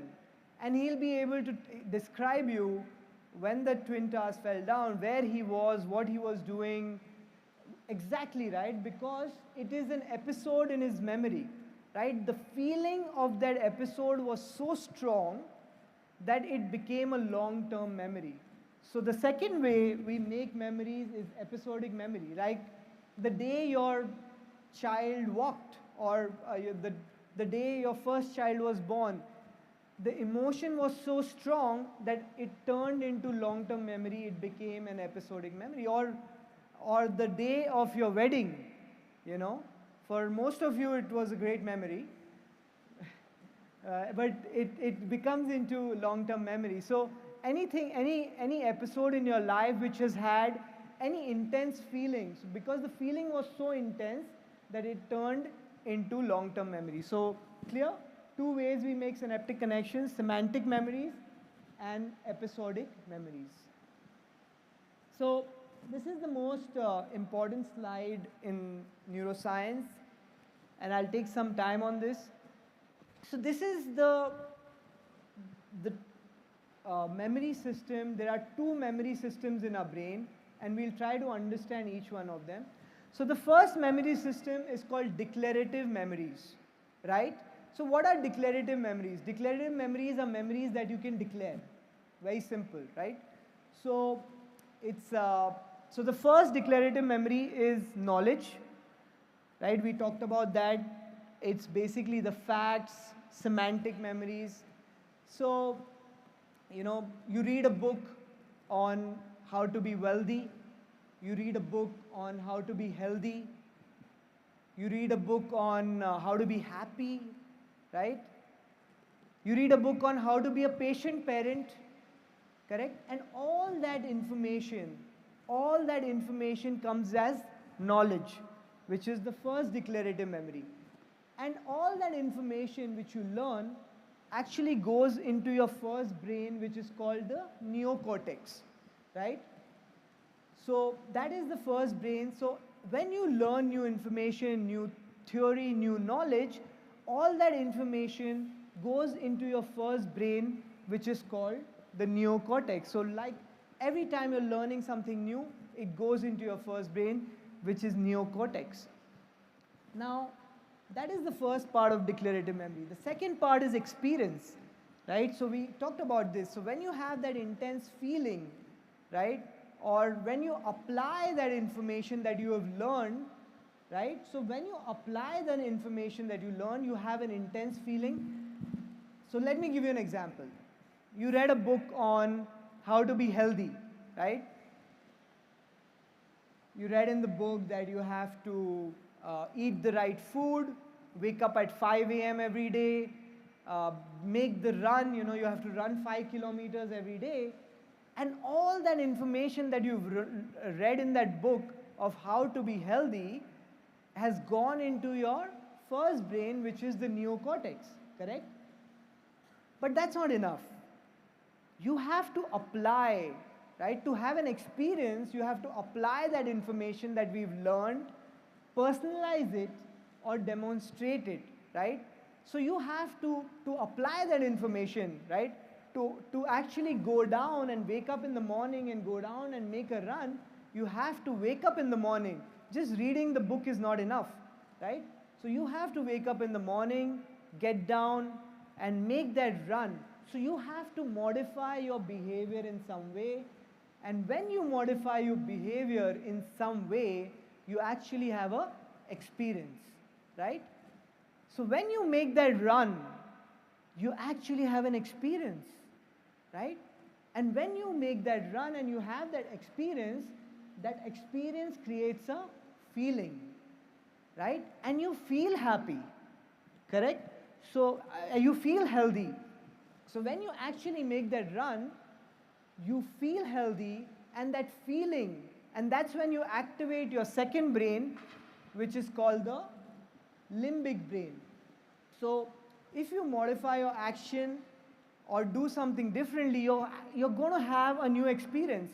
And the moment you have a new experience, you activate a feeling, right? And that feeling goes into your second brain, which is the limbic brain. Are you with me? So the knowledge goes into the neocortex, the thinking brain, and the feeling or that experience goes into the second brain, which is the feeling brain or the limbic brain. So you can say when the mind and body are working together, right? So you're having an experience, you're feeling healthy because the mind and body is working together. So you can say that the emotional quotient teaches the body to understand what the mind has intellectually understood, correct? So the emotional quotient, the feeling, teaches the body to understand what the mind has understood in the books, right? And in that moment when you're making that run, you're actually embodying that knowledge, right? You're embodying the knowledge that you've learned in the books. So you can say that knowledge is for the mind and experiencing Experience is for the body. Correct? So knowledge is for the mind and experience is for the body. But it's not okay to do it once, right? It's not okay to just go down once. You woke up very charged, you read the book on how to be healthy, you woke up and you did it once, right? You did that run once, you felt healthy, but it's not okay to do it once. When you repeat that action, you go down every day at 5 a.m., you run every day for 30 minutes, and when you repeat that action over and over again, over and over again, over and over again, over and over again, it becomes non-declarative. That's when you open your second memory system. It's the implicit memory system, the unconscious, the subconscious memory system, and that habit, that feeling becomes non-declarative, and when you repeat something over and over again, it becomes a habit, it becomes a skill, a behavior, an attitude, it's an emotional reaction. You get conditioned to run. It's like when you wake up, you go to the bathroom and brush your teeth, right? Because you're so conditioned to wake up and go and brush your teeth, or you're conditioned to take a shower or have a bath, or conditioned to drive your car. You don't really use your brain and think how it is happening. It's actually gone into your subconscious. And that's when it becomes a habit, that's when you actually activate your third brain, which is the cerebellum. So there are three brains: the neocortex, which is the thinking brain; the limbic brain, which is the feeling brain. When you do something, when you feel something, it goes into the limbic brain. And the third brain is cerebellum. This is where we lead our life from, right? From our third brain. So like Shans talked about, we are an automated program, right? 95% of who we are is here. It's a habit, it's a condition, it's an emotional reaction, yeah, it's a skill. So this is where we operate our life from. But the journey doesn't start from there. The journey starts from here. Because we have done it over and over again, it goes into the cerebellum, and that becomes a part of you. Are you with me? Right? So you can actually go from thinking to doing to being, right? And when you go into deeper states of meditation, and when you think about, manifesting your future, you've written all these goals, and you've put an emotion to it, and when you're sitting in meditation, when you're sitting in deep meditation, you're actually firing and wiring that information inside your body, inside your brain, and you're changing from there, right? When you change from there, you're actually changing the brain waves in your brain when you're putting that intention, right? So you can actually move from thinking to being, right? You can actually move from thinking to being, and the doing naturally happens because it's become a part of you already, right? Because you have fired and wired the information over and over again, because the brain does not know the difference between feeling it or doing it, right? The brain thinks that it has already happened, right? And your body starts to change because that's the signal the body is giving to the brain. So when you fire and wire an information or your vision or your life over and over again, your body already adapts it, right? You're already ready for that event before it has even happened. You got my point? Great. So let me just tell you three brains again: the neocortex, the limbic brain, the cerebellum. So neocortex is actually the largest in human beings. More than 40% of our frontal lobe is the neocortex. So it's the largest in human beings. After human beings is the dolphins. About 26% it's in dolphins, and most of the animals is below 1%. So we actually have this ability to think.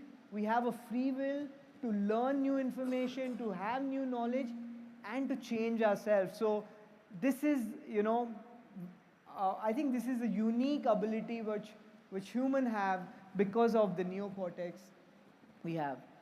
The one in purple is the limbic brain, and the one in red is the cerebellum, which is your third brain. So 3 brains: neocortex, limbic brain, and the cerebellum.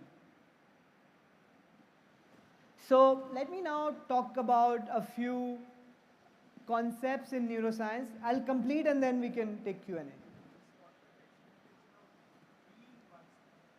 Sorry? The being part. So what I was trying to say is when you are changing the brain, right? Changing the brain, your brain is the government, right? And when you've already changed it in the brain, automatically it changes in your life. And I'll show you how that will happen. We'll actually show you live how it happens inside the brain in a video, right? So you will understand how you can change your brain and how it becomes into being.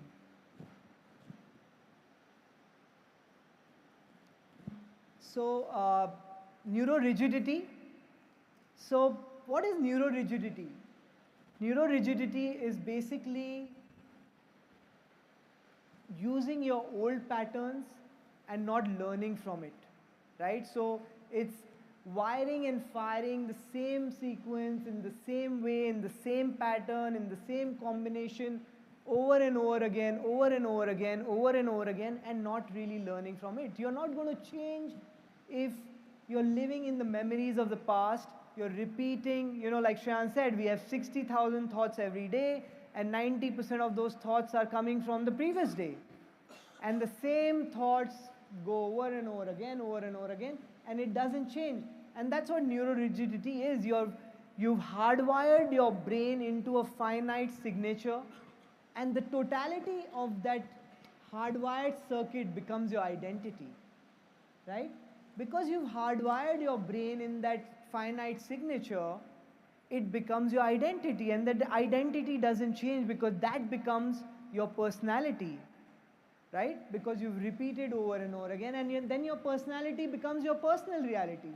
So the change is not going to happen because of neurorigidity. We have something which is called neurorigidity, where the change does not happen because we are wiring and firing the same information again and again, not learning from experiences, not embracing new experience in life. And especially after the age of 35, a lot of us get into the loop. When we are young, we are always learning new things, right? As a kid, he's learning how to play cricket, he's learning how to ride a bike, he's always inquisitive, right? The parents are teaching him, the grandparents are teaching him. But as we grow up in life, after our school, college, the teaching actually stops, the learning stops. And most of the time we are just following a loop, right? And we get into this finite signature, which becomes our personality and our identity, and which then becomes our personal reality. So we don't really change, and that's neurorigidity. So it's basically, what is neurorigidity is thinking in the box, right? You're just confined to thinking in that box, in that limited thoughts, right? And then the past is the future, and it's the loop. But friends, as humans, we have something called neuroplasticity, right? And that's why all of you are here, to learn something new, because our brain has this ability to have neuroplasticity, which is our brain's ability to change its synaptic wiring by learning new information. So learning is very important. By learning new information and by recording new experiences.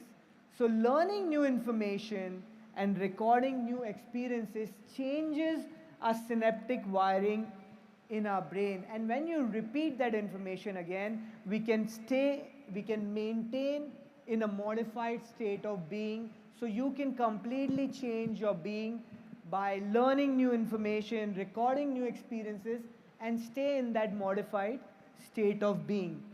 So when you learn new things and begin to think in new ways, you're making your brain fire in different sequences, patterns, and combinations. So you're physically changing your brain with the new learning, with the new experiences, and your brain actually physically begins to change. And we will see that how when we learn new information and new things, your brain makes new connections and it actually physically starts to change. Are you with me? So you can say like neurorigidity was thinking in the box, neuroplasticity is thinking out of the box. So as you begin to think out of the box, new thoughts should lead you to new choices, new behaviors, new experiences, new emotions, and now your identity is also changing. So this is the way you can change your identity, and it begins to change because of neuroplasticity. Every human brain has the ability to change its synaptic wiring and completely transform into a new person. And that's why we have seen phenomenal transformation journeys all over the world where people were something else and they've become something else. And we read it in the books and everywhere. It's because of neuroplasticity. It's their ability to make the change and stay in that modified state. Friends, this is a very important concept. It's called nerve growth factor. And this actually is a miracle glue that exists in your brain. It's the chemical glue or the miracle glue that makes new synaptic connections stick, become more enriched and flourished. It's called neurotrophins.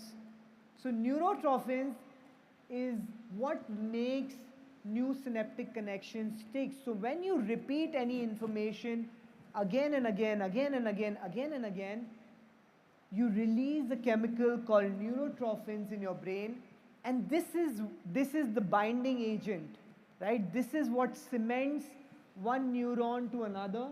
So when you repeat an information again and again, it starts binding it again and again, and that seals in your brain, and it becomes a hardwired program in your brain. So neurotrophins play a very important role to seal the wiring and firing that you've done in your brain and make it permanent, right? So friends, 2 laws of the brain. So we'll talk about the 2 laws of the brain, again very important. So there are 2 laws of the brain. The first law of the brain is the law of association. So the law of association actually teaches us how to learn, right? So what does the law of association really mean?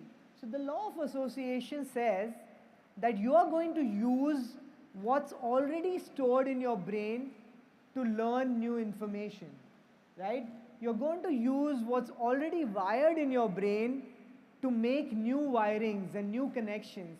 You're going to use the knowns to understand the unknown, right? So that's the law of association. You're using your pre-wired connections in your brain to learn new information. What all languages do you know? Hindi, English, Urdu? You're learning Urdu. Now, sorry, Bhojpuri. Wow, that's amazing. So, suppose if I talk to you in Chinese, you will not understand it, right? Because the law of association is not going to associate with that because it's not already there in your brain. Why are you understanding what I'm speaking? Because you know English language and it's associating with that language and you can understand what I'm saying. So the law of association is how we learn anything new. So it's very important what we associate with, right? What are the books we are reading? What are the friends that we have? Because we are going to use all that information, all that associations to make new associations, right? Are you with me? So, what is law of association? So you know Shreyans Daga, right?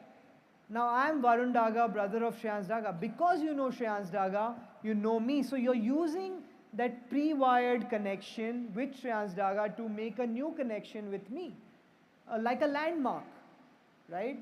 I stay in Dubai behind JLT or the Taj Hotel. So you know that hotel, you're making that pre-wired connection and you're making new connection, right? So that's how you learn new information, by using the law of association. So very important what we associate ourselves with, very important what our kids associate with, because they're going to use all that information to learn new information. The second law of the brain, and which I would say is one of the most important laws in neuroscience, and probably one of the most important laws for me in life, is the law of repetition. And the law of repetition, this is how you remember, period, right? This is how you remember. So as you repeat something over and over again, over and over again, over and over again, we know we release these neurotrophins, hormones in our brain, which actually causes the neurons to stick and become more enriched, right? So think about a braille reader, right? A braille reader is blind, he cannot see, but he uses these two fingers to read, right? He uses these two fingers to read, and because he's been using these two fingers to read, when you do a scan of his brain, which is assigned to these two fingers, right? The real estate in his brain, which is assigned to these two fingers, are way more enriched than any of us. Because of the law of repetition, because he has repeated that action so many times, that part of the brain which is assigned to these two fingers are way more enriched than any of us, because there are way more connections in that part of the brain because of the law of repetition.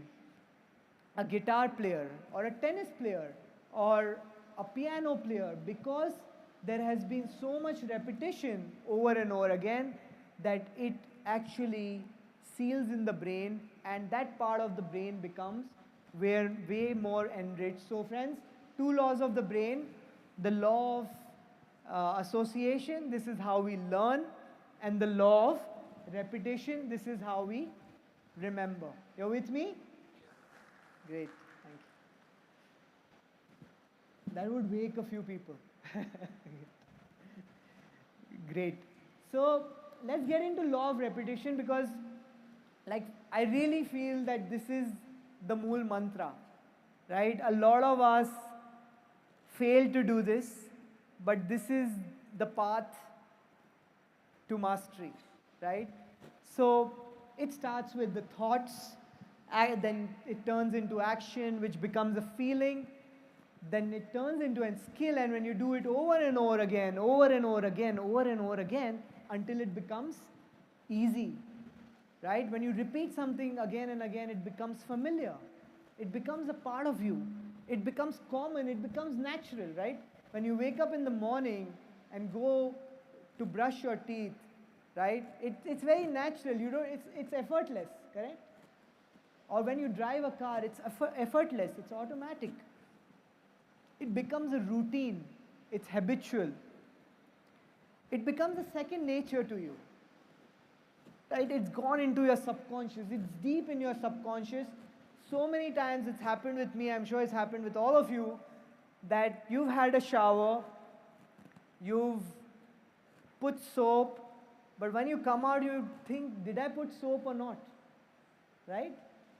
And you just don't remember, because the body actually is just taking you there. Or so many times you just go to the bathroom, brush your teeth, but the body has actually taken you there because it's become an automatic program because of the law of repetition. It's gone into your subconscious, and you can unconsciously do it, right? So when somebody tells you how do you drive a car, it's so many things to do all together, but you can just do it Because you have done it so many times over and over again, and that's because the law of repetition, because of the second law of the brain, the law of repetition. The more you repeat, the more neurotrophins you release, the more it seals in the brain, right? So friends, this is how, and I love this slide because this is how the journey really starts.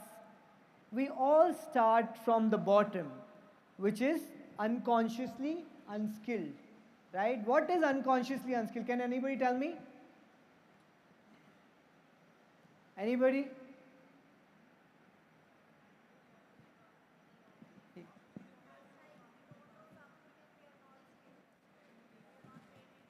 Correct, correct. So you don't know something and you're not even skilled about it, right? That's bliss, right? You don't even know that you don't even know. So that's what unconsciously unskilled is. That you don't even know, that you don't even know. So let me give you an example. Think about a bicycle and a 4-year-old child. Okay? Now there is a bicycle and a 4-year-old child. When the child was born, he was unconsciously unskilled, right? He didn't even know that there was a bicycle that existed, right? Maybe sometime in your life you didn't even know that there was something like meditation that existed, right? Or something like breathwork that existed, right? So you were unconsciously unskilled. So the child was unconsciously unskilled because he didn't even know that there was a cycle, there was a bicycle that was there. One day, he goes down in his building and sees a few bunch of kids which are riding this bicycle, and he sees, wow, this is very, very interesting. And he tells his parents that, Papa, Mama, I want a bicycle, right? I think it's very, very interesting, and I want to ride it, I want to learn it. Please, can you buy me a bicycle? And on his birthday, he gets a brand new bicycle and he's super excited, right? It's like when you read a beautiful book for the first time. I remember when I read my first book, I was as excited as a child who got a new bicycle, because you know that empowered me, right? So that's when he becomes consciously unskilled, because now he knows that he doesn't know. So when he sees other kids riding a bicycle, he becomes consciously unskilled because now he knows that he doesn't know, right? Then once he gets the bike, he starts to ride the bike, he falls a few times, and it's obviously not easy, right? When you're doing, like when we do meditation for the first time, it's not easy, right? It takes time, so many thoughts come, but the child doesn't give up, right? He keeps trying, he keeps trying. First he tries with the support of the extra wheels, and he takes them off, keeps going. He'll fall a few times, he'll get hurt, but he doesn't give up. He keeps going. And it's so hard for him. He has to steer it, right? Pedal at the same time, balance at the same time, and it's really, really hard, but he doesn't give up. And after a few days, he learns how to ride the bicycle. And that's when he becomes consciously skilled, right? That's when he knows how to ride a bicycle. He becomes consciously skilled. His parents are really happy and says, great, now you know how to ride a bike. But does he stop there? He doesn't stop there. He rides that bike every day, every evening he gets down, he rides that bike again and again, over and over again, over and over again, over and over again, until he becomes unconsciously skilled. Right? Now when you ask that kid that how do you know? How do you know how to ride the bike? You can pedal and brake and balance, and sometimes you even leave your hands. How do you do it? And you know what he says?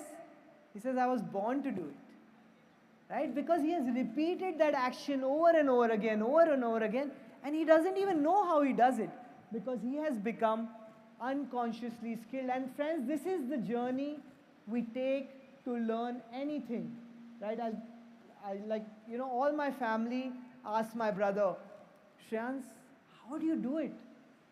Every day you will meditate. For the last 25 years, you have not missed a single meditation anytime, right?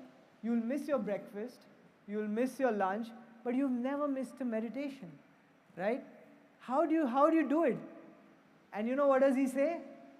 I was born to do it, right? But the fact that he does it is because he has repeated that action for the last 25 years, and it's become a part of him. His body just, automatically takes him and he sits into meditation. And we've seen it so many times, random places, he's just, it's become a part of him, right? So the whole purpose, friends, in life is to move from consciously skilled to unconsciously skilled. A lot of us, in fact, most of us, get stuck at consciously skilled. We keep having so many participants who come here and say, I've read this book and that book, Autobiography of a Yogi, My Experiments with Truth, Ramtha, Conversations with God, and this and that. And we're like, great. I have done Sri Ravi Shankar, Art of Living, Inner Engineering with Sadhguru. I've attended all your courses and this, and I'm like, great. Do you meditate every day? Yeah, I do it sometimes and sometimes I don't. But the thing is that repetition is most important. The practice makes a man perfect. We've always learned it, right? So practice is somewhere a lot of us get stuck. And that's why we get consciously skilled and we're like, ab mujhe sab aata hai. I know everything, right? Right? Mohit, you're pointing to someone else on the side. Yourself. So you get into that state because, when there's overdose of knowledge and you've attended so many things, you feel you know everything and you move to the next. And then you move to the next, right? A lot of times, at this stage, when you're consciously skilled, you get into something what you call boredom, right? I learn classical music and trust me, I'm getting so bored. I've been doing it for the last 4 or 5 years and it's so hard. But I still do it, right? And trust me, I'm at that point where it's the highest boredom. But I know if I cross that boredom, I'm going to achieve mastery, right? So it is very important to cross that boredom, right? It's very important because why are you getting bored? You're getting bored because it's becoming your nature, right? It's becoming your second nature. You're getting used to it, right? So it's very good. Get bored in your meditation because once you're getting there, you're getting very close to mastery, right? So very important, friends, that we have to not stop here. A lot of us, as we grow old in life, we forget what the child really does. The child goes on and on and on till he masters it. So we have to go on and on without fail till it goes into your subconscious, till it becomes till you become unconsciously skilled, right? Then you will be like a fish in the ocean. The fish doesn't need to know how to swim. You can't teach a fish how to swim, right? Or you can't teach a bird how to fly. It's just natural, right? It becomes the second nature, right? So when you go back to your friends after this workshop and you meditate every day in your life, and when your family comes to you and asks that how do you do it, right? How are you able to meditate every day in your life? And what are you going to say? I was born to do it, right? So that's where you achieve mastery, and that's because of the law of repetition. The law of repetition teaches you how to move from the unconsciously unskilled stage to consciously unskilled stage to consciously skilled and then to unconsciously skilled, right? So we all have to get there and we all can get there. We have seen common people doing the uncommon here because of their free will, right? And the one thing that allows us to do that is knowledge and information. As humans, we have that free will. And because of the knowledge and information, we are able to apply it and reach there. Right? Are you with me? Great. So a few more concepts. Neural nets. This is very interesting because each part of our brain, stores different functions which are connected through these neural nets, right? So, for example, there is a neural net in your brain for playing cricket. So, in that neural net, you will know how to bowl, how to bat, how to field, and different things, action, and there will be, thousands and millions of connections in your brain for that activity. So, when a gangs of neurons that have fired and wired together to form a community of neurosynaptic connections, that are related to a concept, idea, thought process, memory, skill, behavior, action. So these are the gangs of neurons that fire and wire together, and each part of your brain is actually made up of these gangs of neurons, and these gangs of neurons are called neural nets, right? Neural nets. Now, friends, this is the beauty. Then how are these neural nets actually formed in our brain, right? So these neural nets are actually formed by using the law of association. You know the law of association, right? 2 laws of the brain. The first law, the law of association, which is learning. That is how you learn.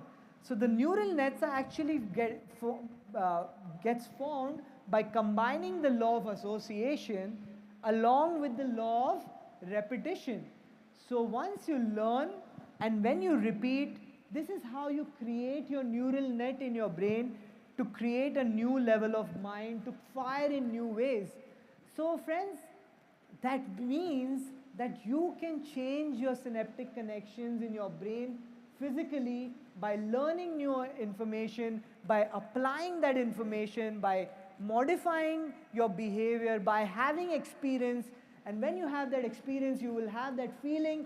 And when you use the law of repetition to have that feeling over and over and over and over again, it becomes into a neural net into your brain. And these are the neural nets, friends. These are the neural nets that you use to run your daily life.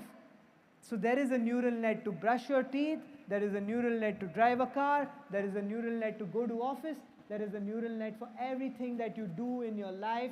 And the neural nets are created by you by associating, by combining the law of association and the law of repetition. So you have the power to create your neural nets and run your life the way you want, right? So the power is in your hands, in your brain. You can completely change your neural network by the law of association and combining it with the law of repetition. You're with me? Great. So friends, this brings me to the last slide, and we will end with a beautiful video which actually will show you in real time how we make connections, right? And this is the second most important law, I would say as important as the first law of the brain. So what was the first law of the brain? Law of association. But what was the first most important concept in neuroscience which we started with? Nerve cells that fire together, wire together. The second law or the second concept is nerve cells that no longer fire together, no longer wire together. And I want you to repeat it, by heart it with me, and just remember it. Nerve cells that no longer fire together, no longer wire together. What does that really mean? So our brain has this ability to change its synaptic wiring. We talked about neuroplasticity. So our brain has this ability. So if nerve cells that no longer fire together, they stop wiring together in your brain. So let me give you an example. There was a person who was extremely an angry person, right? He was very young. when he broke up with his girlfriend, and he felt very, very sad, right? And it started with a mood where, he felt very angry with himself, with his girlfriend, but that mood slowly turned into a temperament, right? And that temperament became a personality, right? We saw that how mood turns into a temperament and temperament moves into a personality. So as he was in that anger, it slowly became his identity, right? And it became, his personality became his personal reality, and everybody now, as he grew up, called him an angry person. Everybody told him he's a short-tempered person. Even he started believing that he is a short-tempered person, right? And his family said, you lose your temper at a drop of a hat, and you're a short-tempered person, and he knows that he's a short-tempered person. But one day he decides to change, right? One day he has that free will to make a change, and he says that I'm going to change my mind, and I'm going to change my life, and I'm going to become a peaceful person. And he decides to attend the 9-day workshop at Pyramid Valley, Life by Design, Not by Default. So he comes here and he says, I'm going to do whatever it takes, and I'm going to do all the meditations and everything to change my mind and become a peaceful person. So he attends all the classes, the knowledge, the meditations, the breath work, and in his state of meditation, he's wiring and firing this information over and over again, over and over again, over and over again, that he is a peaceful person. And when he is wiring and firing that information, that he is a peaceful person, he is a peaceful person, he is a peaceful person, the connections begin to happen in the brain. One neuron starts connecting with another neuron, and there is a neural net that gets built in the brain telling that he is a peaceful person, and he starts believing it because the neural nets is how you actually lead your life, and he starts believing that he's a peaceful person, he's a peaceful person, he's a peaceful person. And friends, that's when the magic begins to happen. The magic begins to happen because the neural net, which is already there in his brain, which is telling him that he is an angry person, begins to lose its connection, because anger and peace cannot stay at the same place at the same time.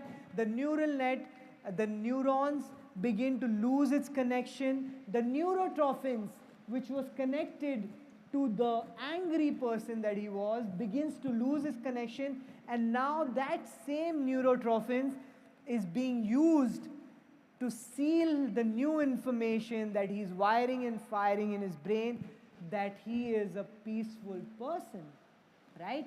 And now the old him is completely out of his brain, and he's actually a new person.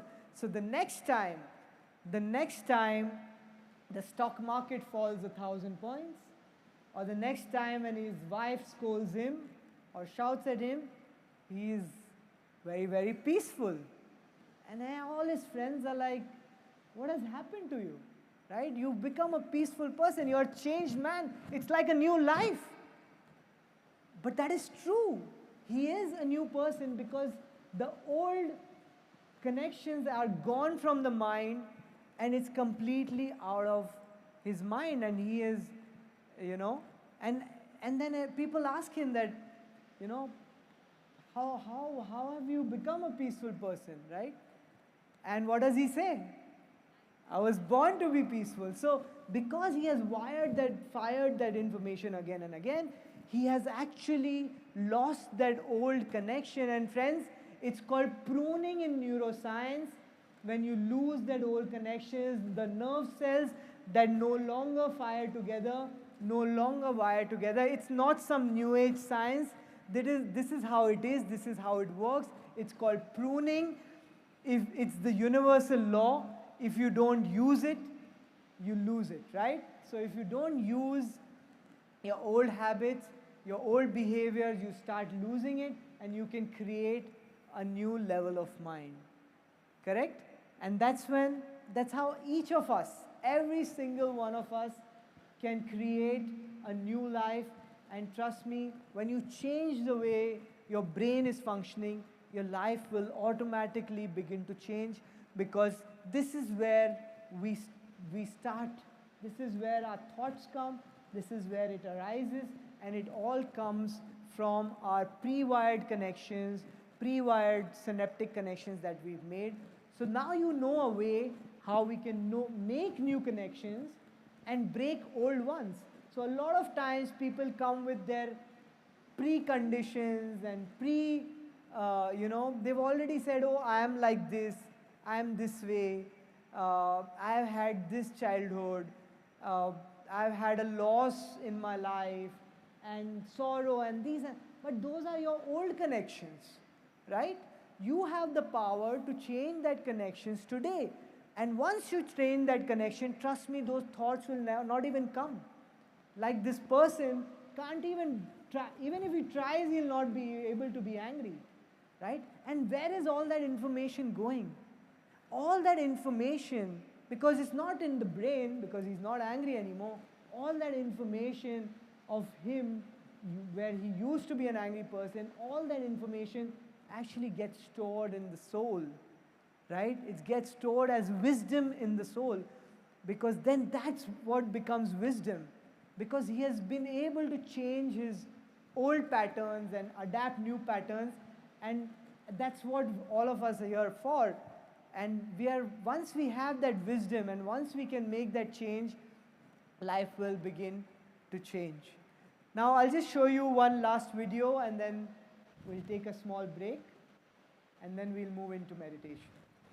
So this video is a real-time video where you will see how we make connections, how one neuron connects with another, and how we also do pruning, how the connections actually get lost with each other.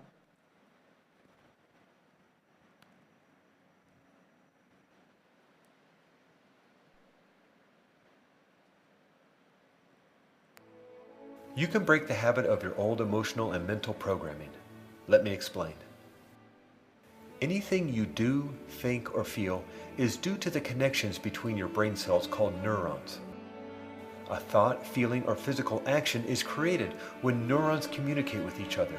When you learn to walk, ride a bike, play piano, new neuron connections are formed. By practicing over and over, those neuron connections become stronger and faster. They become an automatic habit. Your mind can evolve, and you can create the thought and emotional habits that lead to success and happiness. You see, your automatic habits form a vast neural network in your brain, and whenever you have a thought or emotion, your neuron connections get activated. By changing your mind with new thoughts, you will change your life. By practicing your thoughts and emotions over and over every day, they become automatic. So what are you practicing for every day? Anger, depression, frustration, disappointment? You can change your life. You can change your life by creating new neural pathways. You create new neuron connections by practicing over and over the thoughts and feelings of the success and happiness you desire. Accelerate the right connections in your mind so that you think, feel, believe, and act in ways that are consistent with the vision you have of your life.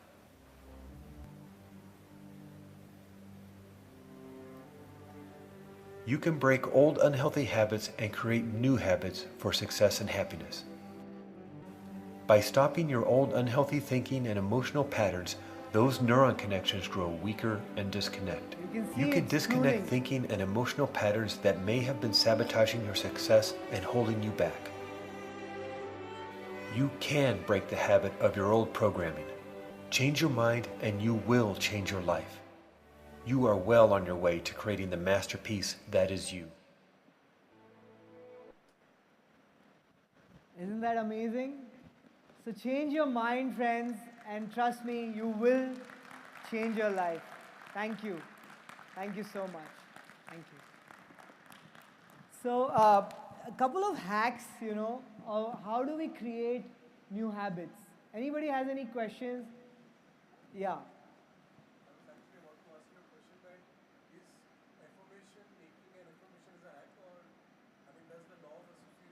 Yes, yes. So affirmation is a great hack, right?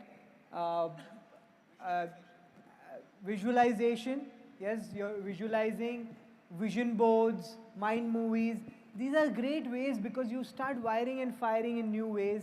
You're thinking in new ways over and over again. Like that's why we build mind movies and we say you should watch your mind movies because, you know, your brain actually starts firing in a new way. Like because, for example, if you've already seen yourself as a very healthy person, right? Or if you've seen yourself as an abundant person again and again, it's a very small chance that you'll see yourself as a unhealthy person or as a sick person or as a person who's feeling a lot of lack because you've already wired your brain to feel abundant, right? And a lot of times it's difficult to make bigger changes, right? It's difficult to, you know, if I tell you've never exercised in your life and I say you have to wake up tomorrow at 5 a.m. and do a, you know, 10-kilometer run, it's damn hard. There's a lot of resistance. The brain will say, no, no, no, I'll do it from Monday. You know, we had this joke in school. All my friends are like, Monday, you know, Monday. Oh, Monday never came only. Next Monday. So the way to do it is don't take these bigger challenges. You know, take smaller challenges. I will wake up, take a justified time. Let's say I'll wake up at 7 a.m. and I will go down and I'll wear my, you know, running clothes and I'll wear my shoes every day. That's it. Just wear your shoes every day. Okay? You don't need to go for a 10-kilometer run, but one thing you do every day, that you get up every day and for the next 30 days, if you wear your shoes, right? Trust me, you will automatically be motivated to make the run. Because one win anywhere is a win everywhere, right? And the brain knows that now you know how to win, right? So when you make a small win, and in everything, right? In everything in life, make that small win. And you'll automatically, maybe you'll just go for a half-a-kilometer walk. Then slowly it'll become 1 kilometer. But the key is the law of repetition. Do it every day. Simple habits, right? The other hack which I use with my kids is whatever you want in your life, make it very obvious. You should get a cue, right? Like for me, I want to meditate. I keep my, meditation mask, my chair, everything like where it's very visible, right? It's very visible, it is in front of you. So make the things that you want in life very, very obvious. And the things that you do not want in life, make it very difficult, right?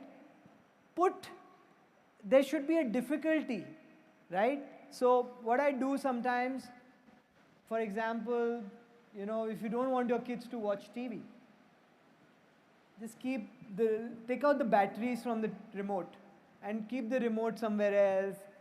Keep it, it's not visible, right? Or keep it, if the kid sees the remote, what does the brain tells the kid? Take the remote and start the TV. It becomes an unconscious habit to pick up the remote and start the TV. If you make it a process, that he has to get get a stool, because the remote is kept there, he has to get a stool, he has to climb, then he has to pick up the remote, put batteries. By that time his brain starts to work and say, boss, actually watching TV might not be good for me, right? So instead of, keeping junk stuff and chips and all that stuff in, next to your dining table, you can keep, some walnuts and good stuff. So make the good things obvious and the bad things difficult. So the habits that you want to change, make it difficult. Somebody wants to stop smoking, Tell your wife to just keep hiding your cigarettes in different places every day and tell you where it is. Trust me, it's going to become an effort for you to every day go and take it from a different place. And the more difficult it becomes, the mind will tell you, okay, chal yaar, Raj, nahi, let me not do it. And you will start breaking the habit as it becomes difficult. Another hack is, which again I use, is called habit stacking, right? So between the two obvious habits, put another habit, right? So for example, I put a habit for myself that after I brush and freshen up and before I have a bath, I will do 10 push-ups, right? And once you stack that habit, that after brushing and before having a bath, I will do 10 push-ups, because those two habits are already there in my subconscious. So I would stack a habit in the middle. So I would sandwich this habit between the two habits that are that are already ingrained in my brain. So when I do that, I will and you can start with one push-up or whatever you want, right? It could be meditation. Anything that you want, stack that habit between two habits which are very obvious and you're anyways going to do it. So automatically, before you're having a bath, your brain will tell you, do the push-up, right? Or immediately after the bath and before breakfast, meditate, right? It's like my brother has never had a breakfast before meditation. It's become a habit, right? So once it becomes a habit, it becomes a part of you. So you can stack these habits between two important habits.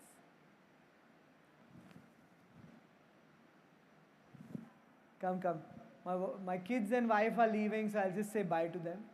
I'm anyways done. So great, friends. Thank you so much. Any other questions? Yeah? So what we'll do is we'll take a break, and while we take a loo break, we're going to just, you can write the manifestation cards. You know what to do, it's already explained. And as you write, so in about 10 minutes, we will start the meditation. Okay? Great. Thank you so much. Thank you.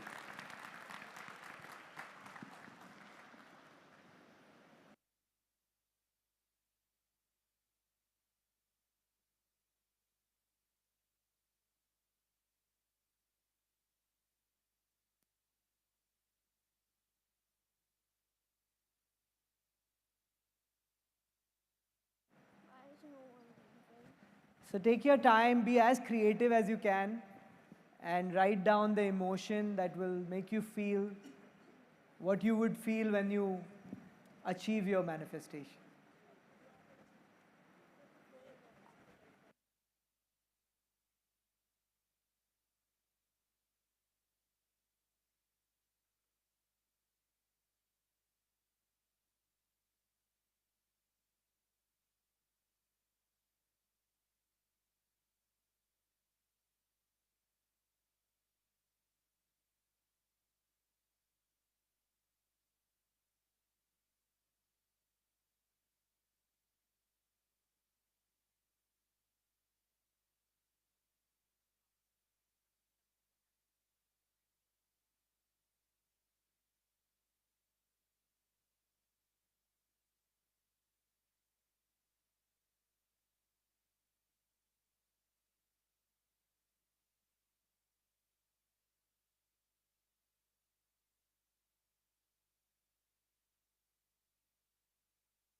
So while you're making your cards, make sure you write your name on the back side of the card.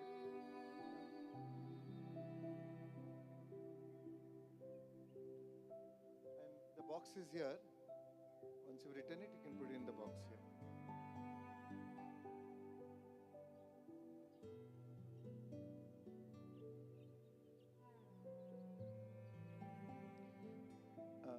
Which is fine, which is fine.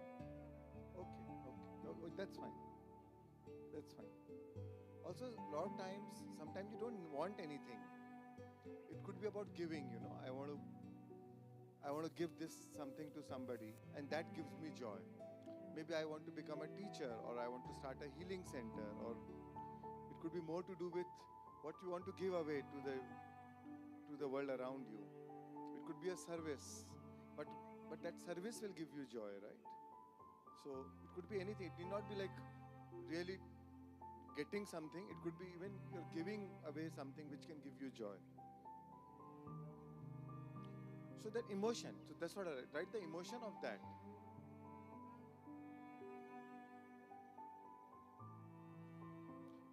It is in your mind, and you'll understand it when we do this, right? Yeah.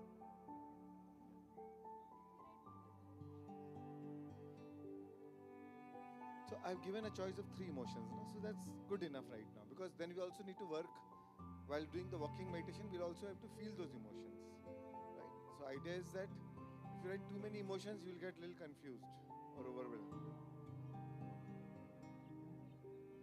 Yeah, which is fine. Okay.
Okay, friends, what we can do is, you don't need to come right now.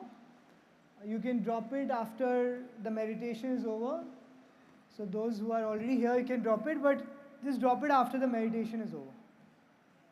Yeah? So we're going to just take your place, and we're going to do this beautiful meditation, one of my favorite, connecting to the source energy. And as you know, as Shreyan says it, your source is your ultimate resource. So we're going to connect to our source, our true being, and go as deep as we can. So it's completely guided. So we'll straight away start. So just take a comfortable position. Just sit, guys, sit. We can put that in later. Yeah, wherever you want. Okay, we can lower the lights. So take a comfortable position. Eyes closed. If you want, you can put your mask.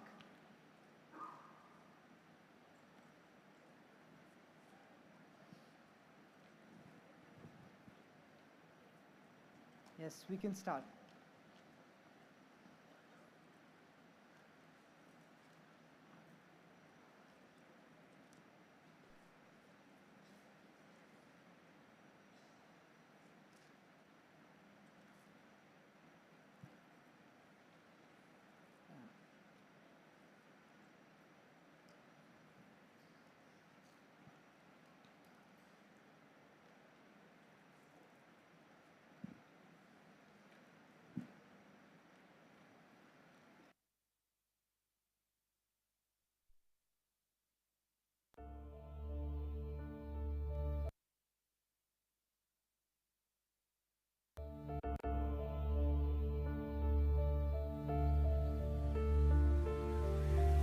Greetings everyone. This is Shreyans Daga here. Thank you for your time. I want to take a moment and personally welcome you to this deep meditation. Connect to the source energy. Take a comfortable position. Sit up straight. Clasp your hands. Cross your legs. Eyes closed. The purpose of this meditation is to connect to your inner being, to explore the depth of your consciousness, and to reconnect to the source energy.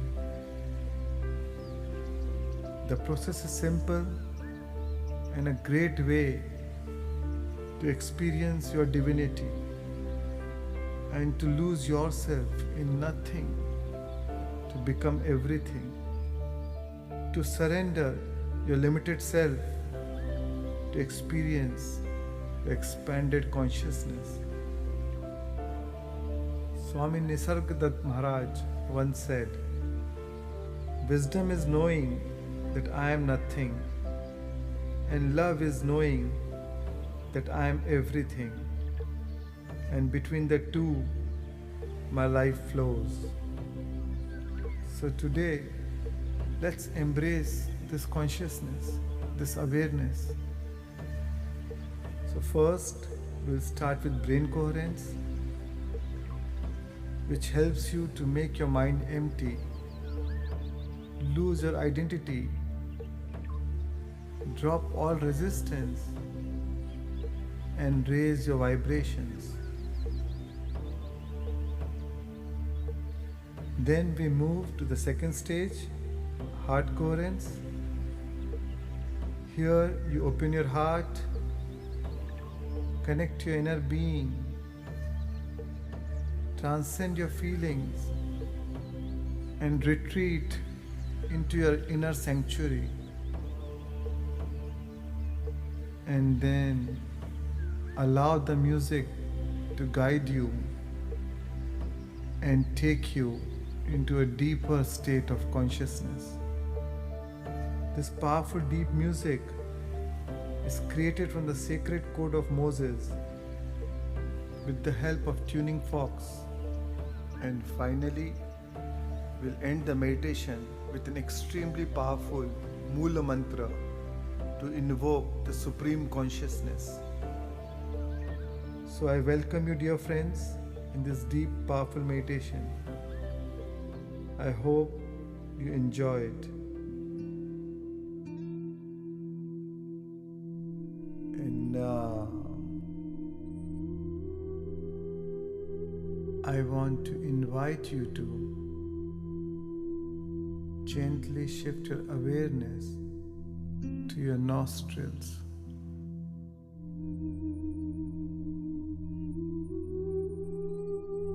Take one deep breath in through your nostrils, and as you breathe out, relax.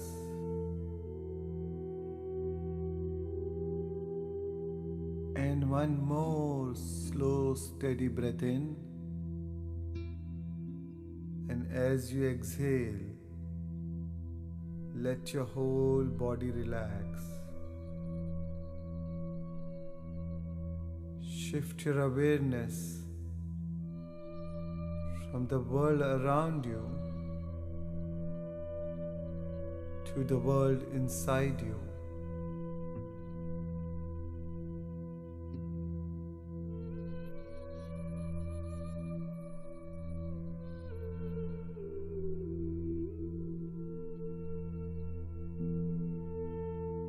At this moment of time,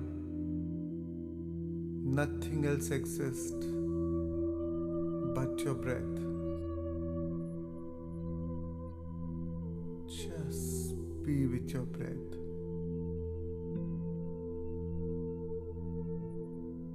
Normal, natural, simple, easy, relaxed breathing. With every inhalation and exhalation, feel yourself becoming more and more relaxed. Feel the wave of relaxation sweeping your whole body.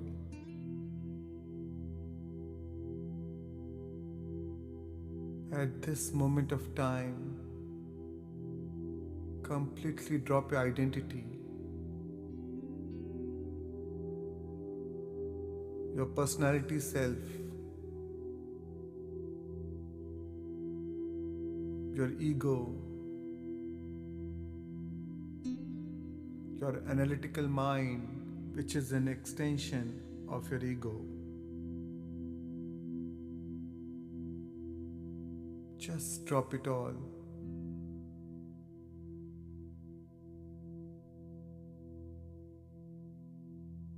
And become pure consciousness.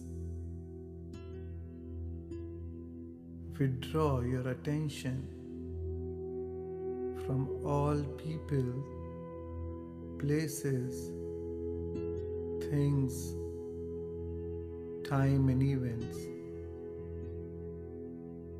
and just be with your in-breath and out-breath, and feel your whole body sinking into this generous present moment.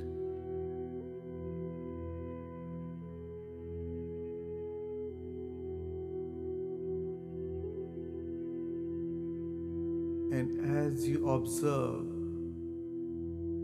each and every breath coming in and out of your nostrils,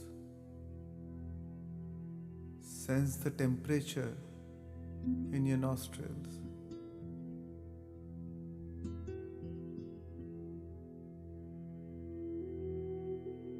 Notice the sensations of the air as it moves in and out of your nostrils.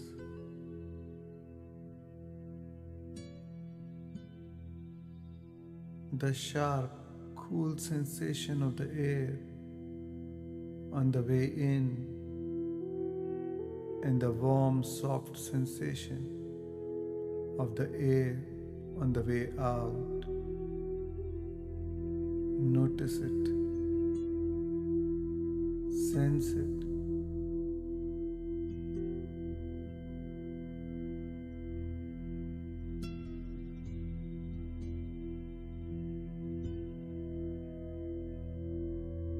Each and every breath is keenly observed.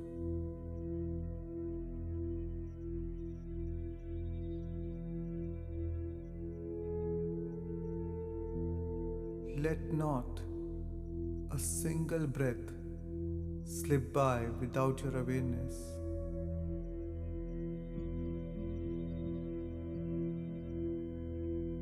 If any time your attention seems to drift away with your thoughts, come back to your breath. Bring your attention back to your nostrils.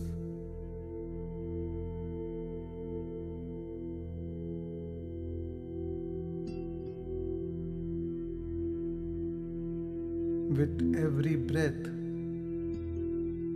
feel going deeper and deeper within.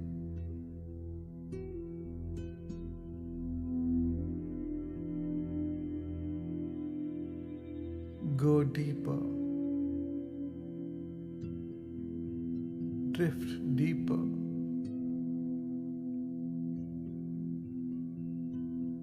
Sink further deep. And even deeper still.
time to become nobody.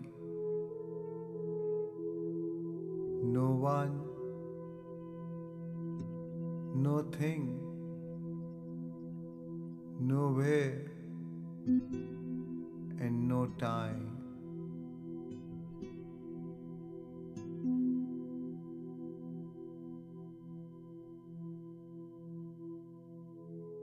Become pure consciousness,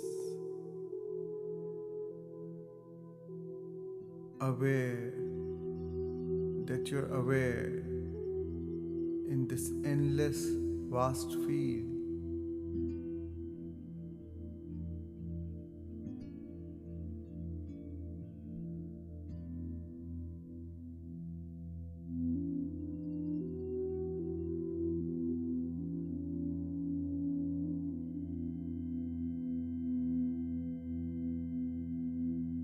Surrender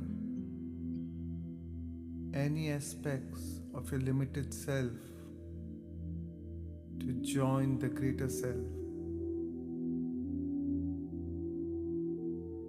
and lose yourself in nothing to become everything.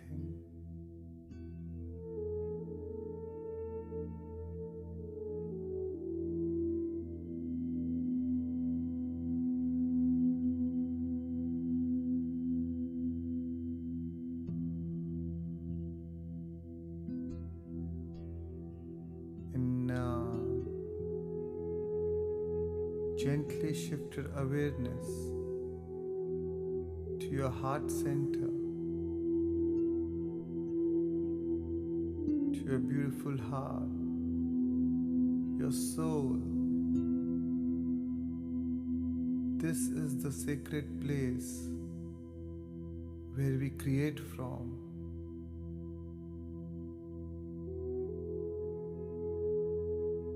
And as you breathe in and breathe out from the center, feel your feelings.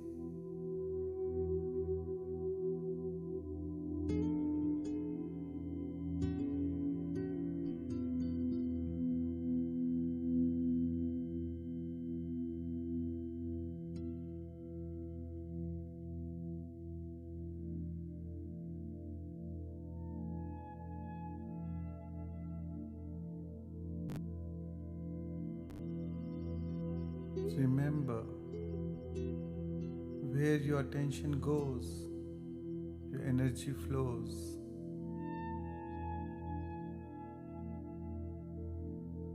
And as you breathe in and breathe out from this creative center, you infuse more life into the center with your attention.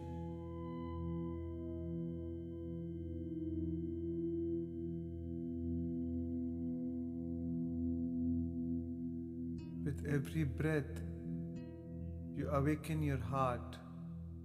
Furthermore, with every breath, you open your heart. Furthermore, your heart is a bridge that connects you to your source as you dive deeper into the core of your inner being.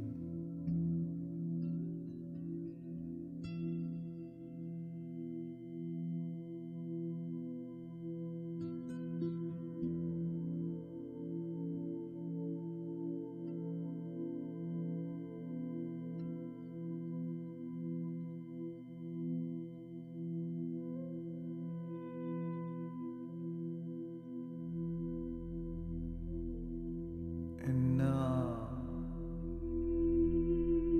it's time to tune in to your source energy, where all things are created from.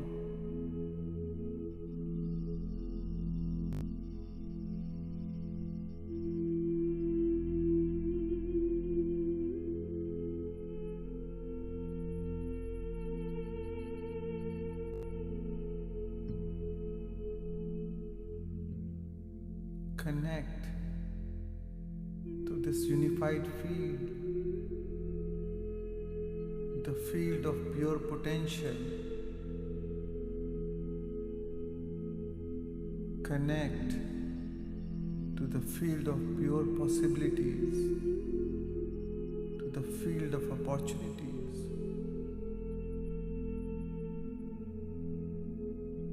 Tune in to this quantum field.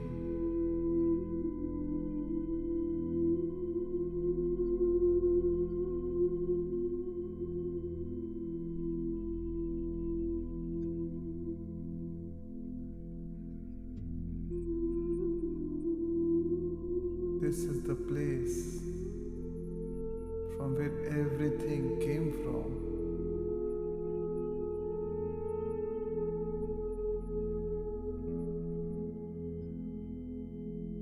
This is the place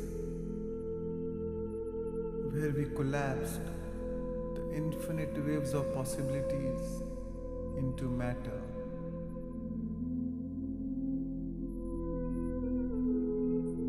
Tune in to this source of energy.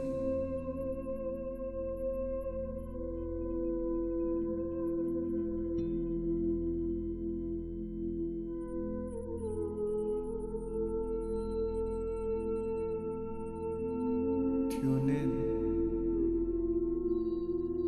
into singularity.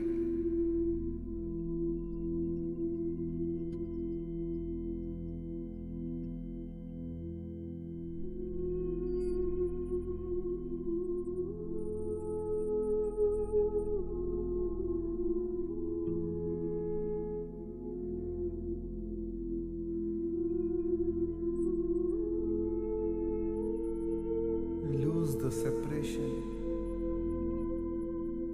and become one with this unified force, which is pure love and bliss.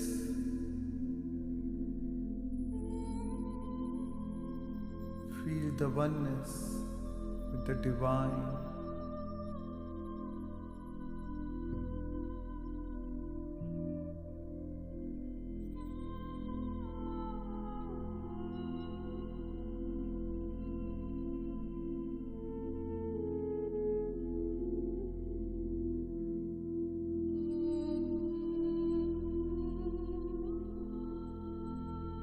Plug in into this divine matrix.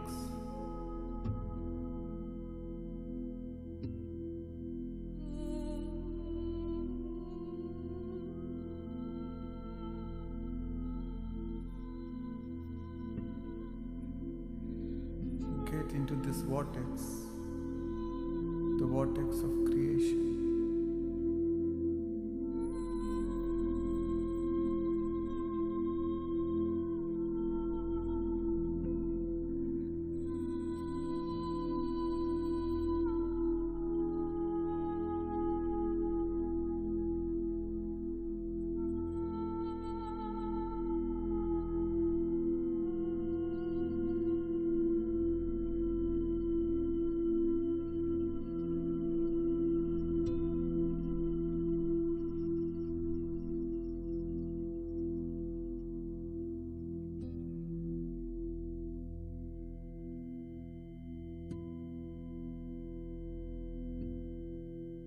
With every breath, you pierce this wheel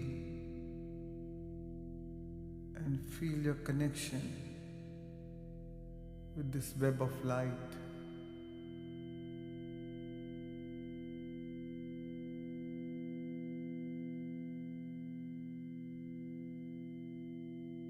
With every breath, you align with this wholeness, this quantum benevolence.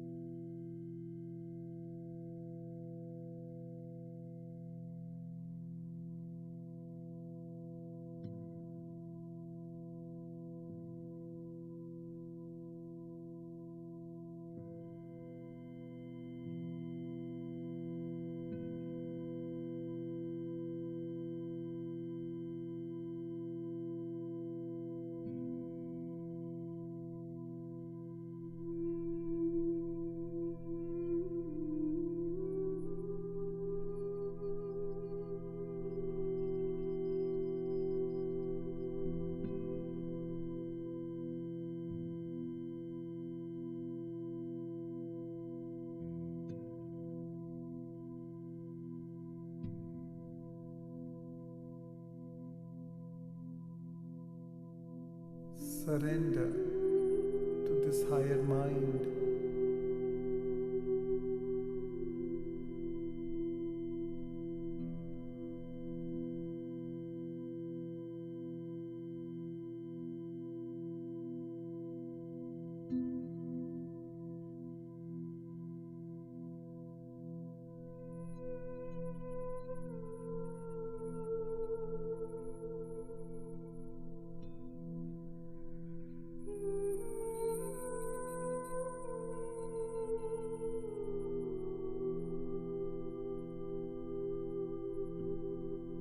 With every breath,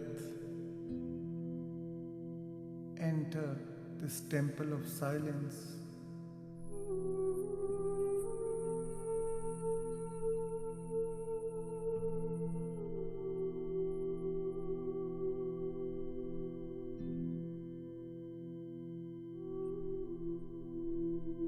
Merge yourself with the essence of who you truly are.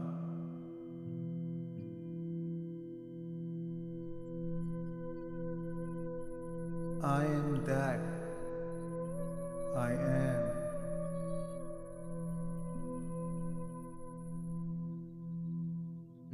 Aham Brahmasmi.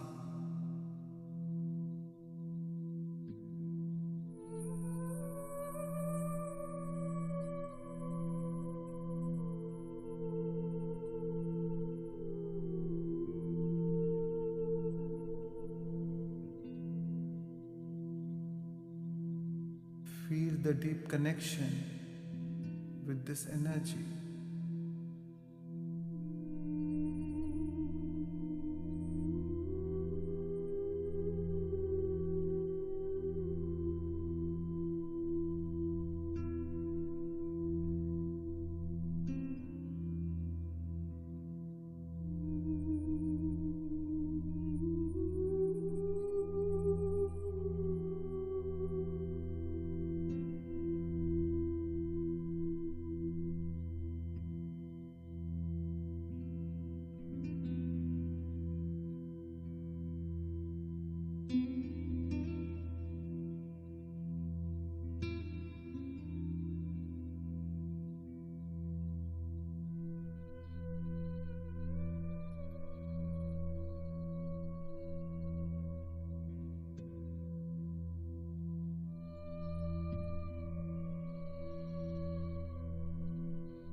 Every breath transcend time and space.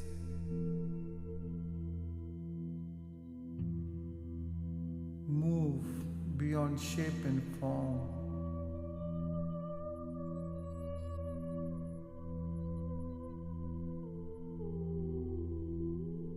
Experience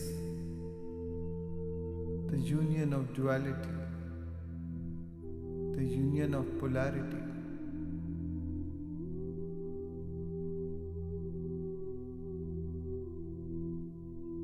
Experience the state of oneness, the state of non-duality.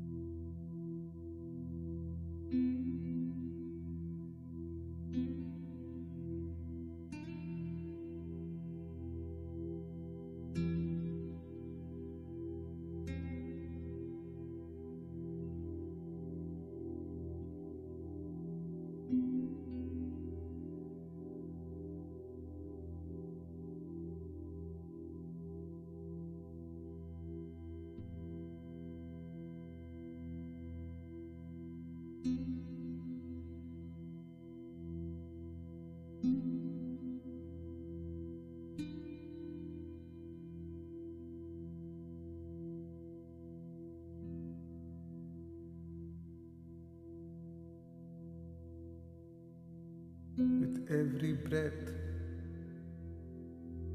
connect to this eternal now.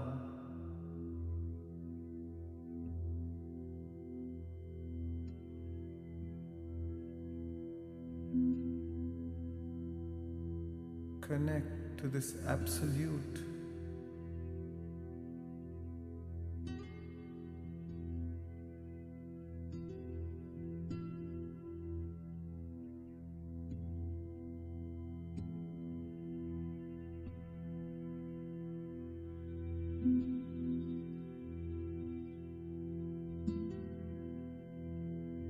Surrender to this feel, to this glory.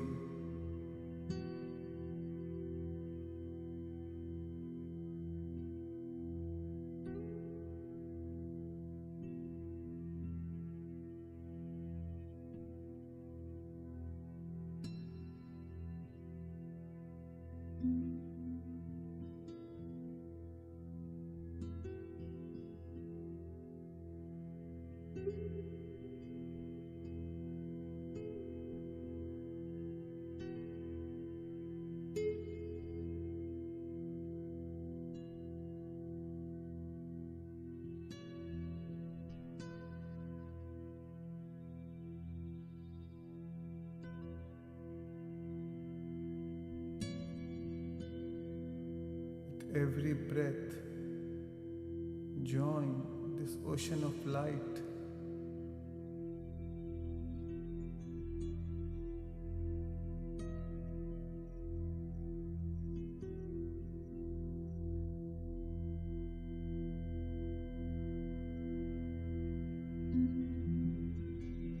With every breath, align your vibrational frequency with this invincible field, with this mystic field.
Every breath, explore the depths of your consciousness.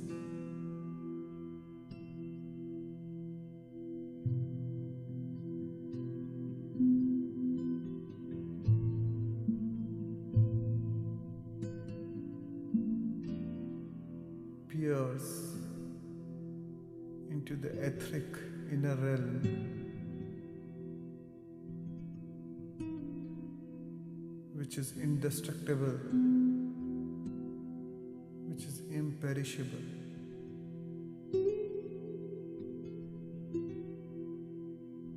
Which is unformed.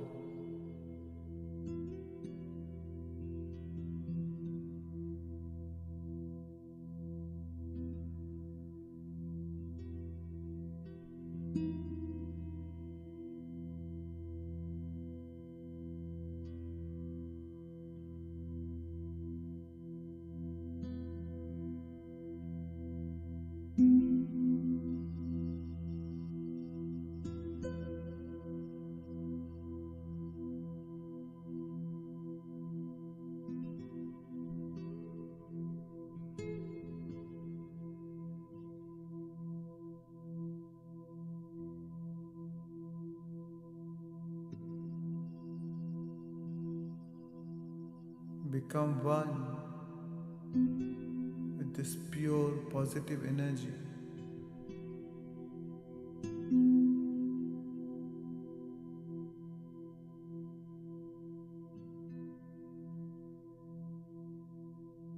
Merge with this heavenly energy, the unity of macrocosm with microcosm. Tat Tvam Asi, you are that.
Satchidananda Parabrahma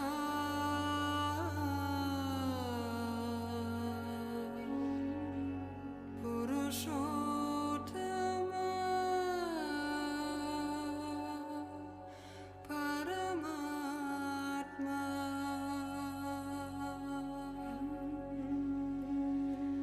Shri Bhagavati Sameta Shri Bhagavati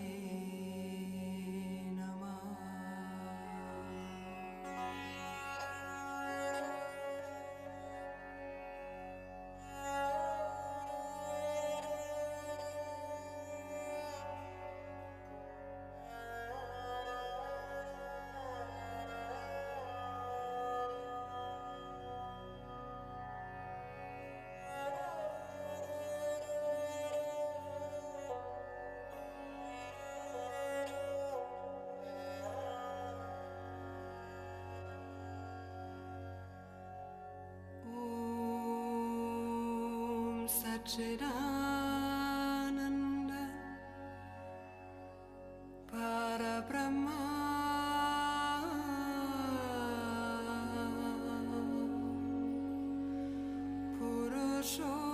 Purushottama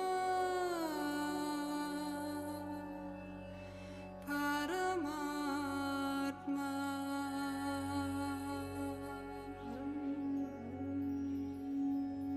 Shri Bhagavati Sameta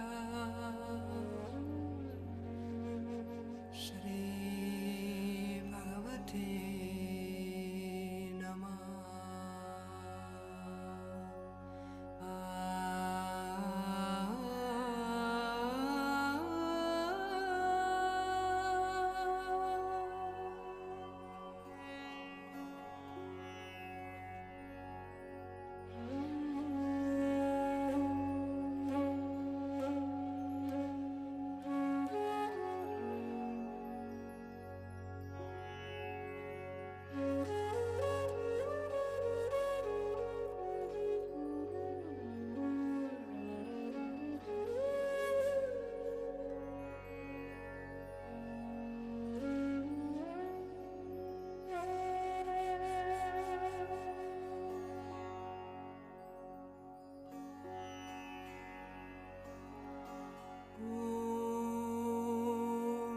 Satchidananda Parabrahma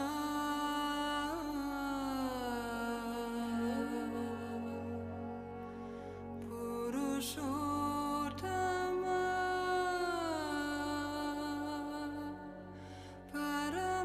Paramatma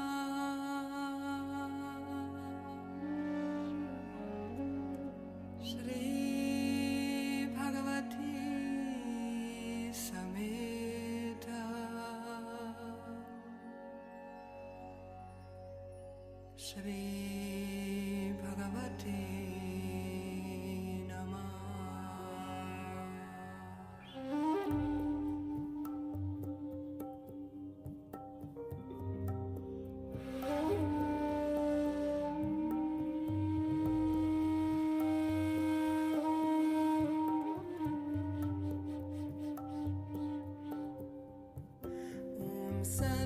Satchitananda Parabrahma Purushottama Paramatma Shri Bhagavati Sameta Shri Bhagavati Namaha Om Satchitananda Parabrahma Purushottama Paramatma Shri Bhagavati Sameta Shri Bhagavate Namaha Om Satchitananda Parabrahma Purushottama Paramatma Shri Bhagavati Sameta Shri Bhagavate Namaha Hari Om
Satchidananda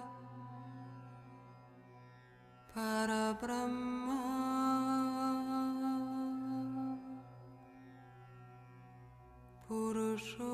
Purushottama Paramatma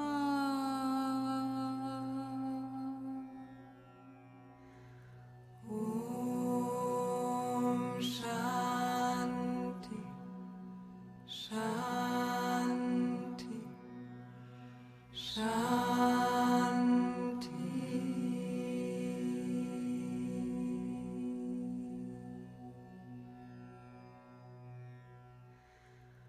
Om Shanti Shanti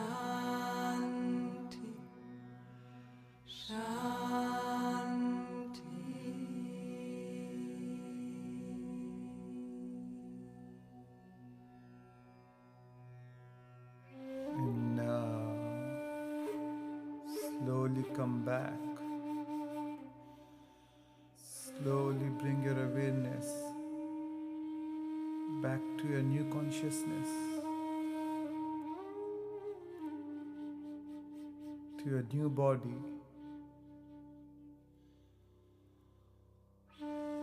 in a whole new world, in a new environment, in a whole new time.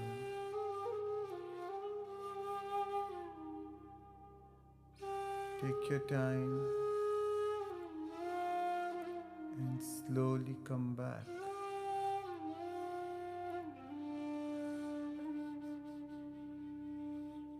And whenever you're ready, you can gently rub both your hands and place it over your beautiful eyes. 5, 4, 3, 2, 1. And you may gently open your eyes. Take your time. Slowly come back. Feeling blessed and complete. Thank you for spending these moments with me. My love and appreciation to you.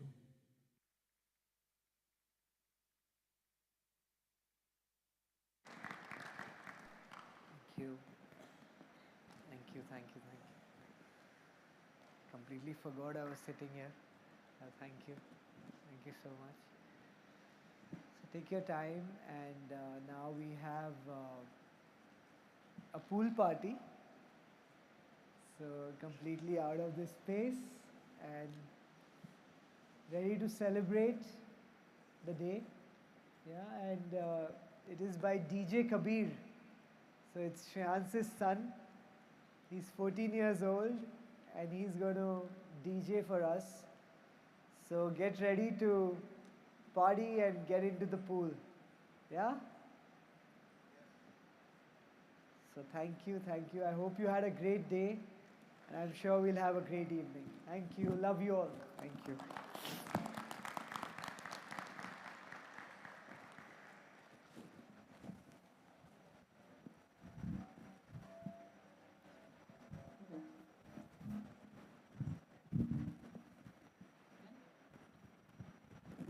So friends, you all have, as I mentioned before also, there is a book voucher in the kits you have got.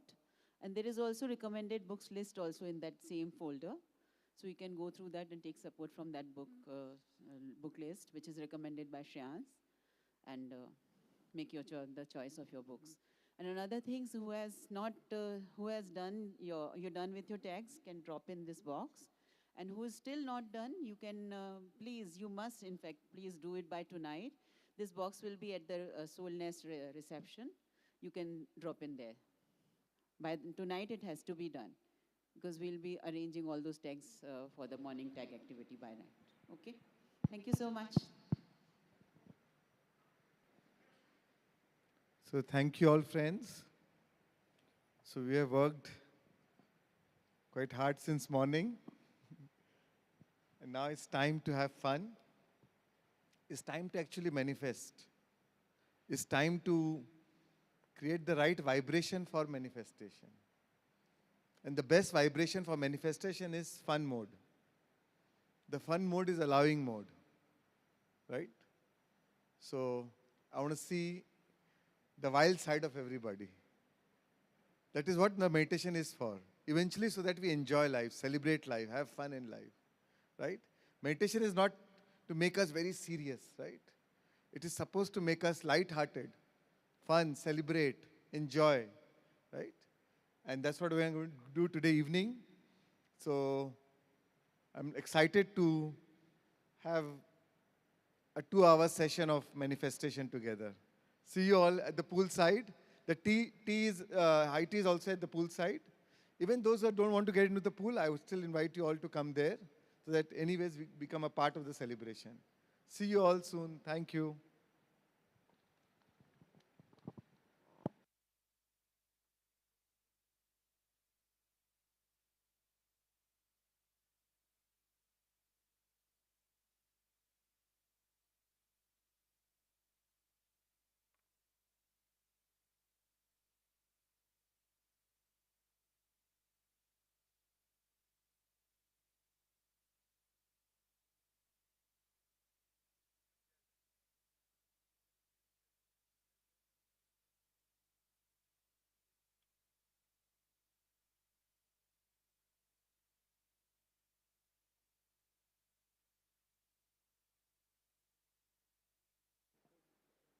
Hello.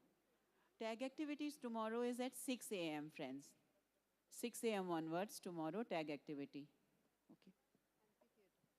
Amphitheater, where we did breath work today. Amphitheater, 6 a.m. tomorrow.